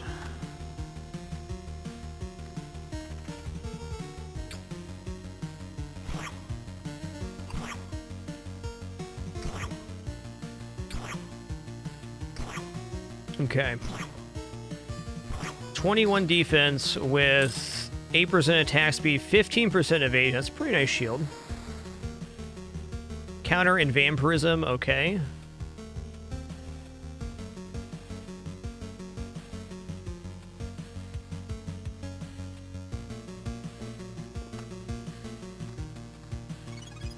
Big heals.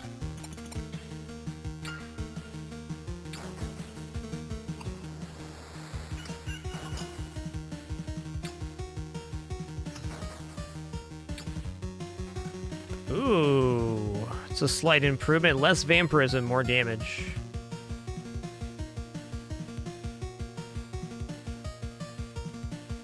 Cool, thanks for that tip on the goblin spawn thing that we can block them off. I'm gonna guess cemetery doesn't do it, but village does.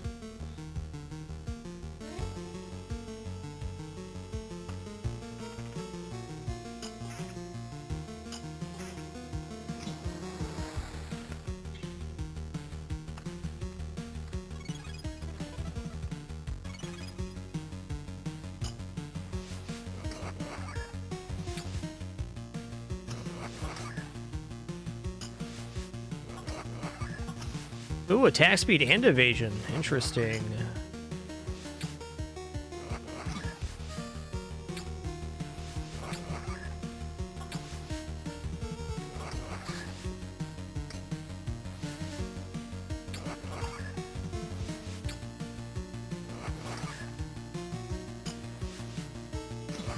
Okay, so this is the first time in Warrior I've gone this heavy into sustain, and I have to say it's pretty nice. This looks good. We get extra magic damage per hit with the spear. We get counter chance and regeneration per second. I'm in.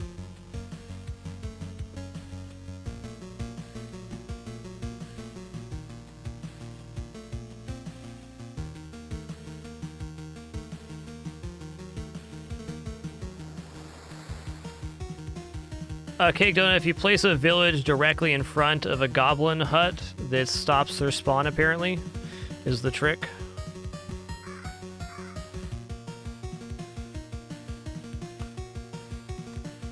So it's a way to remove a goblin camp without using an Oblivion.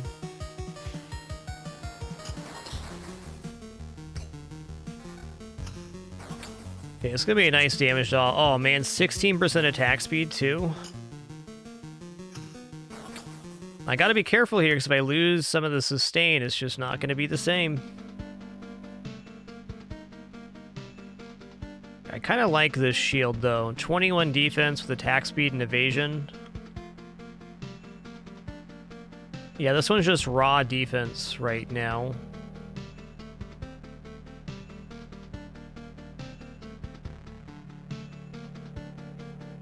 I think 15% evasion makes up for the less defense. What do we got? Regeneration. This is a very hard piece of armor to replace.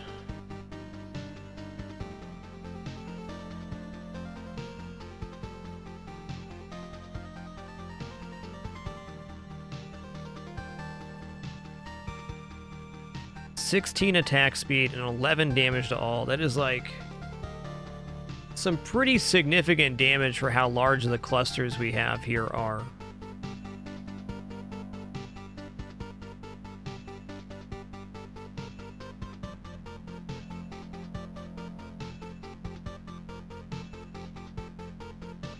You can also save a fight with the ghouls if you vampire the village after you pass it. Yeah, that makes sense. Mojo Cube, welcome to the Dapper. Thanks for that Prime sub, man. Thanks a lot. Just to briefly go over our policy, you're more than welcome to share anything about the game mechanics that you would like to share or any knowledge that you have. We're all here to play and learn together. I only ask that you communicate respectfully, which everybody certainly has done for the entire stream today.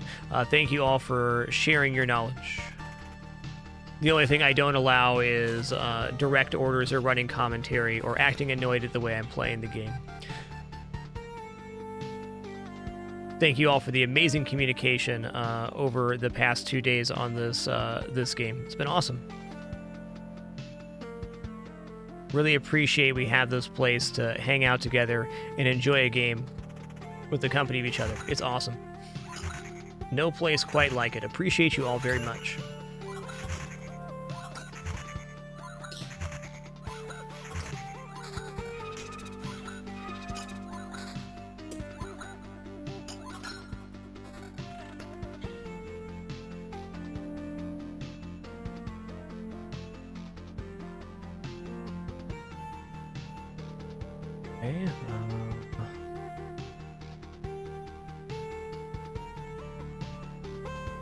Yeah, I can see that counter is, you could compare counter to the damage to all stat.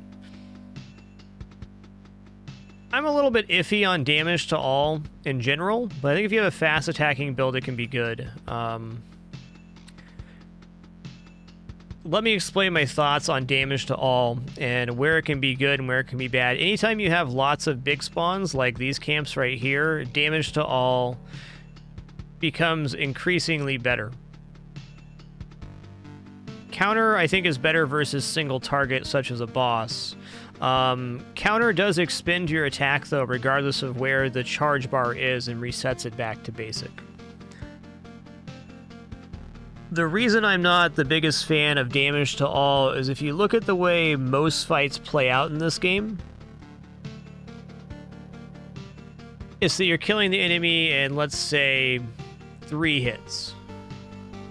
And is the difference on damage to all the difference between killing it in 2 hits or 3 hits? The answer is usually no, so damage to all on 1 or 2 targets is often maybe not fully negated, but in a lot of cases it is negated.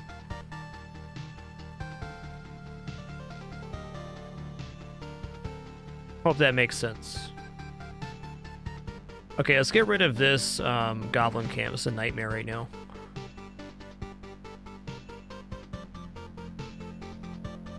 Hey, I got a level here. That's right. Okay, so unless damage to all equates to making less attacks on the target, is it really better? That being said, I do think damage to all can be a very powerful thing to stack. But a little bit usually doesn't matter too much. Plus 1.5 damage for every potion used. Okay. Take second thoughts here. Ooh. Ooh. Okay, battering ram's really good. I've taken this twice. I'm gonna take deep pockets though. We are in the meta game right now. And this lets us take more stuff out if we have a good enough run, which I think this one might go well.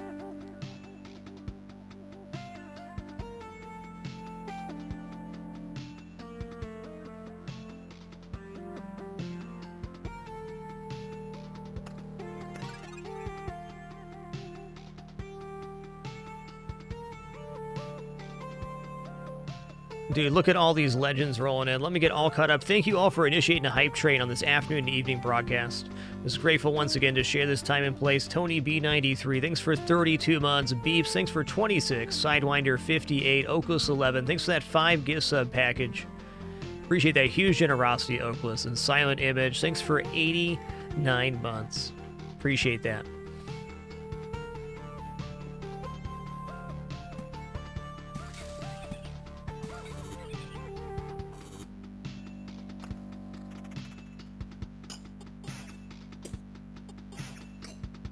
Yeah, I keep forgetting we got that that armor. Okay, here's a village, so we're going to try to block off the other goblin camp now. The game's starting to scale pretty aggressively. Ah, yes, well, the bandit camp spawned right next, just to let us know what's up.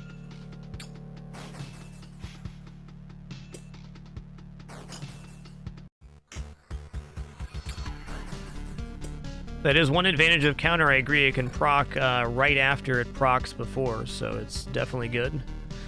Cool ring, man.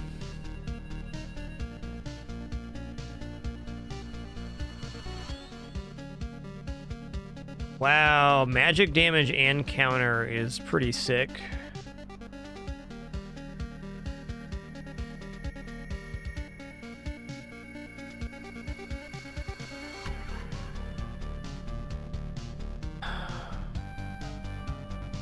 This regeneration per second stat is gonna carry us a long way when we actually start getting down to below 30% health, which is why I don't want to lose that as much right now.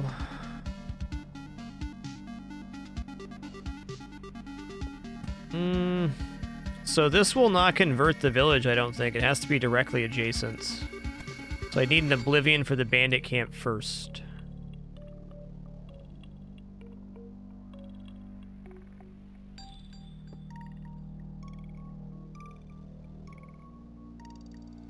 (24% attack speed). Well, seeing as how much I've gone into attack speed the past several runs, let's just not do that. I like attack speed. I think we've established that.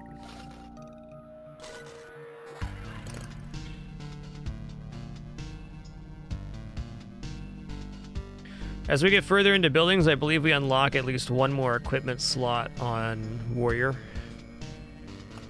Just not quite there yet.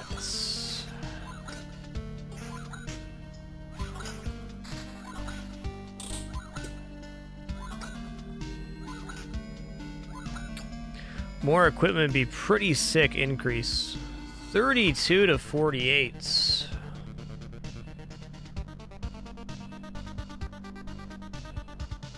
Not as big of a damage increase, it looks like, because the spear with magic damage 4 is really 30 to 42.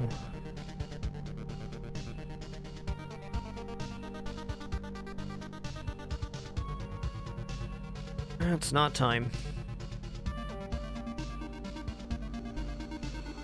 Alright, more skeletons. It's time. This is the most cemeteries I've ever put down. It's been pretty cool. Ah, good. More goblins. The re-goblining.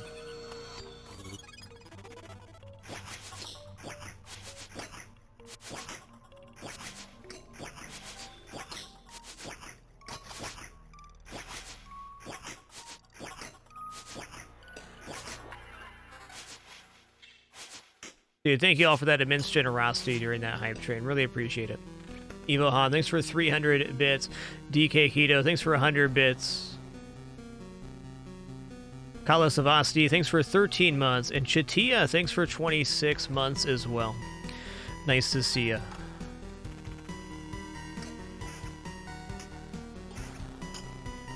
This game has so much information to ingest. I love games like this.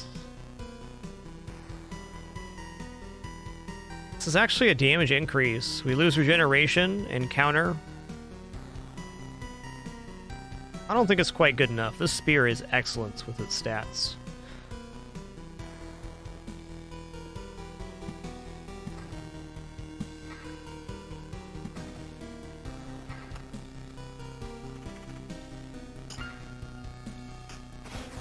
Getting asked a few times in chat here. We're saving the treasury for the latest loot possible, so we leave the one slot to fill in. We get more meta resource this way before we leave. Ooh, that's a vampirism shield. Yeah, that's a nice shield, man.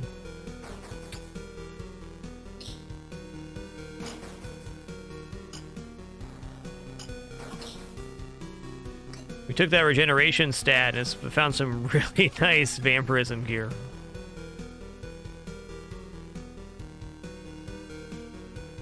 Eight defense is not an insignificant amount of defense. I think I'm actually going to put this on. It's the same amount of vampirism. We're trading defense for counter and attack speed. No, that's not enough. Not for me. I require more.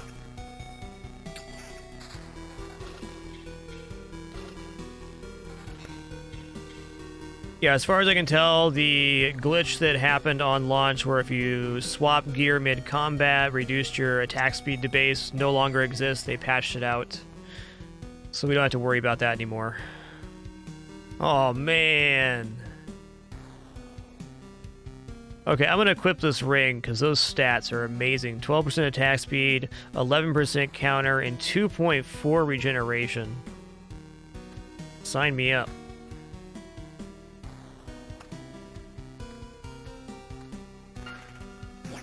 No, we have not reached 30% HP for the double regeneration yet.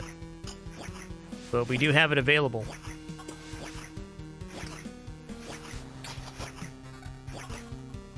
Magic damage? Yeah, the ritual sword always has magic damage.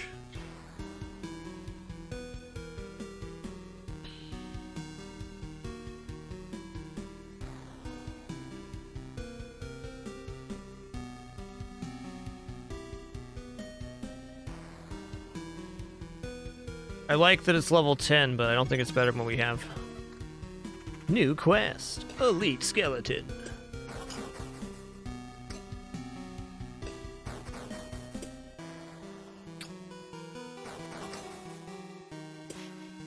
The nice thing about raising up HP is that we then get better regeneration. Oh, man. We're below 30%. We are quite good.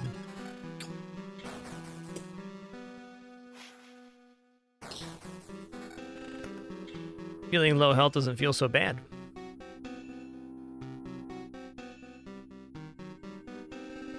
(24% attack speed, that's cool. Okay, we currently only have vampirism on the armor and the shield. If we could replace vampirism with a higher regeneration stat, I'd be interested in that.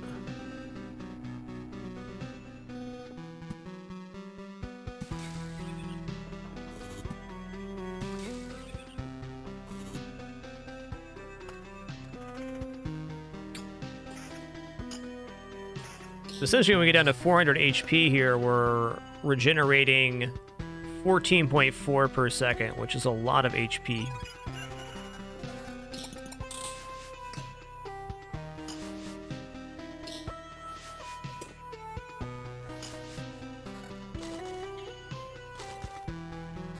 Hold up.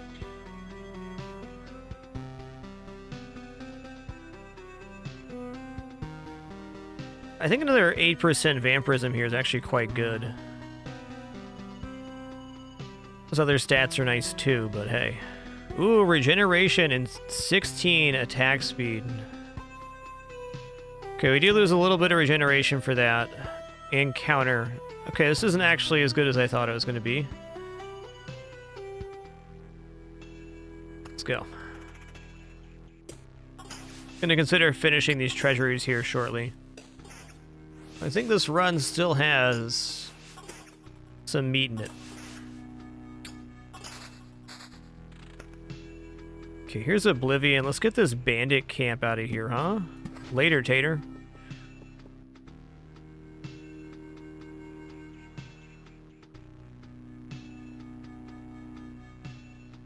A little bit scared right here.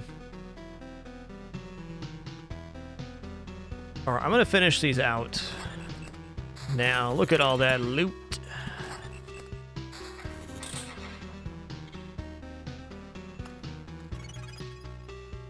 This will be the test for our regeneration here. Smarter me would have placed the lantern. Okay, I believe we're out sustaining right now.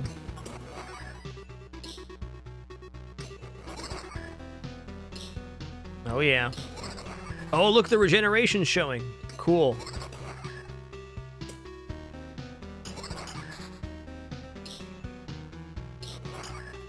Or at least indicating the double effect is active. Nice. Well, feeling better after that exchange. Okay, I'm going to put this here, but wait to place next to it in case we get another treasure. You can put it 2 tiles down and share 3 of the adjacent tiles. This one's going to convert after this loop, I think. So let's go ahead and put a road lantern here.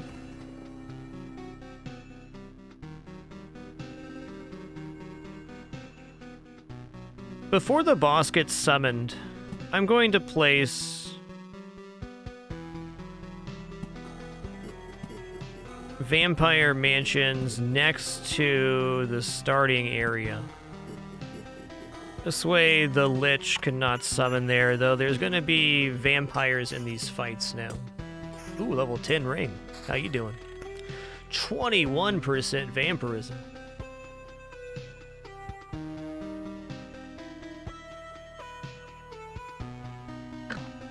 Actually, still not better than what we have right now. Attack speed and vampirism. Man, this is a really tough piece of armor to replace.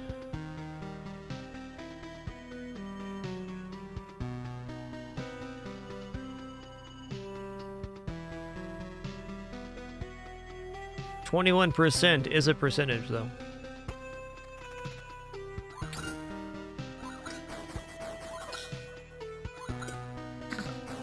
The difference is that our double regeneration below 30% works all the time. And vampirism only works when we hit. Ooh, it's getting scary in here.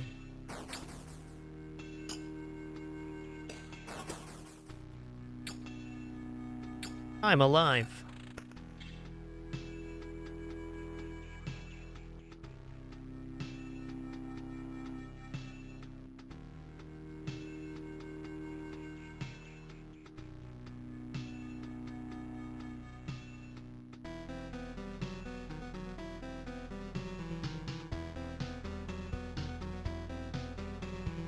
RJ Devil, the boss perks you pick after the boss fight are then added into the level up trait pool. You do not receive them immediately.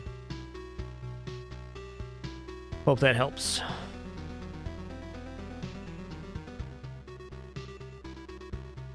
Alright, well here we go. Let's get some more max HP here by placing down the rocks and stuff we have.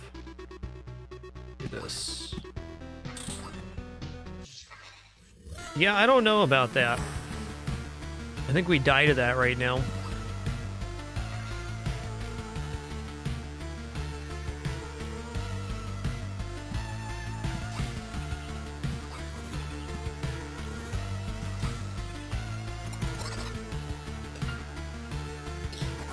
Oh, I think this is it.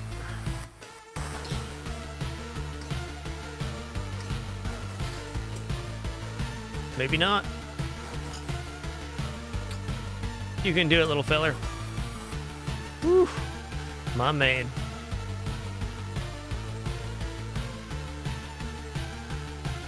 Alright, this is going to be Harpy, and then we have Blood Clots as well.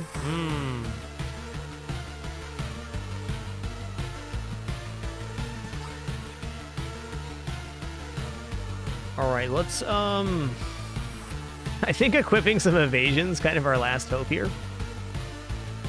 Well, if we give regeneration, it's certainly done. Maybe we can out-regenerate the Harpy. The skeleton's probably a higher tier than that.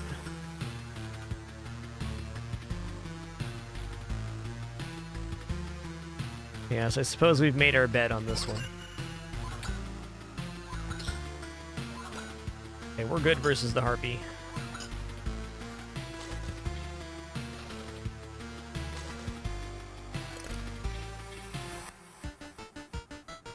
Double Blood Claws should actually be a fine fight for us. Shouldn't matter. That's a nice weapon.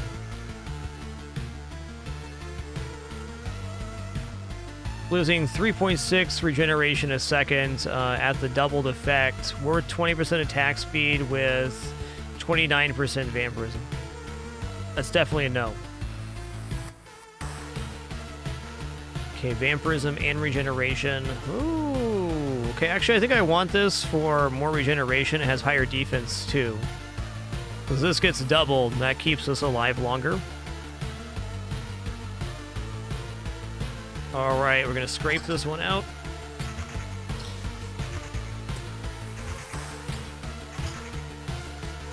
Uh-oh. Spaghetti moment. Or spaghetti.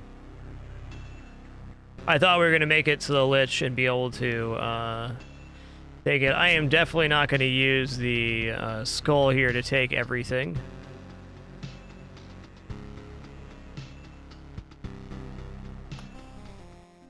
A fun run. I'd never gone into regeneration like that, so now we know regeneration has its limits. I'm going to say that 30% extra trait may be better when we have another equipment slot on Warrior. I think that'd be a pretty functional difference. Okay, we're going to go out as Rogue next, then we'll do another run as Necromancer 2. Going to rotate through the characters here and enjoy.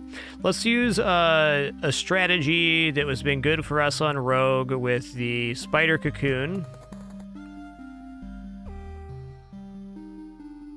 I'm hesitant on Vampire Mansion with Rogue because converting the village creates those 4 ghoul fights. And I think you can get away with that like once, maybe twice in the early game, but after that it's really tough.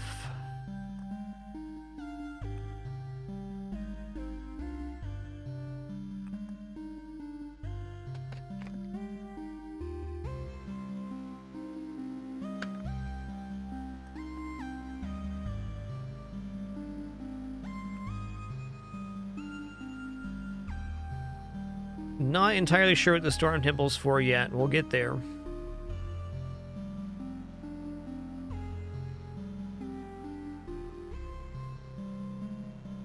Temporal Beacon speeds up time by 50%, so I think this makes the day cycle go faster. And the more days that have passed, you get more healing out of that. So I think it's another way to manipulate the map. I'm sure there will be other synergies as we unlock more cards with that, too.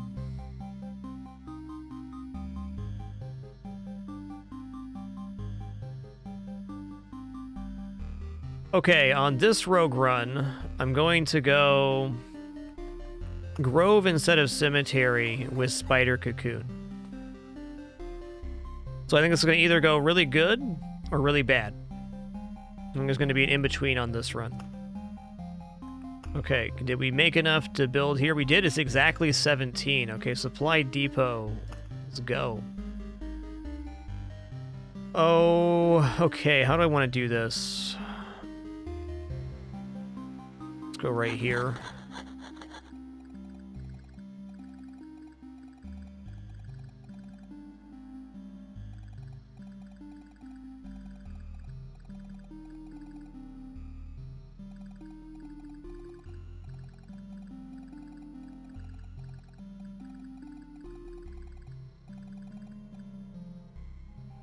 Okay. Ooh, 2 new buttons. Supply. Okay. Furniture, tools, food, jewelry.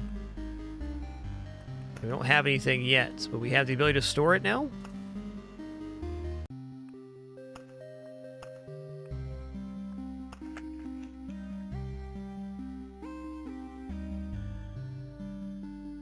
Small basket of various nuts won't go bad and will feed you well. A great type of food to store for the winter and a nice evening snack.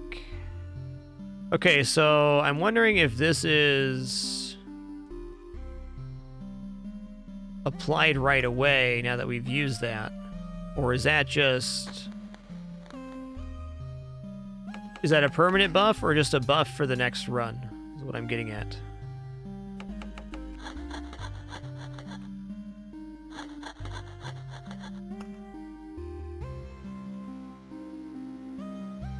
Oh, you put it in a slot in the supply tab. Okay, well, we'll worry about that a little bit. I don't want to spend a bunch of resource making things. We do have some supplies, but...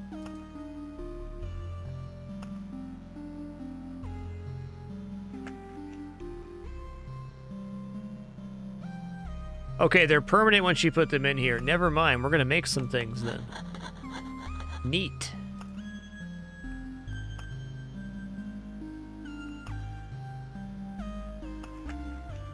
Garlic, I love garlic.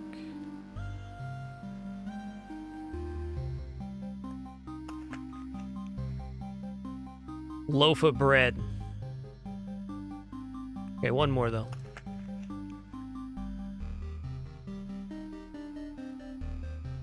Receive an additional 5 HP while passing through village. That's OP, man. Alright, let's stop right there for right now. Made ourselves some goods.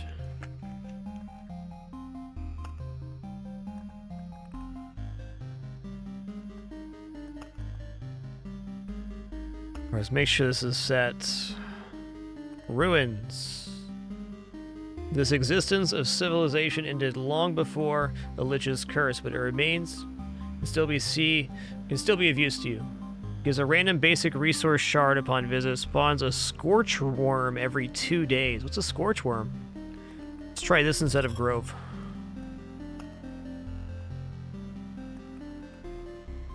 And we'll do chapter 2 on the rogue here. Go.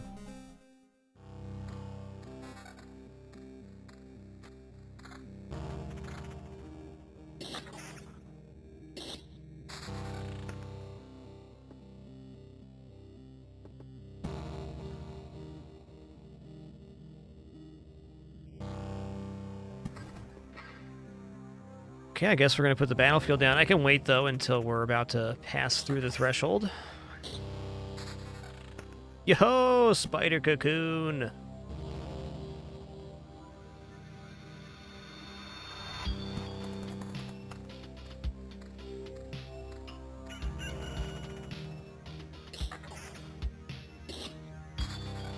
Wow. Winston's letting you know it's about 5 p.m., huh? Getting close?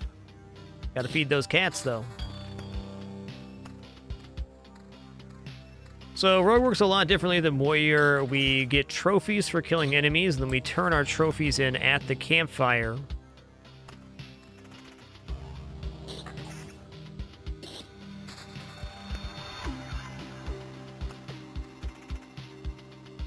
For gear, and the more trophies we have, the more chances we have at better gear.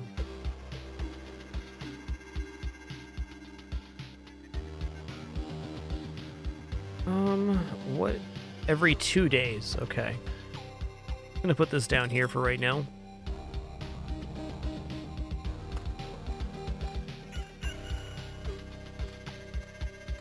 Yeah, attack speed has been my best couple of rogue runs yet, but I'm gonna try something else this run.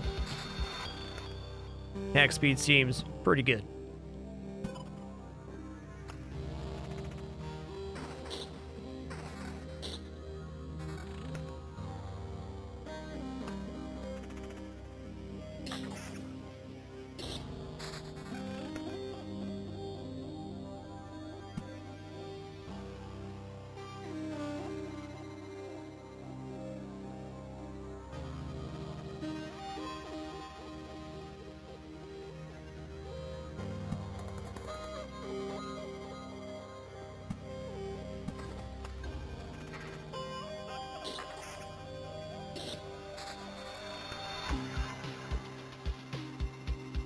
Well, we did do village and mansion this time, didn't we?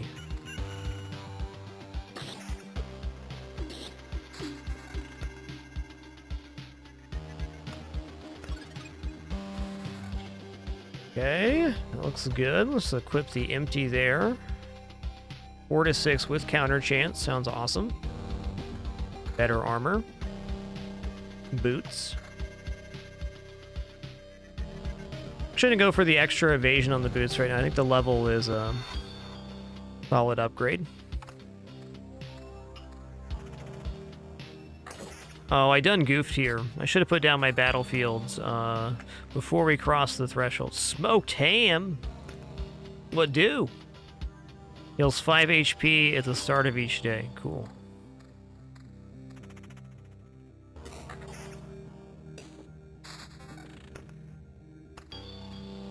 Okay, we get to fight a Scorch Worm for the first time here. Let's just get these mountains down.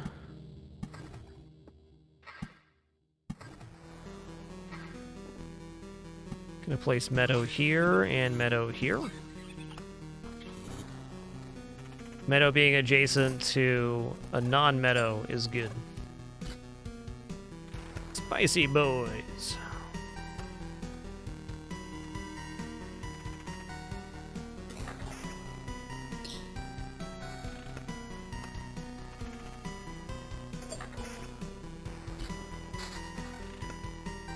Okay, we got a really decent amount of enemy spawns here, so we're going to be turning in a lot of trophies. That is good.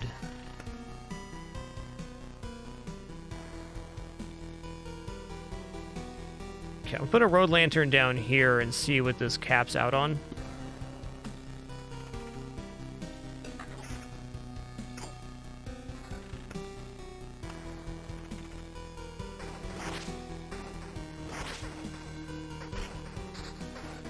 Oh, yeah.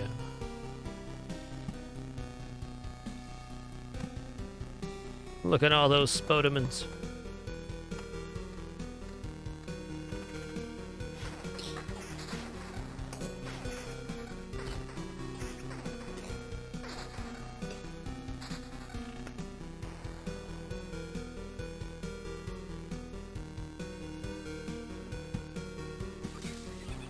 Get a nice meadow for our spiders.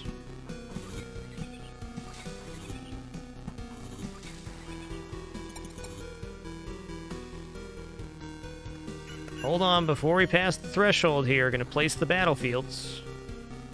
Let's put a battlefield down here. And I don't think I actually want the clots here. So let's have this battlefield occupy the least amount of squares too. These two and these two. Chance for fighting a ghost in those tiles. And now we can fight for treasure.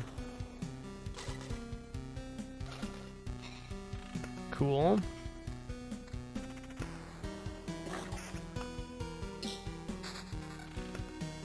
Alright. This looks good. Critical damage 40. That's improvement on damage at least.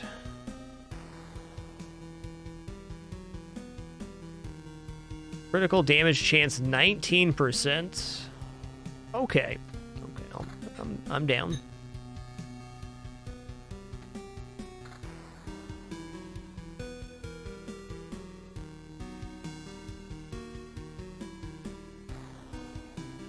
Critical damage chance, attack speed, evasion. That sounds pretty good, because we're already at 44 crit, so going to 57% chance to crit for losing a little evasion. All right. We're very low evasion right now, in fact.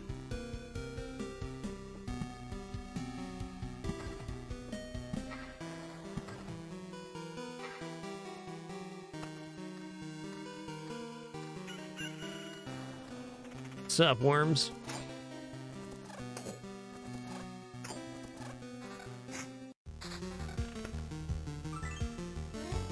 What's this? Brass candlestick. Hero's damage increased by 5% when he's in range of a road lantern beacon. Okay. Okay. I like this. I feel like the unlock of the supply depot is a major threshold into getting progression, because having all of these bonuses we can now stack in the supplies tab is pretty huge.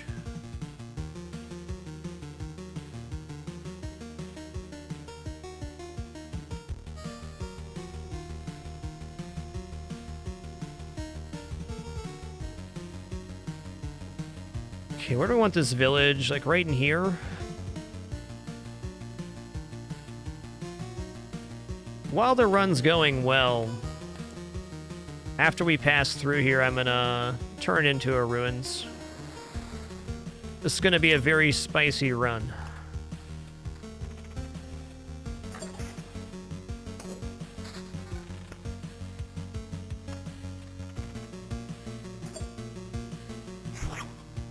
Oh, it's a mimic. Get him out.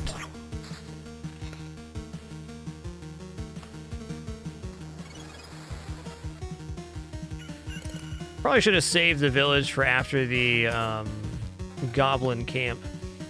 Oh well, more stuff to stab.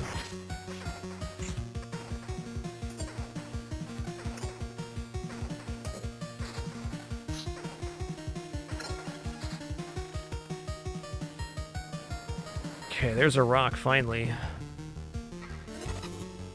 Really don't want to place the meadows yet, but it's kind of letting me know that I'm gonna have to.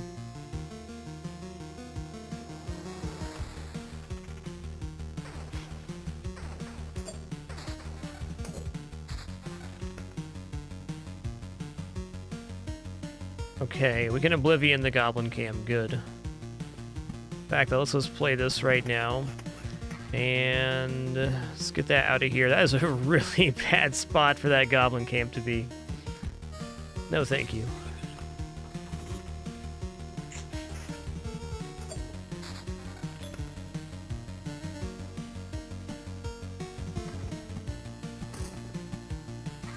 Alright, meadows are down now. We're getting 30 HP at the start of each day. Camp will get us above 3/4, I think. We're also going to get some really awesome equipment here for all these trophies.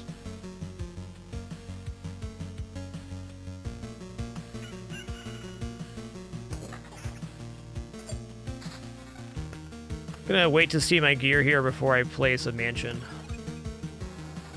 Okay, looks pretty good.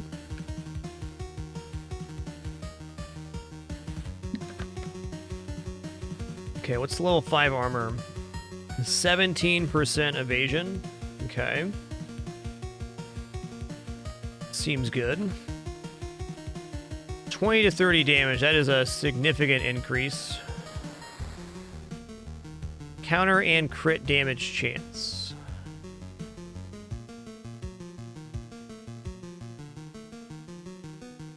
Okay, well, that's at least better than this. 14 to 20 with magic damage. Axe at 20 to 30. I think I'm going to replace the top hand here too. And now we should be two-shotting most things, I think.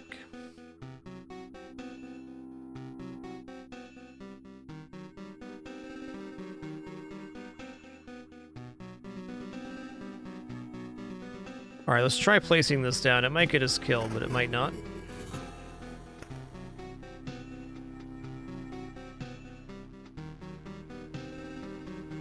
Blissful Ignorance is a way that we can heal through this. Okay, here's what I'm gonna do. I'm gonna place Vampire Mansion right here, so that our easy chest fight will also have a single vampire next to it. Like so.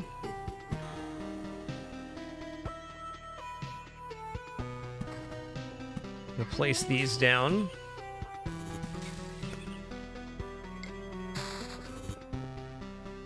Okay. Now we can remove things that we want to. Let's start by removing this vampire town.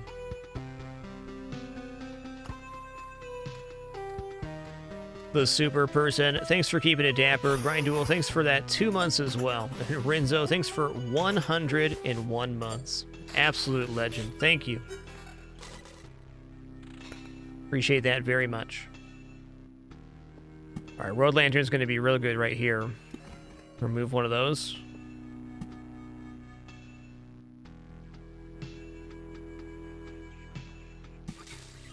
XT Regin, thanks for an awesome 86 consecutive as well. Appreciate that.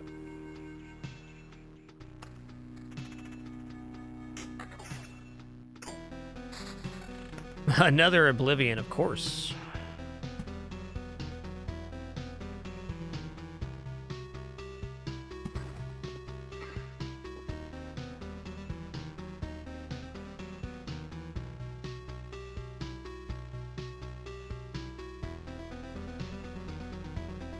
Alright, if one of our Oblivions get eaten here, so be it.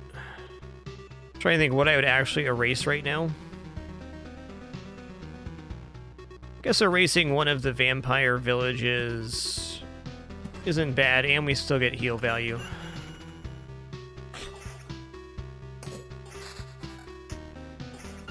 It's a lot of card, man. It's like they know.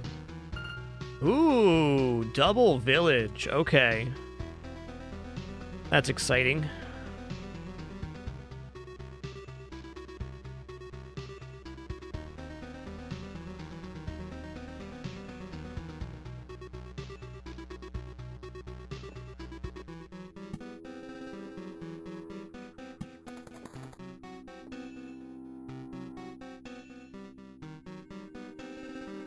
Can I afford another ruins right now? Maybe.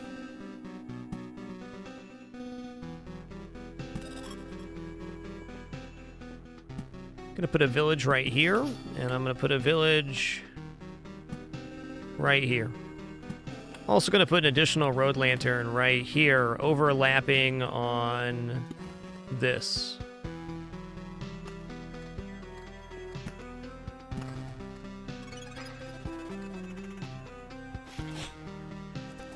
Road Lantern decreases the maximum number of monsters on the tile. So we've taken this down to 2 ghouls instead of 4, with 2 loops remaining until that gets converted into a better village, giving us more HP when we pass through.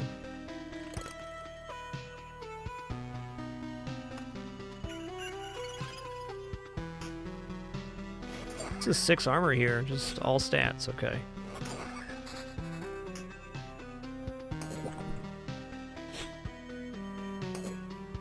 Okay.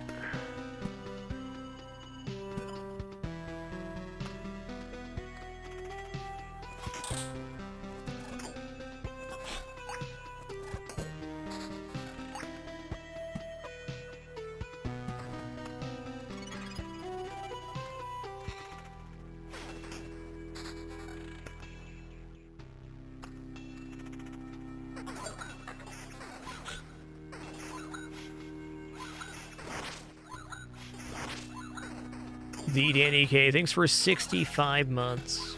Should have 5+ years. Tough event right there. Yes, we do want more monsters for trophies, but a good way to look at it is we want enough monsters for trophies, not as many monsters as possible. As many monsters as possible will end up getting us killed. We're 409 right now. Do I want to Oblivion anything out? That's tough. I think Road Lantern in here is next. Let's just get rid of this vampire house.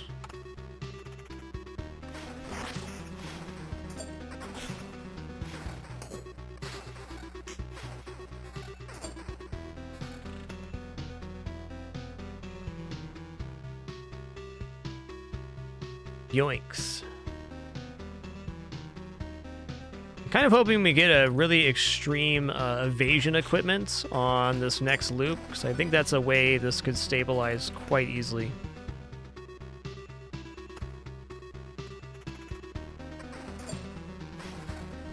Get him out.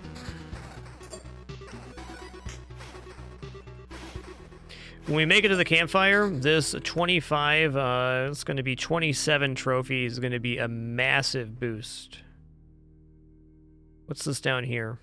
Battlefield, battlefield.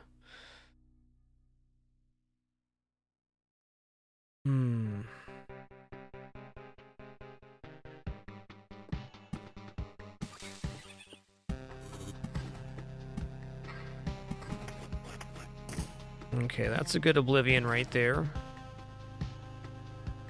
Well, 367 is enough to fight 2 spiders, I'm sure.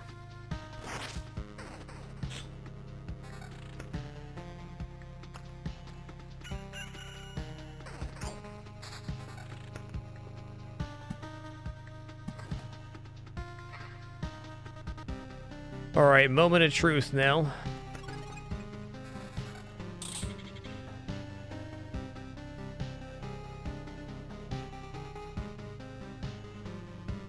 Critical damage, damage to all, attack speed. Evasion bonus 15 with a lot more max HP, okay. Okay, let's look at boots now. Damage to all, counter, evasion, evasion counter, evasion defense, evasion counter.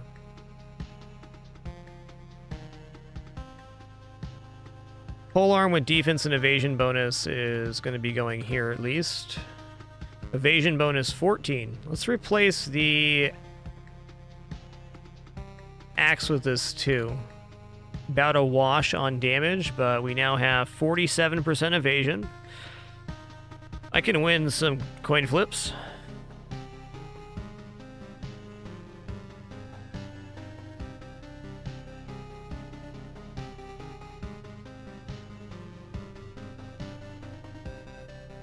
I don't like any of these boots.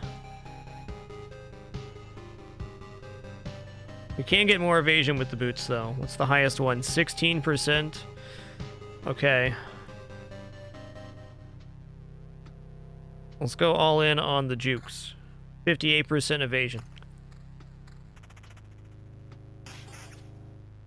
You can hit me about half the time. Keep raising this max HP up. Finish the mountain formation.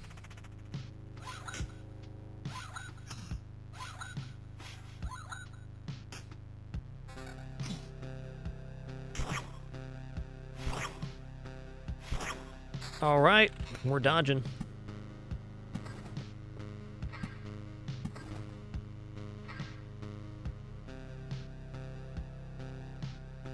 Oh, hey, there's a bandit camp right here. How about you just don't? Miss that bandit camp. Like to see some more road lanterns still.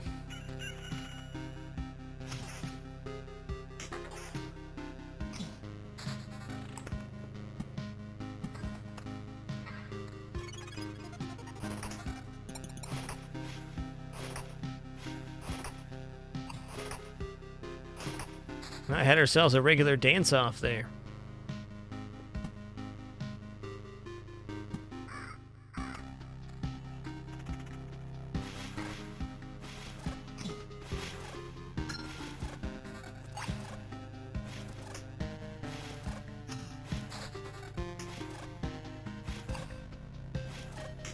Get him. Dude, Elite Worm's tough. What's this thing? Oh, probably not then.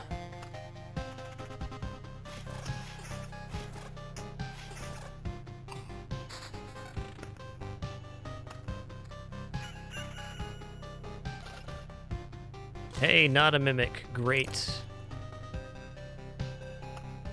Alright, time to level up. Well, I mean, this is where we're at right now. Fighting against 3 or more enemies will grant you an additional trophy. We got lots of 3 enemy fights in here.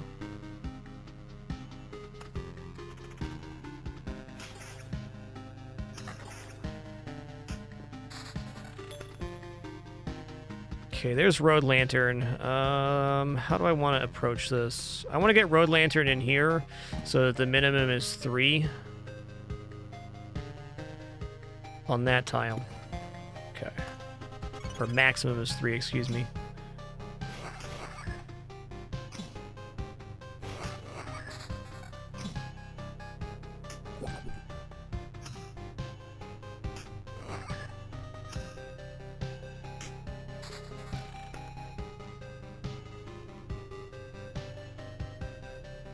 Is it too greedy to add a ruins right here? I feel like it might be.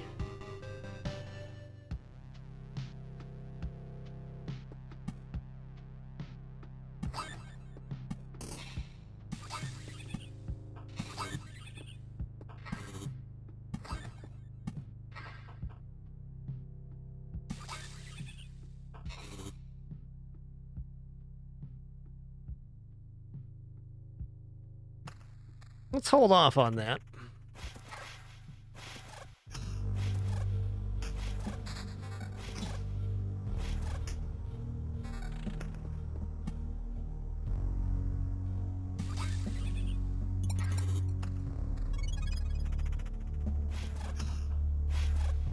Dude, evasion's pretty good. There are certain towers or cards that can have allies fight with you, and also the Necromancer heavily relies on that. Good.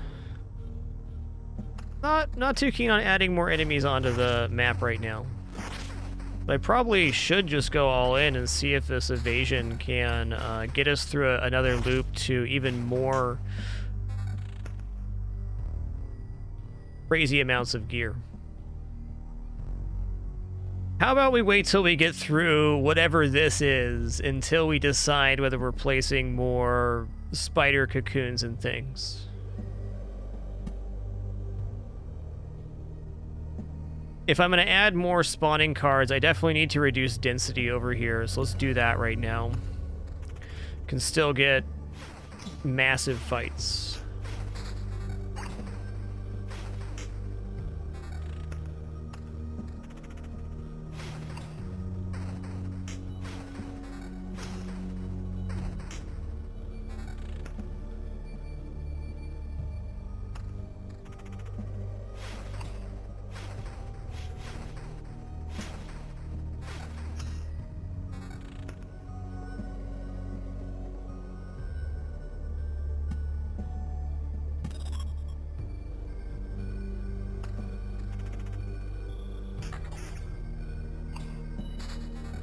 Still not feeling all that comfortable right now.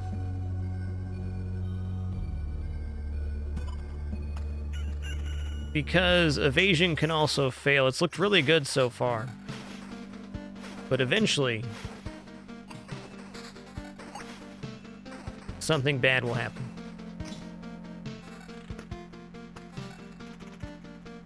Cool, we got a triple fight here, quad fight coming up.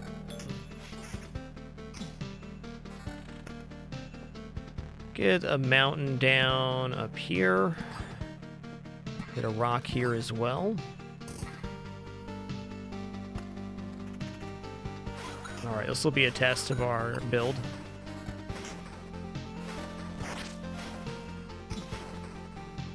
Okay, we have a lot of trophies to turn in. If we get some really fantastic equipment at this next turn in, I think we may have a decent shot at seeing and defeating the boss.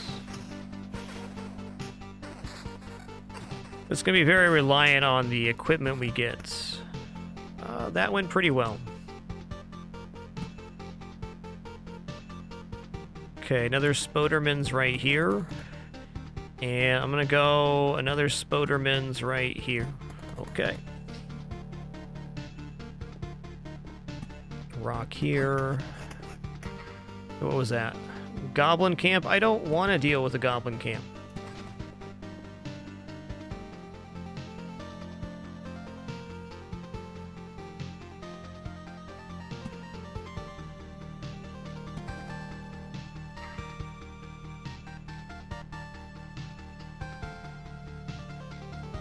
Perhaps it's time to convert this village.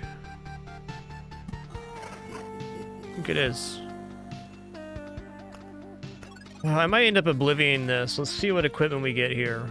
Okay, well, level 8 scimitar with 16% attack speed. Sounds awesome.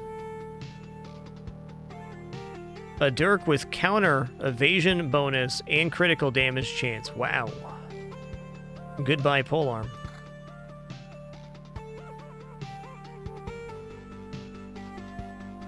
Okay, we're not going to stack attack speed. We've done that twice now.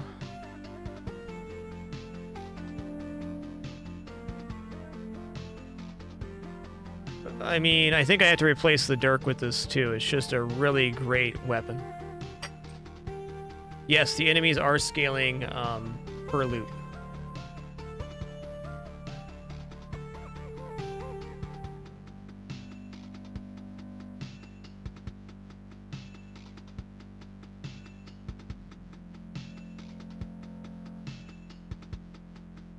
Yeah, okay.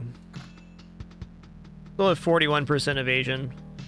I would love to replace my armor with an evasion-based armor too. It's not here.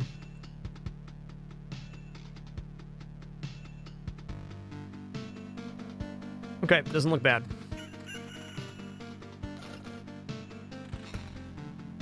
Big damage increase per swing, so we should be hitting most enemies, or killing almost all enemies in 2 hits. Some in 1.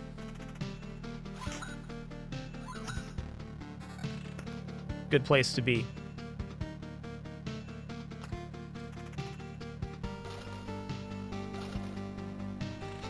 I believe evasion caps at 75%. So now if we make it okay through this loop, we're going to have even more trophies to turn in. So we'll probably start seeing gear that's 3 levels above where we're at. Oh man, there's ghosts here on the battlefield. That's scary.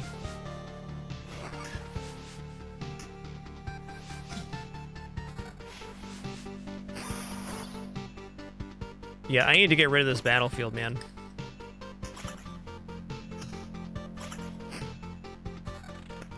Okay, this needs to go away.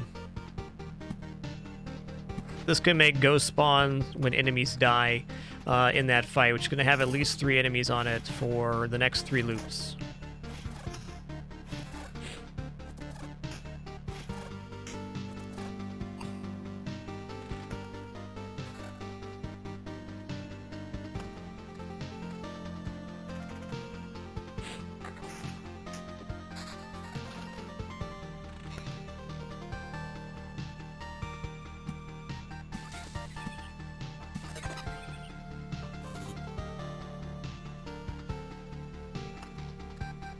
Okay, if I was going to Oblivion something else, it would be the Vampire Town down here.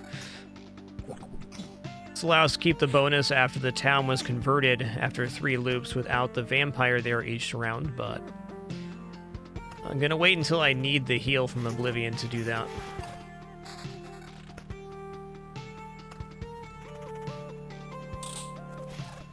Gotta say, I like this Ruins land for the rogue. Generates a lot of pretty weak enemies to fight, extra trophies.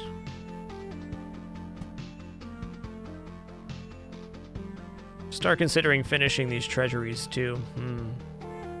Not yet. More max HP.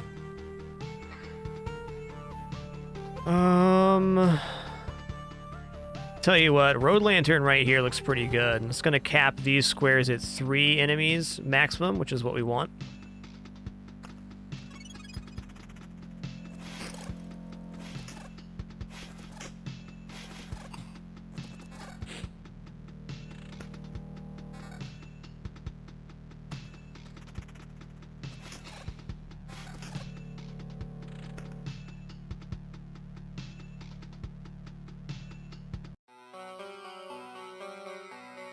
Oh, man. I think the Oblivion level up perk is the strongest one. Really enables you to do some silly stuff, removing bandit camps and goblin towns, get exactly the cards you want down. Not feeling overly confident in this run, just observing that each time we've gotten the handful of Oblivion and 10% heal off of it, been able to go have a pretty decent run.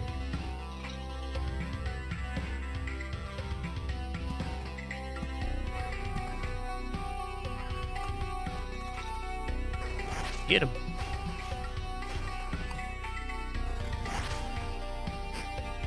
Okay, just keep dodging though, buddy.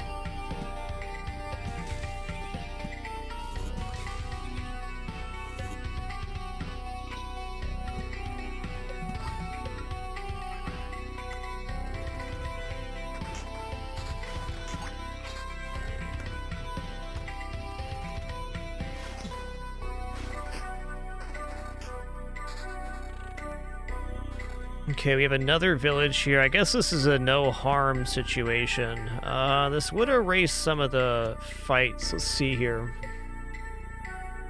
I think the square we want the village on is this square.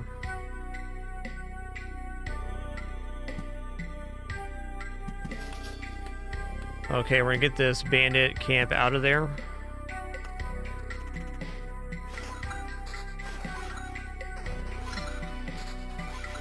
Okay, level up.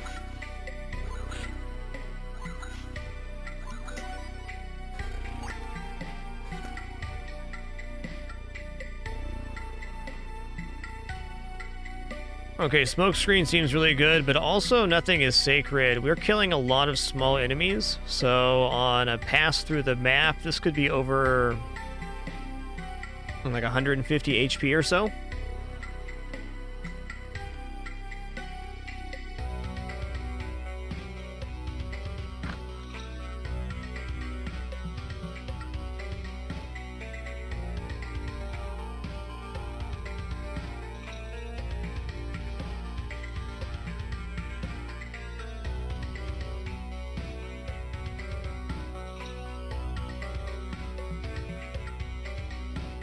Yeah, this doesn't seem that good. I'm gonna take smoke screen.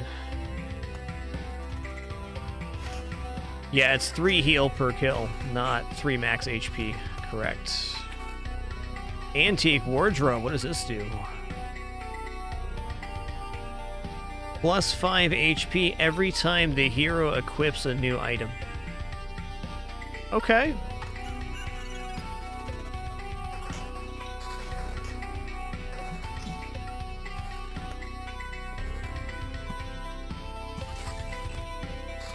No real interest in min-maxing that kind of item, but still seems good. That's also good. Raise the chance of finding a rare item by 10%. 10% rare, yes. Thank you.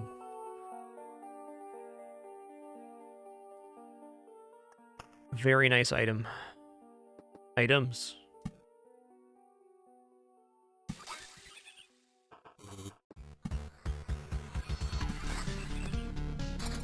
Alright, man, let's see what town has for us here. Alright, we got some boots. 16% evasion, 22% chance crit, excuse me. Very good. 20% evasion, attack speed, magic damage. Awesome. 24 to 36, 21% crit chance, okay. Since we're at 5% vampirism naturally as rogue, there is healing attached to the damage stats. The higher that goes, you are getting more heal per hit.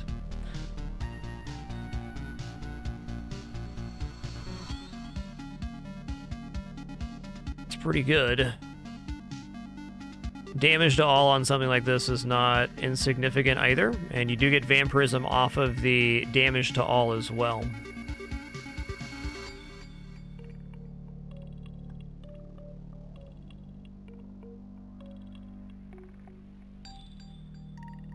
(16 evasion, 22% chance crit, though. I mean, that has to be a equip.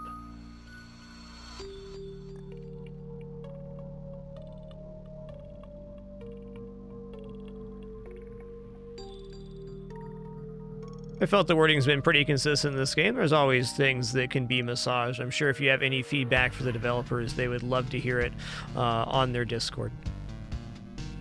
I have had not any trouble parsing the information, though. It all seems relatively clear.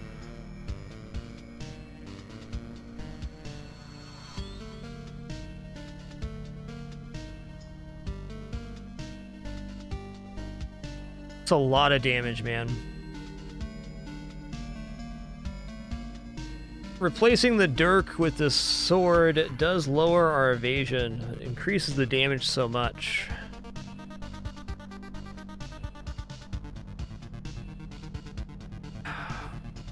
I think evasion is the only way out with this many enemies. Attack speed will fall off here shortly. I'm almost debating just going all in on evasion, which is tough. 21% crit chance here is great.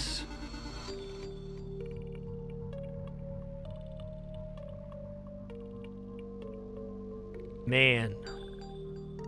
Tough choices.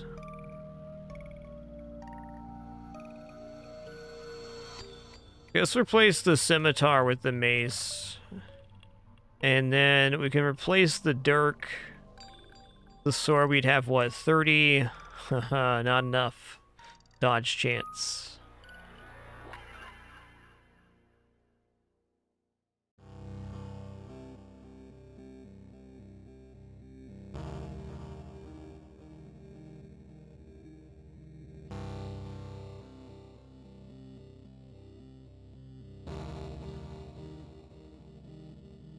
Alright, I'm going to replace these for evasion rather than crit chance. I think this is our way out. I would love to get one more piece of evasion, get like another evasion weapon. That'd be cool.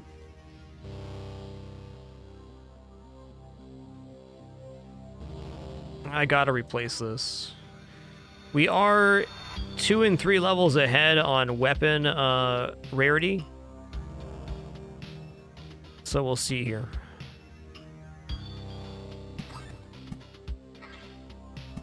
Also still have 20% to heal with those.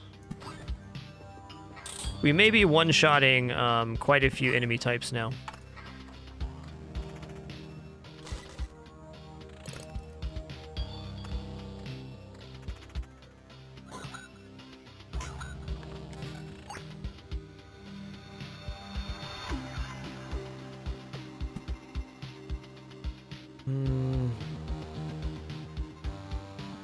Where do I want another lantern?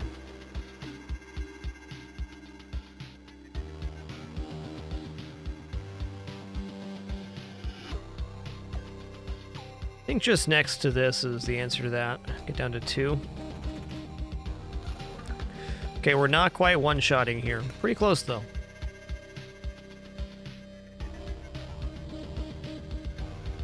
Oh, hey, these are even better.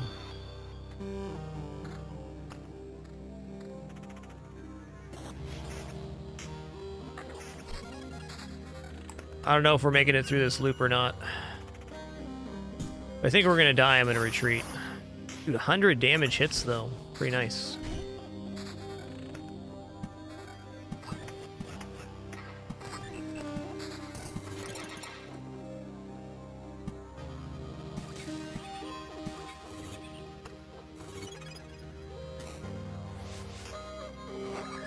I think we might be okay.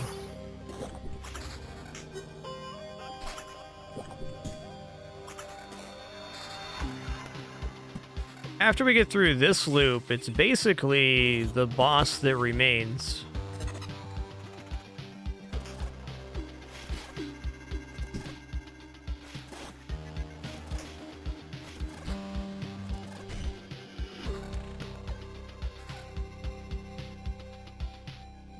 No more ruins or Spoodervilles going down, that's for sure.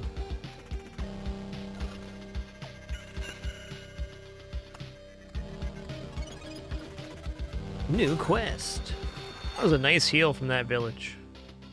It was 160 HP upon entering. Maybe just having 1 or 2 of those and the rest being regular villages would be good.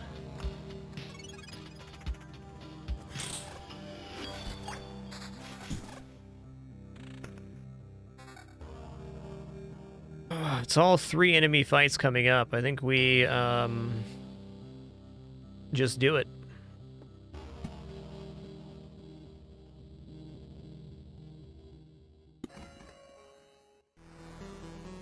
Also like to use this Oblivion for a heal before it expires. We'll see how that goes.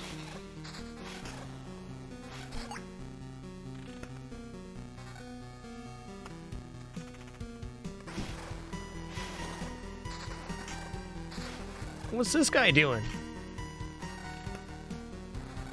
Was he hitting us from the adjacent tile? Is that what ruins do?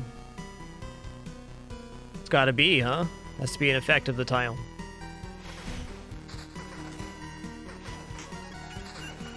Don't erase my Oblivion. Maybe. Okay. Well, it did give me one in return, to be fair.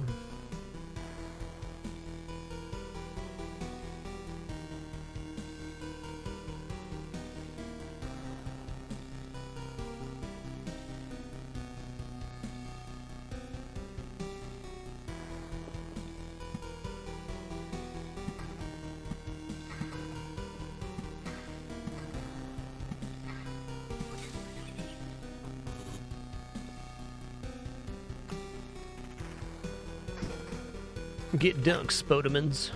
Dude, the gear we're going to get if we make it here is going to be so insane. We still have 3 potions, so I have to believe that we make it. I think we could easily end up with a 65 or 70% evasion build with equipment offered at the next bonfire. A real possibility. I'm going to put a village down here.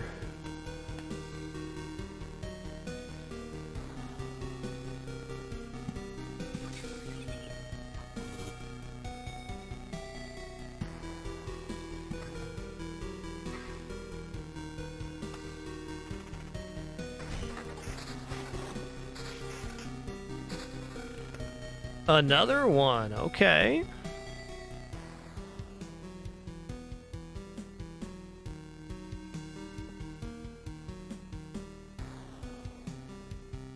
Dude, I'm just gonna village it up right here. Let's go. Okay, there's bandit camp. We're just gonna remove the bandit camp. Later, Tater.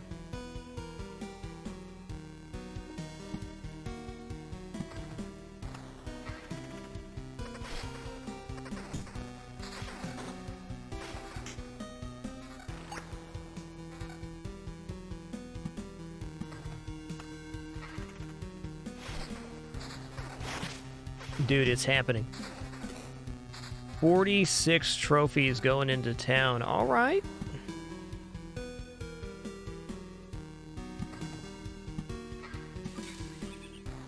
Time to see what we get here.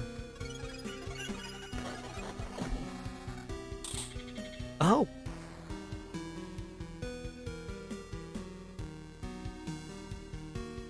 Evasion 32. Okay, we're at 47 now. It's much better.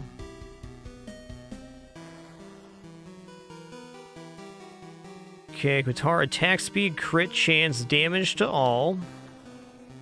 Just straight up better than both of our weapons. Damage to all and critical. This one's a little weaker.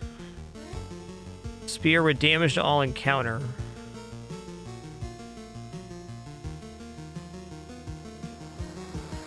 Okay, I'm gonna put this Qatar for the sword. That's it. Those boots we got are huge. About a half chance to dodge is awesome.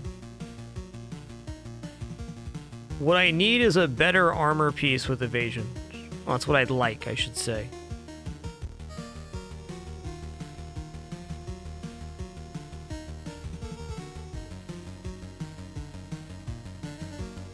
I think what I'm going to do now is I'm going to not place any cards.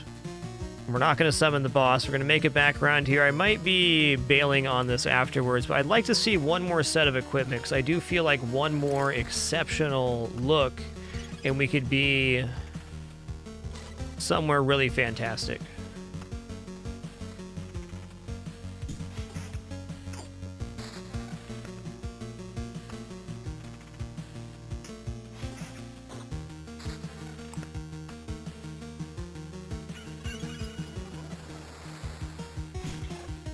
Okay, we're one-shotting enemies, which is really good.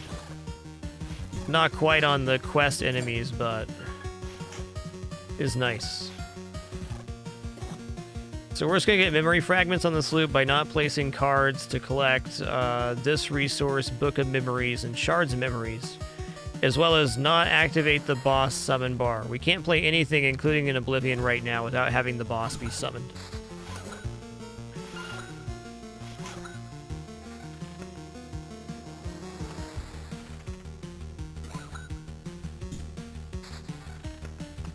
The spicy run right here.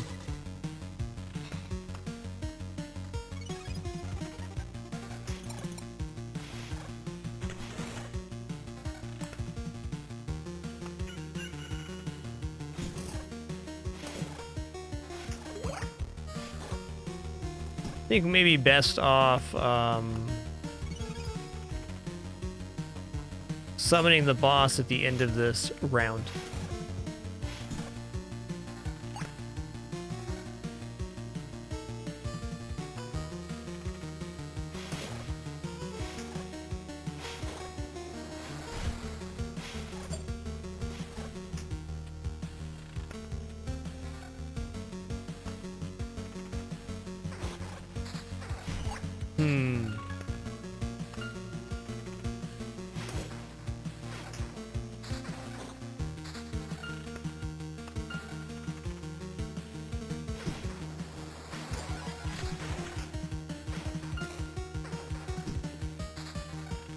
Okay, we're about half health right now. I think we die immediately we face the boss, but with a good gear get, could maybe do another loop. So I think we look at the gear offered at the end of this loop and then make a decision to retreat or go around one more time and summon the boss. I'll just put this bluntly. I do not want to hear what you don't like about the game I'm currently enjoying for the first time. If you have any constructive feedback for the devs, I'm sure they'd love to hear it in their Discord. Thank you.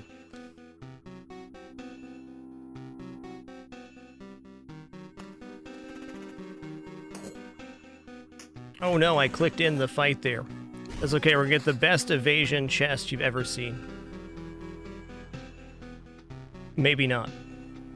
Oh, here we go. Evasion bonus 15. That's double the max HP.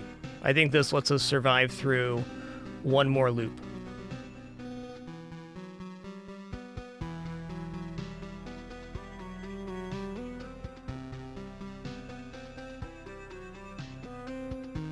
Evasion 30, not quite better. Ooh, crit chance 21. That's pretty spicy. I think it's safe to say right now that if we do crit, we kill an enemy in one hit.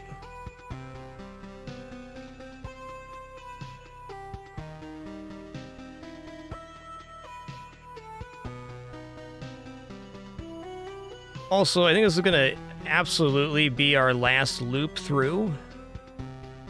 So maybe placing down the treasury and going for that's okay. Because we can retreat before the boss.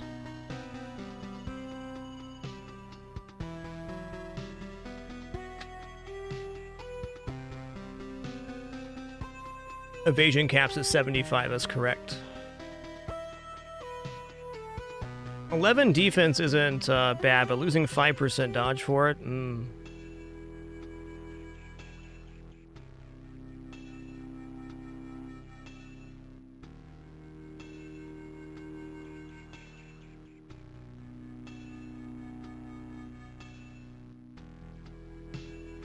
Okay, I don't think there's any upgrades here. Well, we're going to have the boss be there. We don't have to fight the boss this time around if we don't want to. Let's just get this going.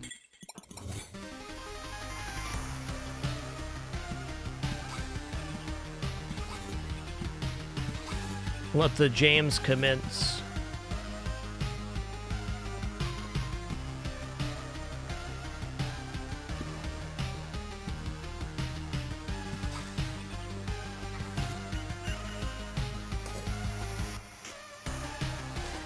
I gotta believe we're gonna make it through this loop. You know, if I get another road lantern, I might just decrease the density down at the end.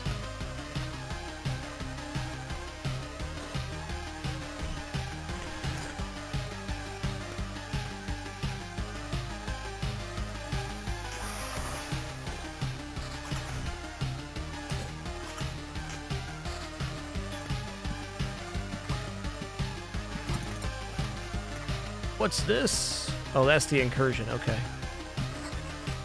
I think we got a bandit something there. Okay, cool. Village looks nice here.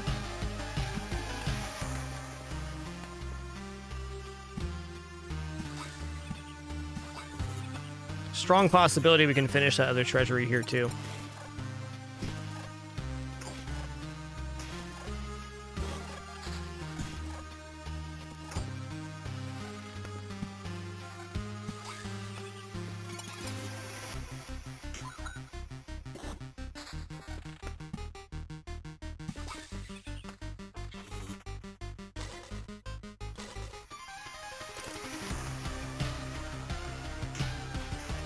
This is actually looking pretty good. I think around 50% dodge is that magic number, where you can get lucky about half the time.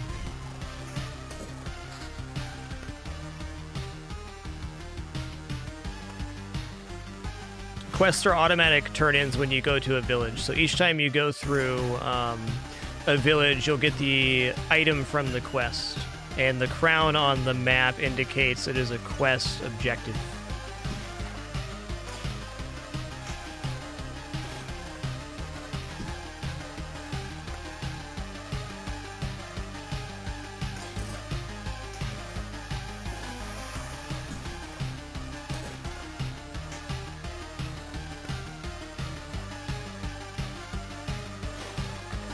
Ooh, this is going to be a fight right here.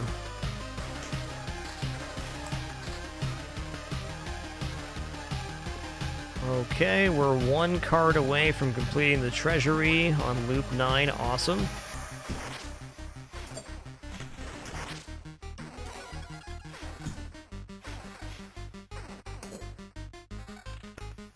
I agree, King M, that placing ruins next to each other is not great. I didn't understand going into this round, it being my first one with the ruins card, that they also attack adjacent tiles. So those should be strategically placed away from other things for that reason. But they do generate a unit quickly that drops loot, so I think it's pretty good.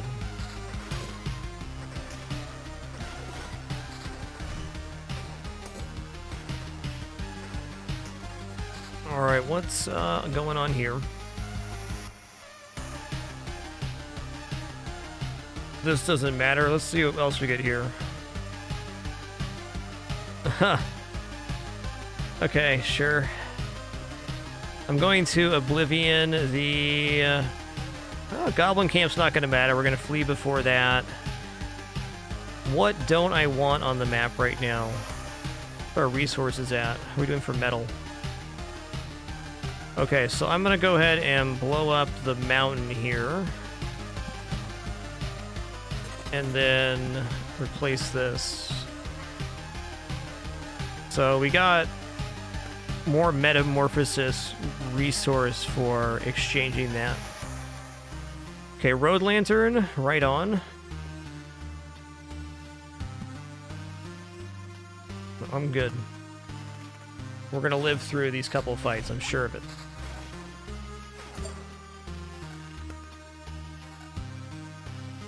Oh, wow, Ring Song. Thanks for that heads up that placing ruins right next to the campfire, you're also fighting worms on the boss. That is terrifying and also excellent to know. Thanks for sharing that.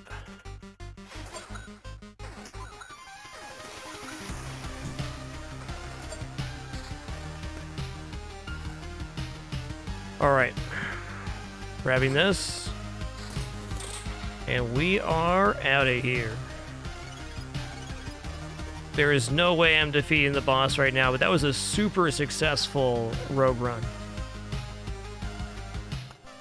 Later, Tater.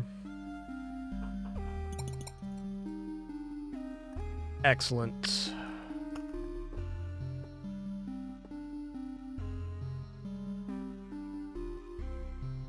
Okay, we're very close on both Intel Center and Warehouse. Plus 10 to the camp's item limit. That's not important right now. I'm sure it unlocks something else, though. Desert Sand Dune cards. Adds the ability to add gold cards to the deck. That sounds good. We should have that after our next run, which is going to be...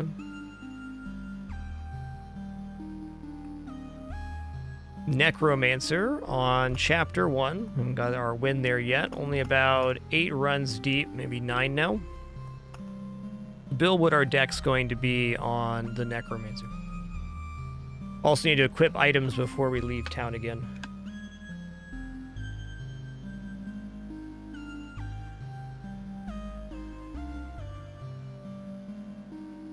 Okay, we'll do Village and Ruins again.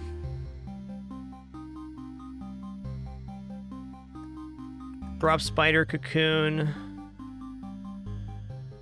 I'm gonna drop Vampire Mansion as well.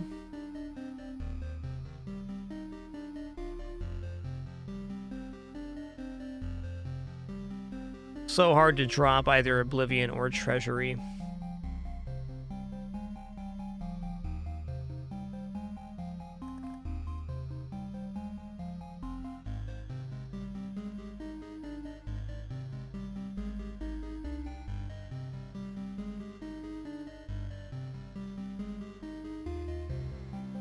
Okay, let's drop Battlefield and go Grove.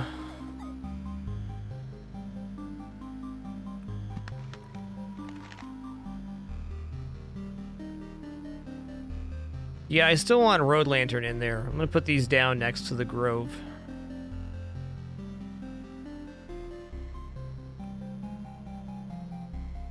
Okay, time for supply. We now have this, get extra HP when we equip a new item.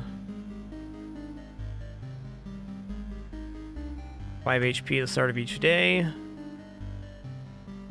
Okay, we're in range of a road lantern.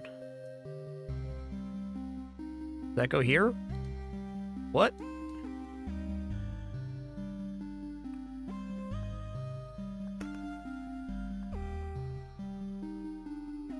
Do we not have this unlocked yet? That's probably gone, isn't it? Oh, we're capped at 6 items in total. Okay, I got there. I got there.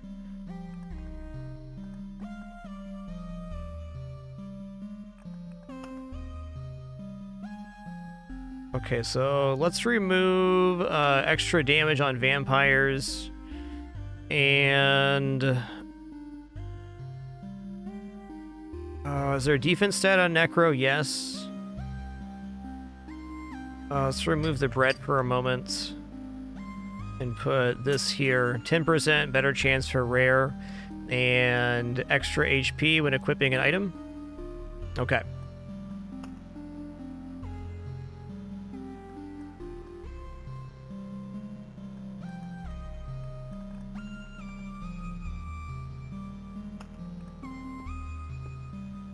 After this next round, we'll build the Intel Center.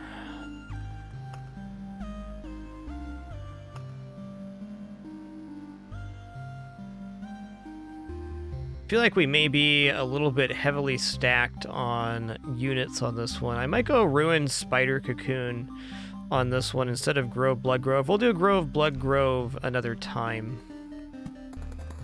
Can also cut a card out of the deck here, so only 8 cards deep gives us good possibility of getting a lot of villages and things. Alright, please excuse me for just a moment before we kick off this Necromancer run. I'm just going to stand up, stretch, and refill my water real quick, and then we'll be into the thick of it. Let me get all caught up before I stand up here too. Danny K, thanks for 65 months once again. Johnson Unit with 91. Zanzu, thanks for 63. Wixworth, thanks for 66. Uber Lars, 45. And Coil Twitchbot, thanks for 100 bits as well. Be back in just a moment to kick off this run.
Alright, we have returned. Let's kick this thing off.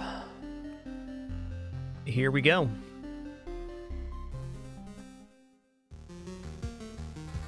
Necromancer time. Alright, we can't equip any of the starting gear of the warrior, though we do have it in hand.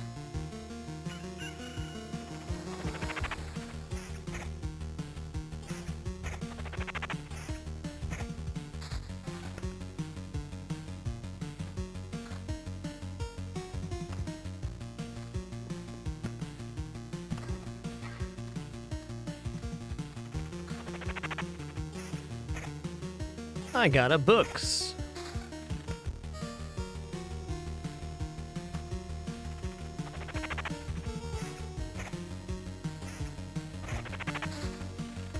Okay, spider cocoon. I'll throw that down here in the corner.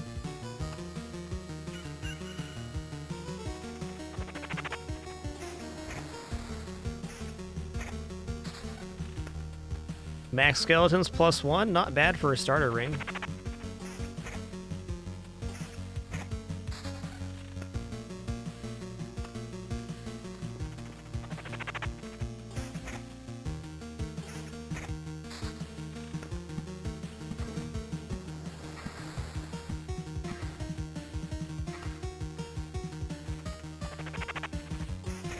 Okay, might as well equip this. Alright, village. Where do I want the village at? Let's put the village at the... right here. If we get another village card, we can put it down and Oblivion out the bandit camp quite easily. I think I'd rather do goblins than bandits.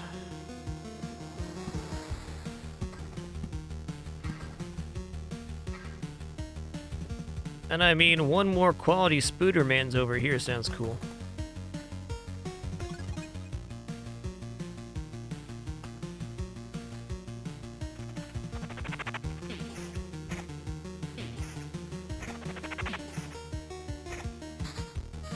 Ooh, a second Oblivion. That is excellent.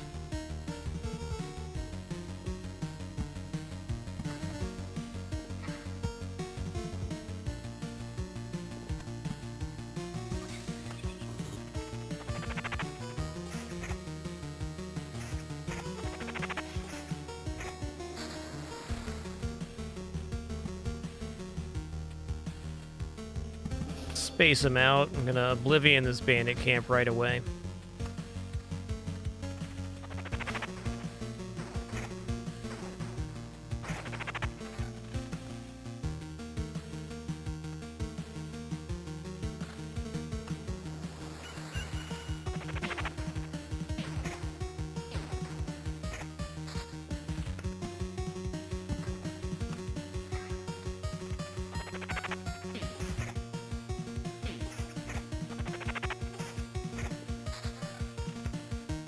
Okay, ring here. Let's wait. I mean,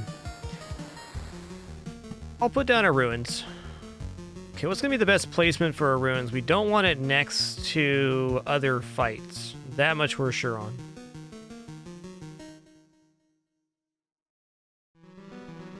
Go here.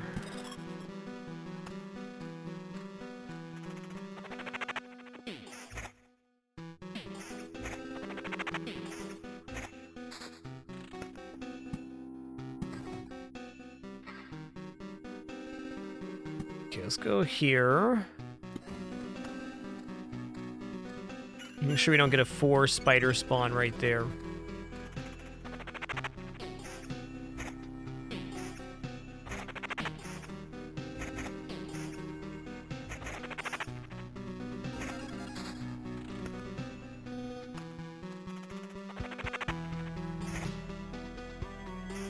Look at these quest slimes. Ain't that wonderful?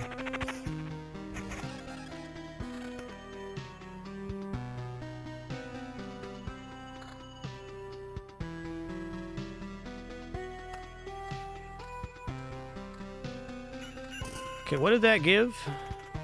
Preserved rock, okay. It's a relatively new tile for us. The ruins, that is.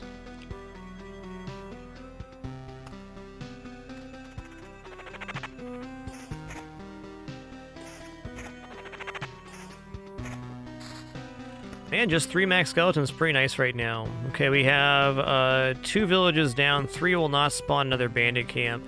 Just gonna put that right here.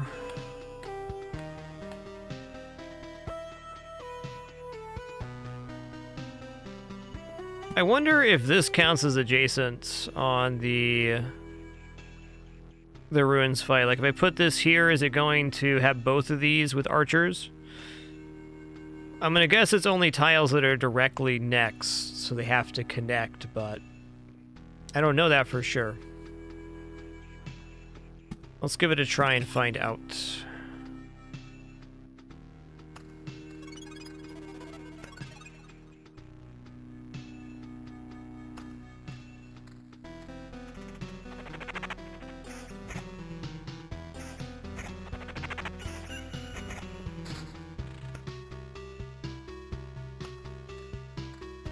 Three Spodermans.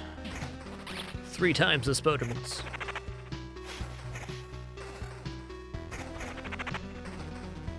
Getting lucky on the hits here. Thank you for attacking my skeletons, giant spiders.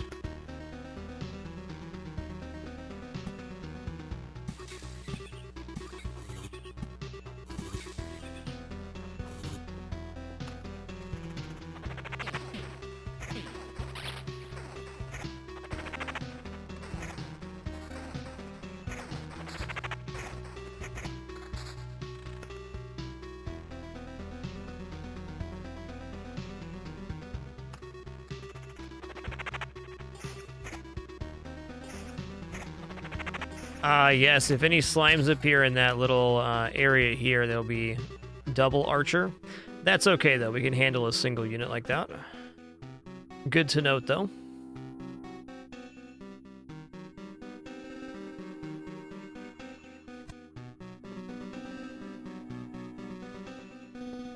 Put a road lantern here for right now, just to have a place to put this down. We can build around that with cocoons and things.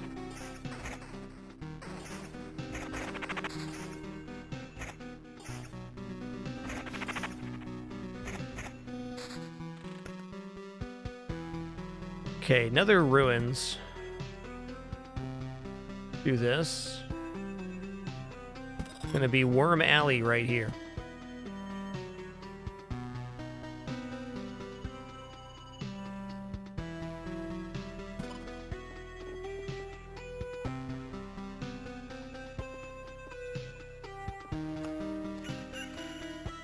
Trying to get one more rock to build this mountain range with. It's not giving it to me.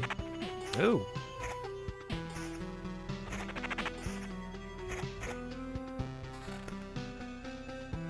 Skeleton level and max skeletons. Okay, we're up to 4 max skeleton now.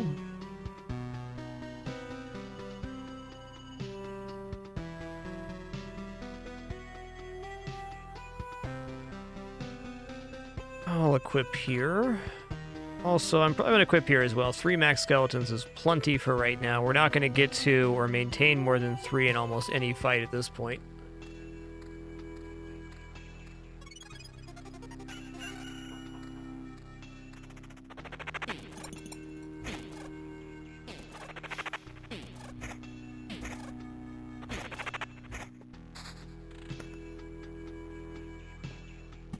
I think lantern right here seems pretty appropriate. And go meadows on the side.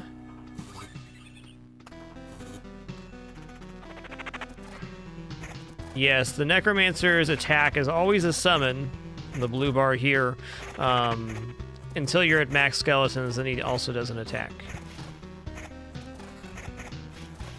Dude, these skeletons are tanking for me right now. What's this? Ooh, so that's a pretty nice thing there. Okay, let's trade this out. Summon quality plus 24. Yes.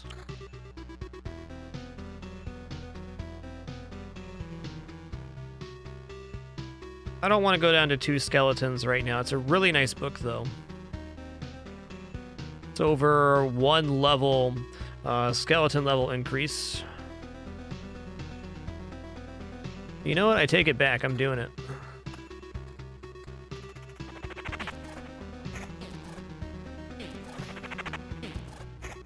Lyruko, this is only my third run as Necromancer. I'm definitely not one for playing games in this game on trying to find just one ultimate strat. I think there's a lot of room for experimentation on the different statistics you can stack. I don't have enough experience to know which ones I prefer yet. It's a nice ring. I'm going to equip this for summon quality.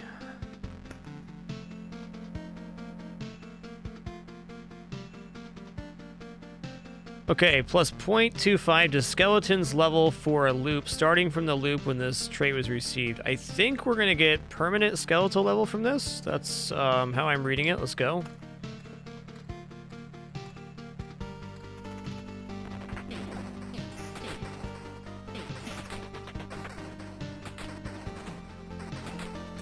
Okay, attack speed, evasion. This is just a better amulet. Hey, we finally got a rock. What's up? Yo, what's up, Goblin Camp? I'm gonna go ahead and get you out of here. Okay.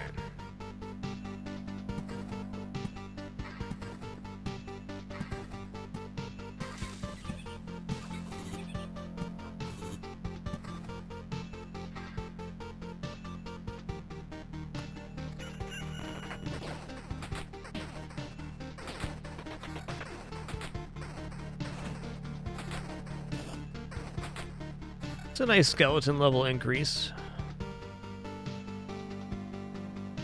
I think we're hitting a pretty nice spot with summon quality, though. Let's keep it rolling. Got some good gear right now.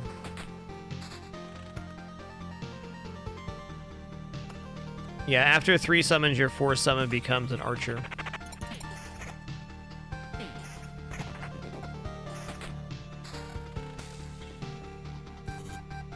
Okay, rock here.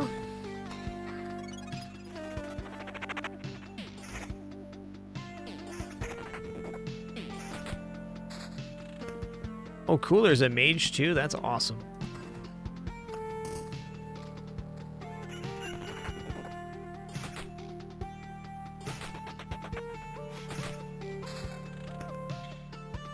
Okay, regeneration, summon quality.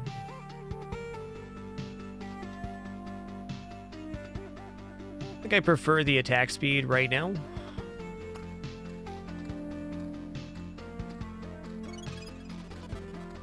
New quest.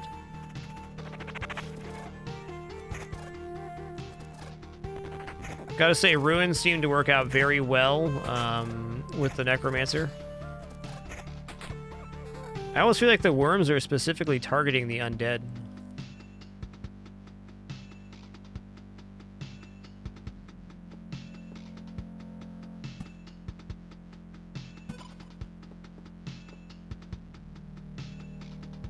Spider Cocoon where? Do we just make it Spiderville? I think so. Come on down to Spider Town.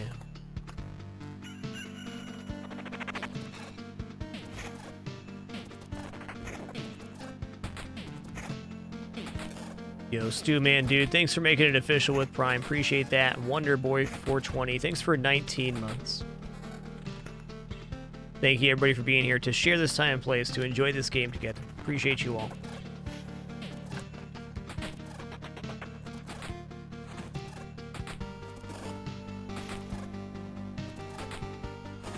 Holy guacamole, that is a thing there.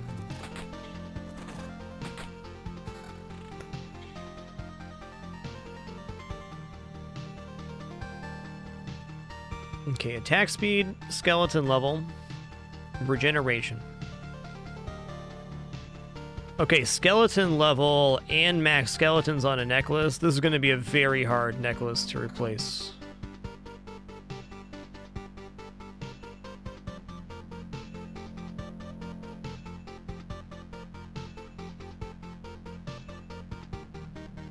Summon quality 25, regeneration 2.3. I think now that we have 3 skeletons, getting this is better.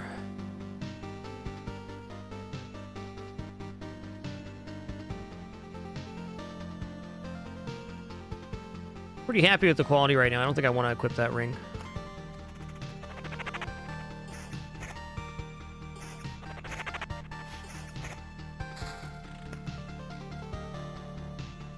Oh, that's cool. I did not know that the scarecrows were AoE. Thanks for that tip.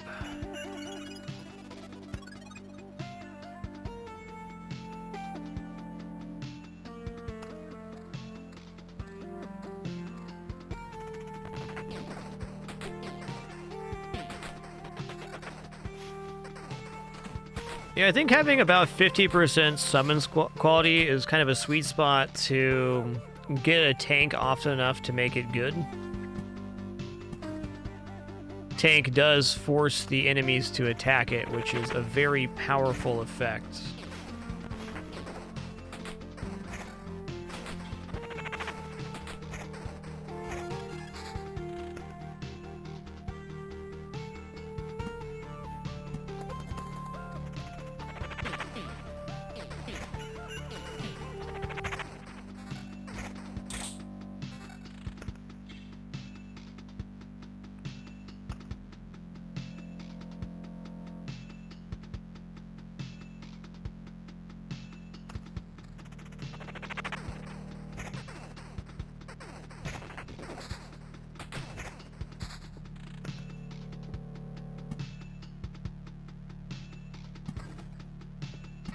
Rock here.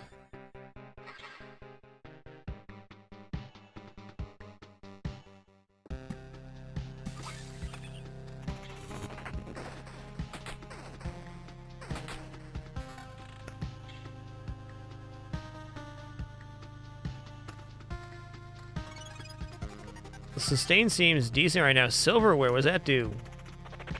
+2 damage to all undead. Alright, cool. So on today's play, we unlocked a new building, which allows us to bring supplies or artifacts with us, which give various stat bonuses. We're just finding those now. They're pretty good.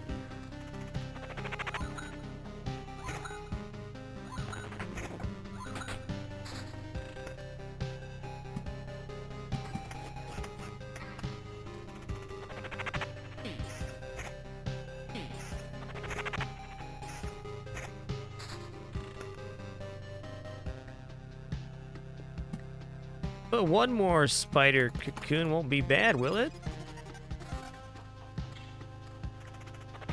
Look at all those little fellers. That's a really nice bonus skeleton level there. Alright, so what are we really looking for to replace on a ring? Summon quality could be it. We need to get something with summon quality, maybe a book to be able to replace that.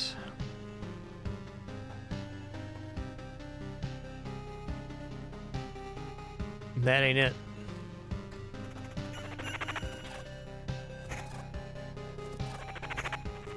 Millibub, you have to unlock buildings to get to the crypt. Scrubbler, creating the mountain gives you bonus HP.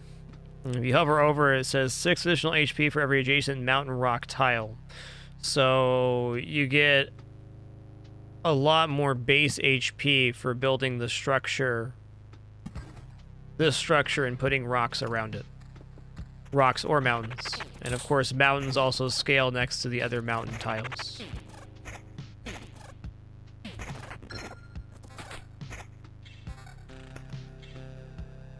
Okay, that's increased skeleton level. Yeah, I don't think that's enough increase to take, actually. Summon quality 26 with regeneration. I'm gonna replace the level 3 ring with that.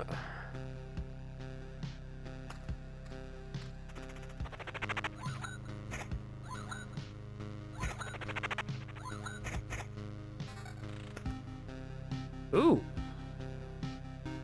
It's not as good because the other one has skeleton level. Basically the same necklace, though.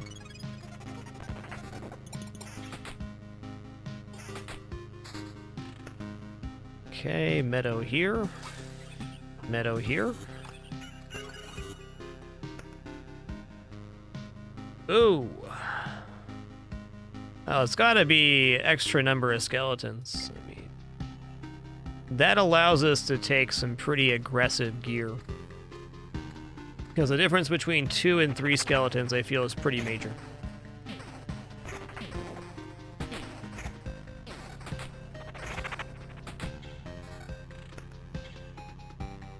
Gotta be one of the best traits.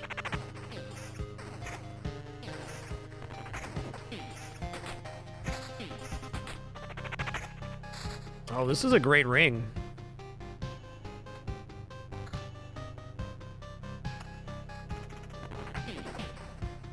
Summon me a tank. Nice. He listened.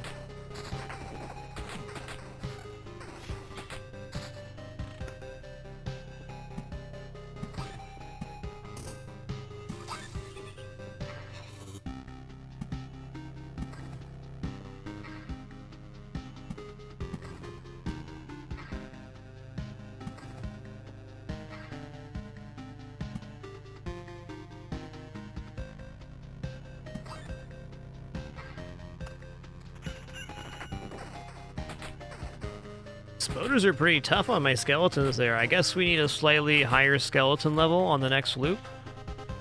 What that is telling us. I don't think going from 4 to 5 skeletons is the ticket. I guess I should really just be happy that I'm able to kill 4 spiders at once.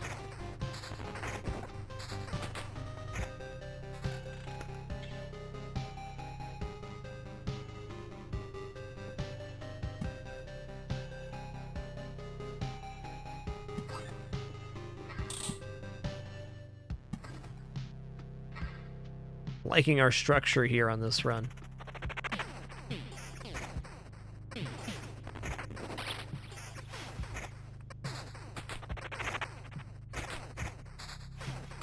Yeah, to go over our backseat policy, you're welcome to discuss anything about the game's mechanics. You're even welcome to make suggestions for my play. I only ask that you communicate respectfully. The only thing you really get in trouble for as far as that goes is being overly demanding that I play a specific way or acting annoyed at the way I'm playing the game. Past that, we're all here to play and learn together, so discussion is appreciated.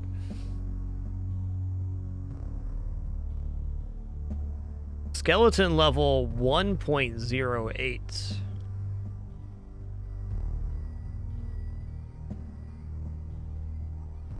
Losing summon quality is pretty tough right now. I want a book with summon quality. Or a necklace with summon quality.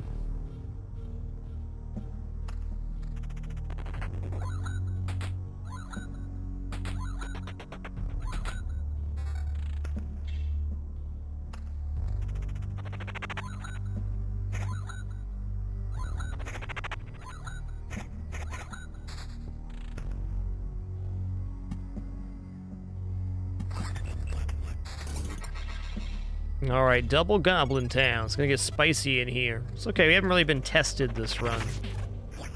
Attack speed and skeleton level increase. This is a very nice ring, but does not have quality on it. Attack speed 20%. Thinking attack speed 20% and 12 here with skeleton level doesn't look too bad. Maybe not enough of an increase, though. Attack speed's at 8% right now. Okay. A darn good ring.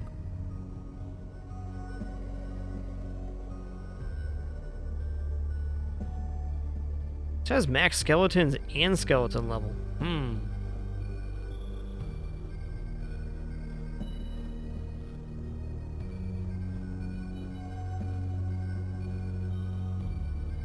I think 20 attack speed right now is really huge. Let's just do that.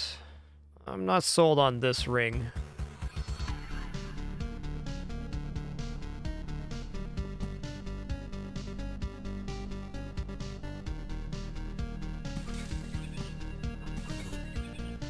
Alright, definitely think it's time for a road lantern in here, man. Right here? This is a good spot for one, too. Let's start right here. I'm not keen on doing any more ruins right now.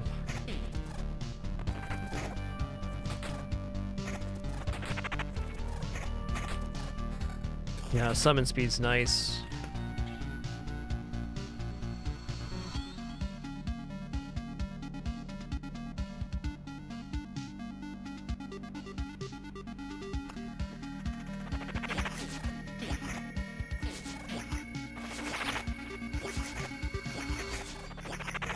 You're doing great, skeletons. Yeah, we need skeleton level here shortly. Or any skeleton level would be very nice. Heck yeah, that's the one right there. Skeleton level and summon quality in one convenient location. 76% summon quality. Hello.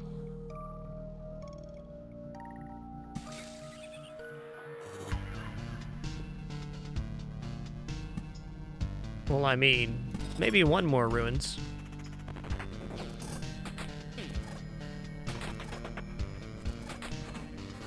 Cool, Tire Tyrant. Thanks for letting me know the Chrono Crystals are good with Meadows. That makes sense to me.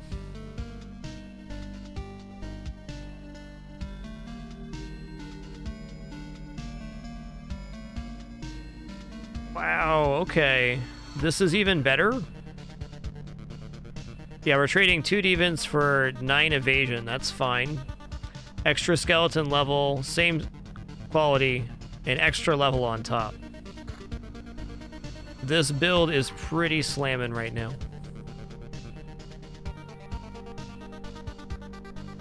Could also afford to lose the summon quality on the right ring here to get this attack speed. I think this looks very strong now. Yeah.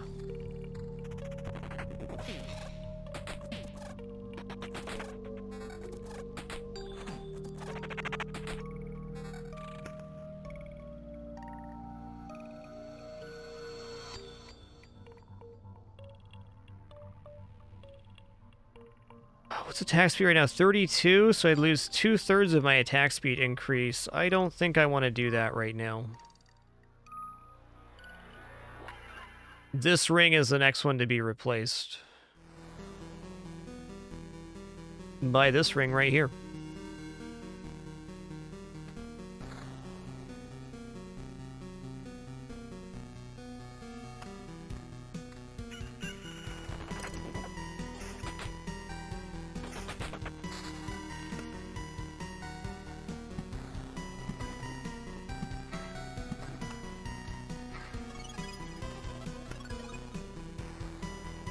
This build is officially going pretty good.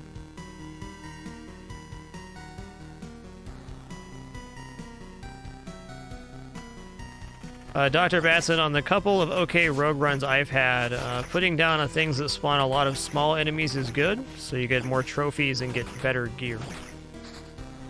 Done both evasion and attack speed builds with some success.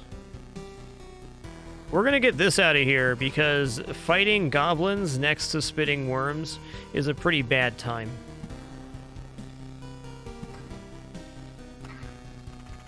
Exactly. Attack speed is our summon rate until we're at cap, then we do an attack.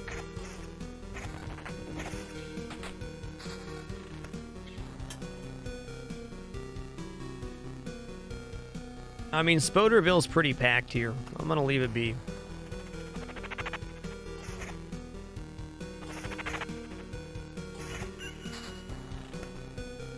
More Spoderville.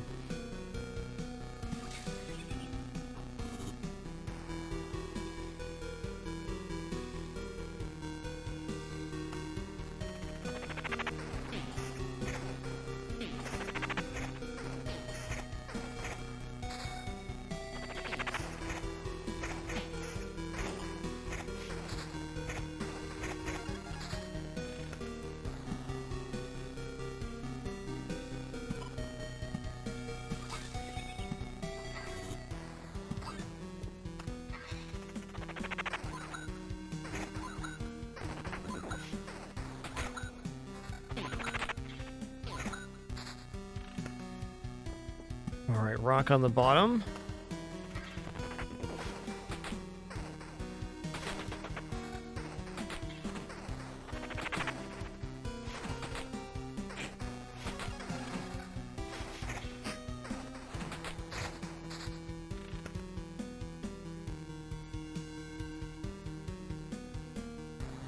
Honestly, 75% summon quality. It sounds good. This necklace is pretty nice too. I'm gonna wait till something else appears.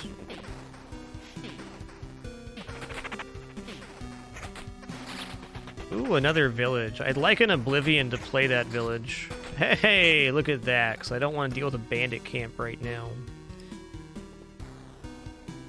Let's just put it here, I guess, before Spoderville. And then we're gonna get this out of here.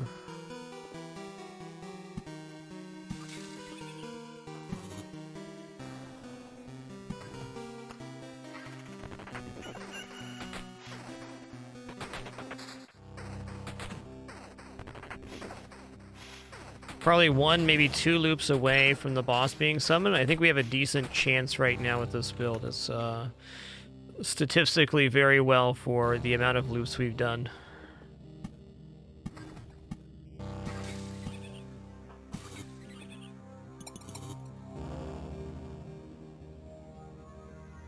"1% HP for every food item placed in your camp." Okay. Well, percentage-based HP effects, not bad. So it could be up to 6% max HP.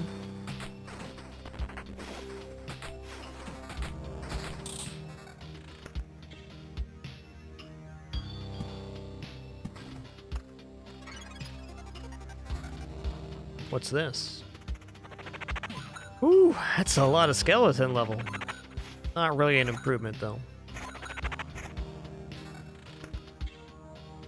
1.89 skeleton level. I don't think I want to lose summon quality for that.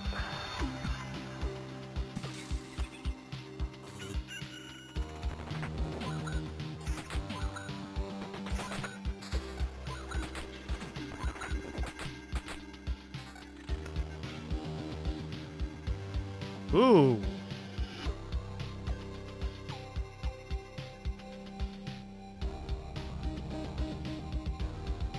Think about losing the right ring for this. Gaining another 12% attack speed. We lose a little bit of skeleton level from regeneration, but I believe the speed at which we summon skeletons is extremely important for the boss.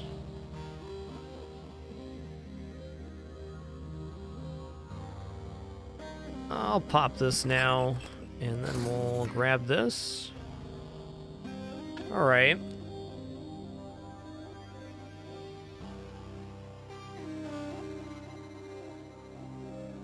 Residual heat would allow us to heal for 21 every time a skeleton dies. This seems pretty magical on the boss, where our skeletons will die in 1 hit. We know this is really good, maybe best, but I'm going to take this to simplify my life.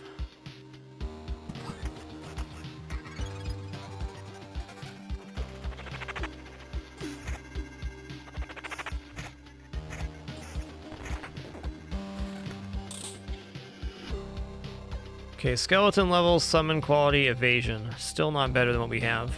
Max skeletons with skeleton level. Not shabby.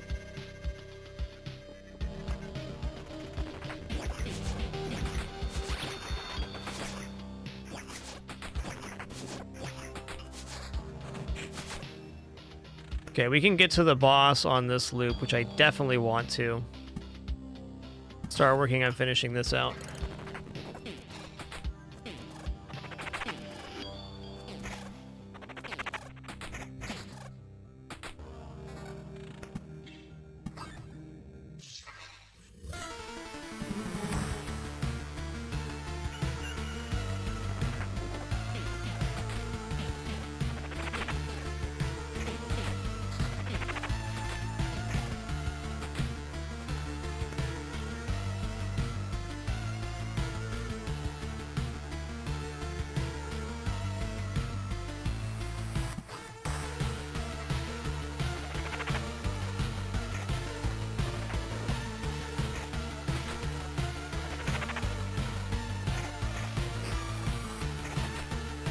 I think we can defeat the Lich with this one. Yeah, summon quality is pretty decent statistic. Oh, it's looking good. We're gonna be full health with these stats.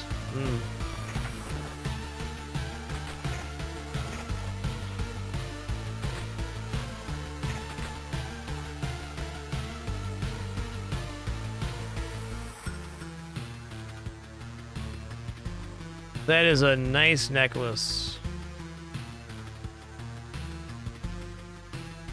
Yeah, I'm in. The summon quality is just so good.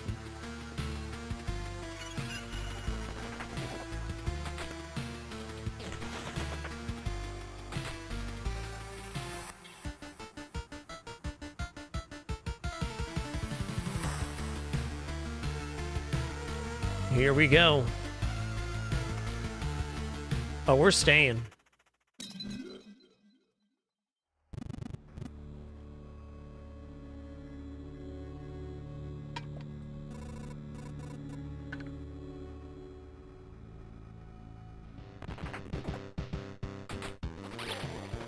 Well, there goes my shield.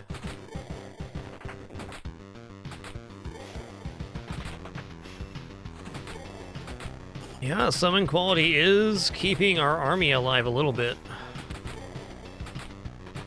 Oh man, that heal from that is so good. I think we're gonna make it.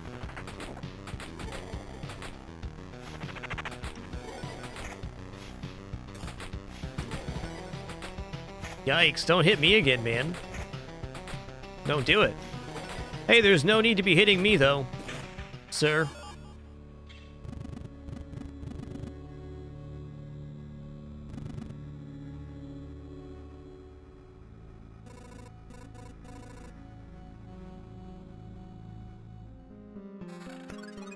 Cool, dude. I think I'm just gonna take the resource assortment and get out of here.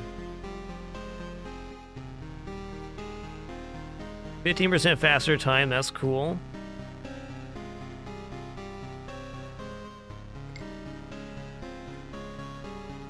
Yeah, I'm good. That was a nice run. Alright, we're gonna build a new building now, and that building is going to be the Intel Center. Intel Center looks nice right here, right in the middle of town.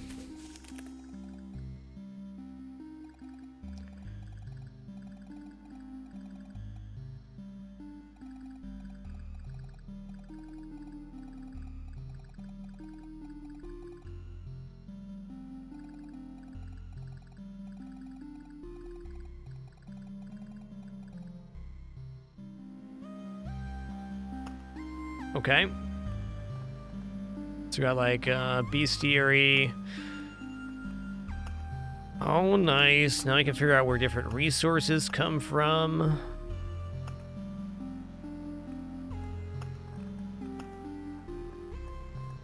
Got all the artifact stuff here, right on.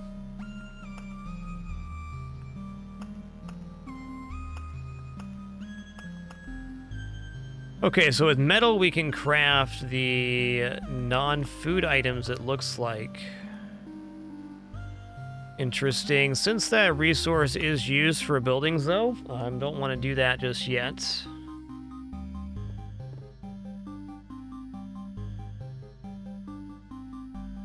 Okay. So let's unlock the next set. We can actually build both of these right now, or one of these at least. Forest is this resource. Unlocks forest and thicket cards. All right.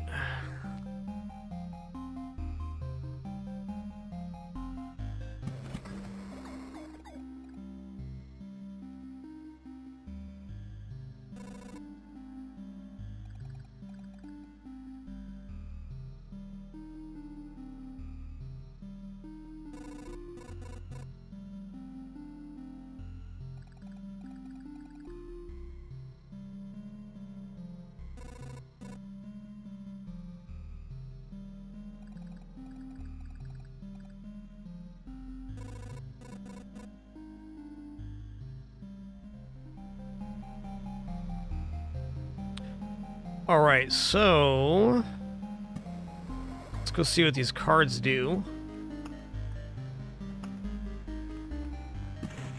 Alright, forest, thicket, desert. What? Ah, I see. Okay, hero attack speed. What does thicket do?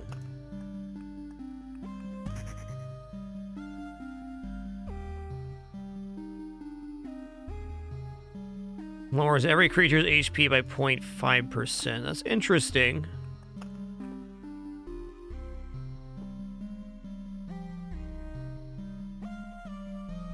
So we could have multiple forests up top. Fair enough. Okay, river, not quite. War camp, actually pretty close.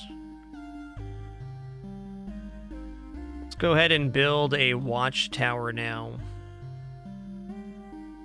Watchtower next to the forest.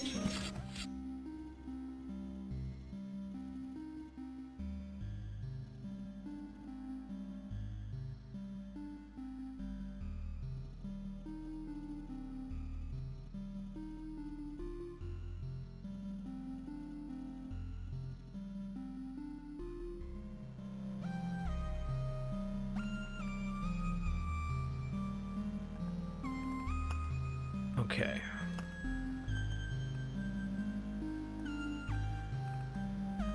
Roadside landscape special, golden. That's all the enemies, that's all the crafting resources, that's all the artifacts. Read the tooltip here again on Watchtower, so we can build up to 4 watchtowers. 1 crossbow will help you from each tower in battles on tiles adjacent to the campfire. Only applies to battles with normal enemies. You have to deal with the boss yourself. Cool. Actually very powerful, it feels like. And we can build the library. Awesome. So I can't build it here? Okay, so what do I have to remove? Can't be destroyed, but its inhabitants will gladly move to better housing if you build it.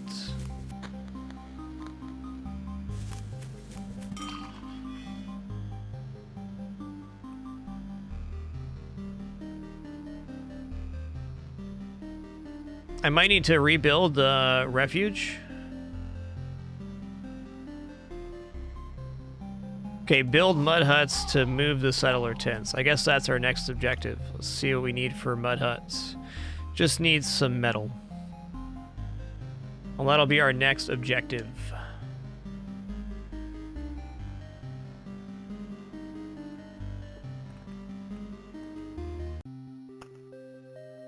Check out the new gear we got. We got kitchen knife. Max HP for every food item in camp. +2 damage to all dead. Not insignificant. Probably not that great, though.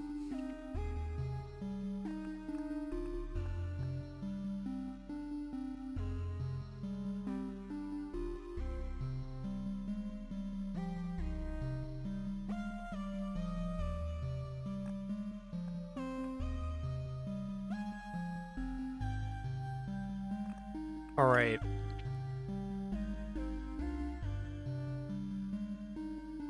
What do we need for mud hut? We need 2 stable metal. Stable metal is not too hard to get. Can blow up the mountain for that pretty easy. In fact, it looks like the only resource we're really shy on is metal and the Orb of Expansion. So looking okay on that. We need Orb of Expansion up here for River 2, and only 1 for this, but a lot of metal for the Lumberjack. Okay, so next up is we're going to build Mud Hut into Library. Probably into Lumberjack.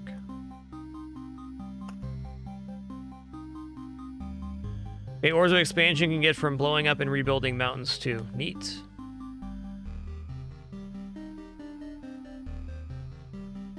Well, everybody, that's going to conclude show number 2000. 502 here on Twitch. Thanks for the amazing show. Had an excellent time for the entire Loop Hero stream today. We'll be back at it tomorrow around 1 p.m. Pacific to do it up again. Appreciate the great time and wonderful company. As a reminder, going to run 3 minutes worth of ads here on our way out. The only ads I play for the entire broadcast. If you let those play, thanks so much. If not, thanks again for the time you chose to spend here. Appreciate the great stream. Kitty up there? We don't.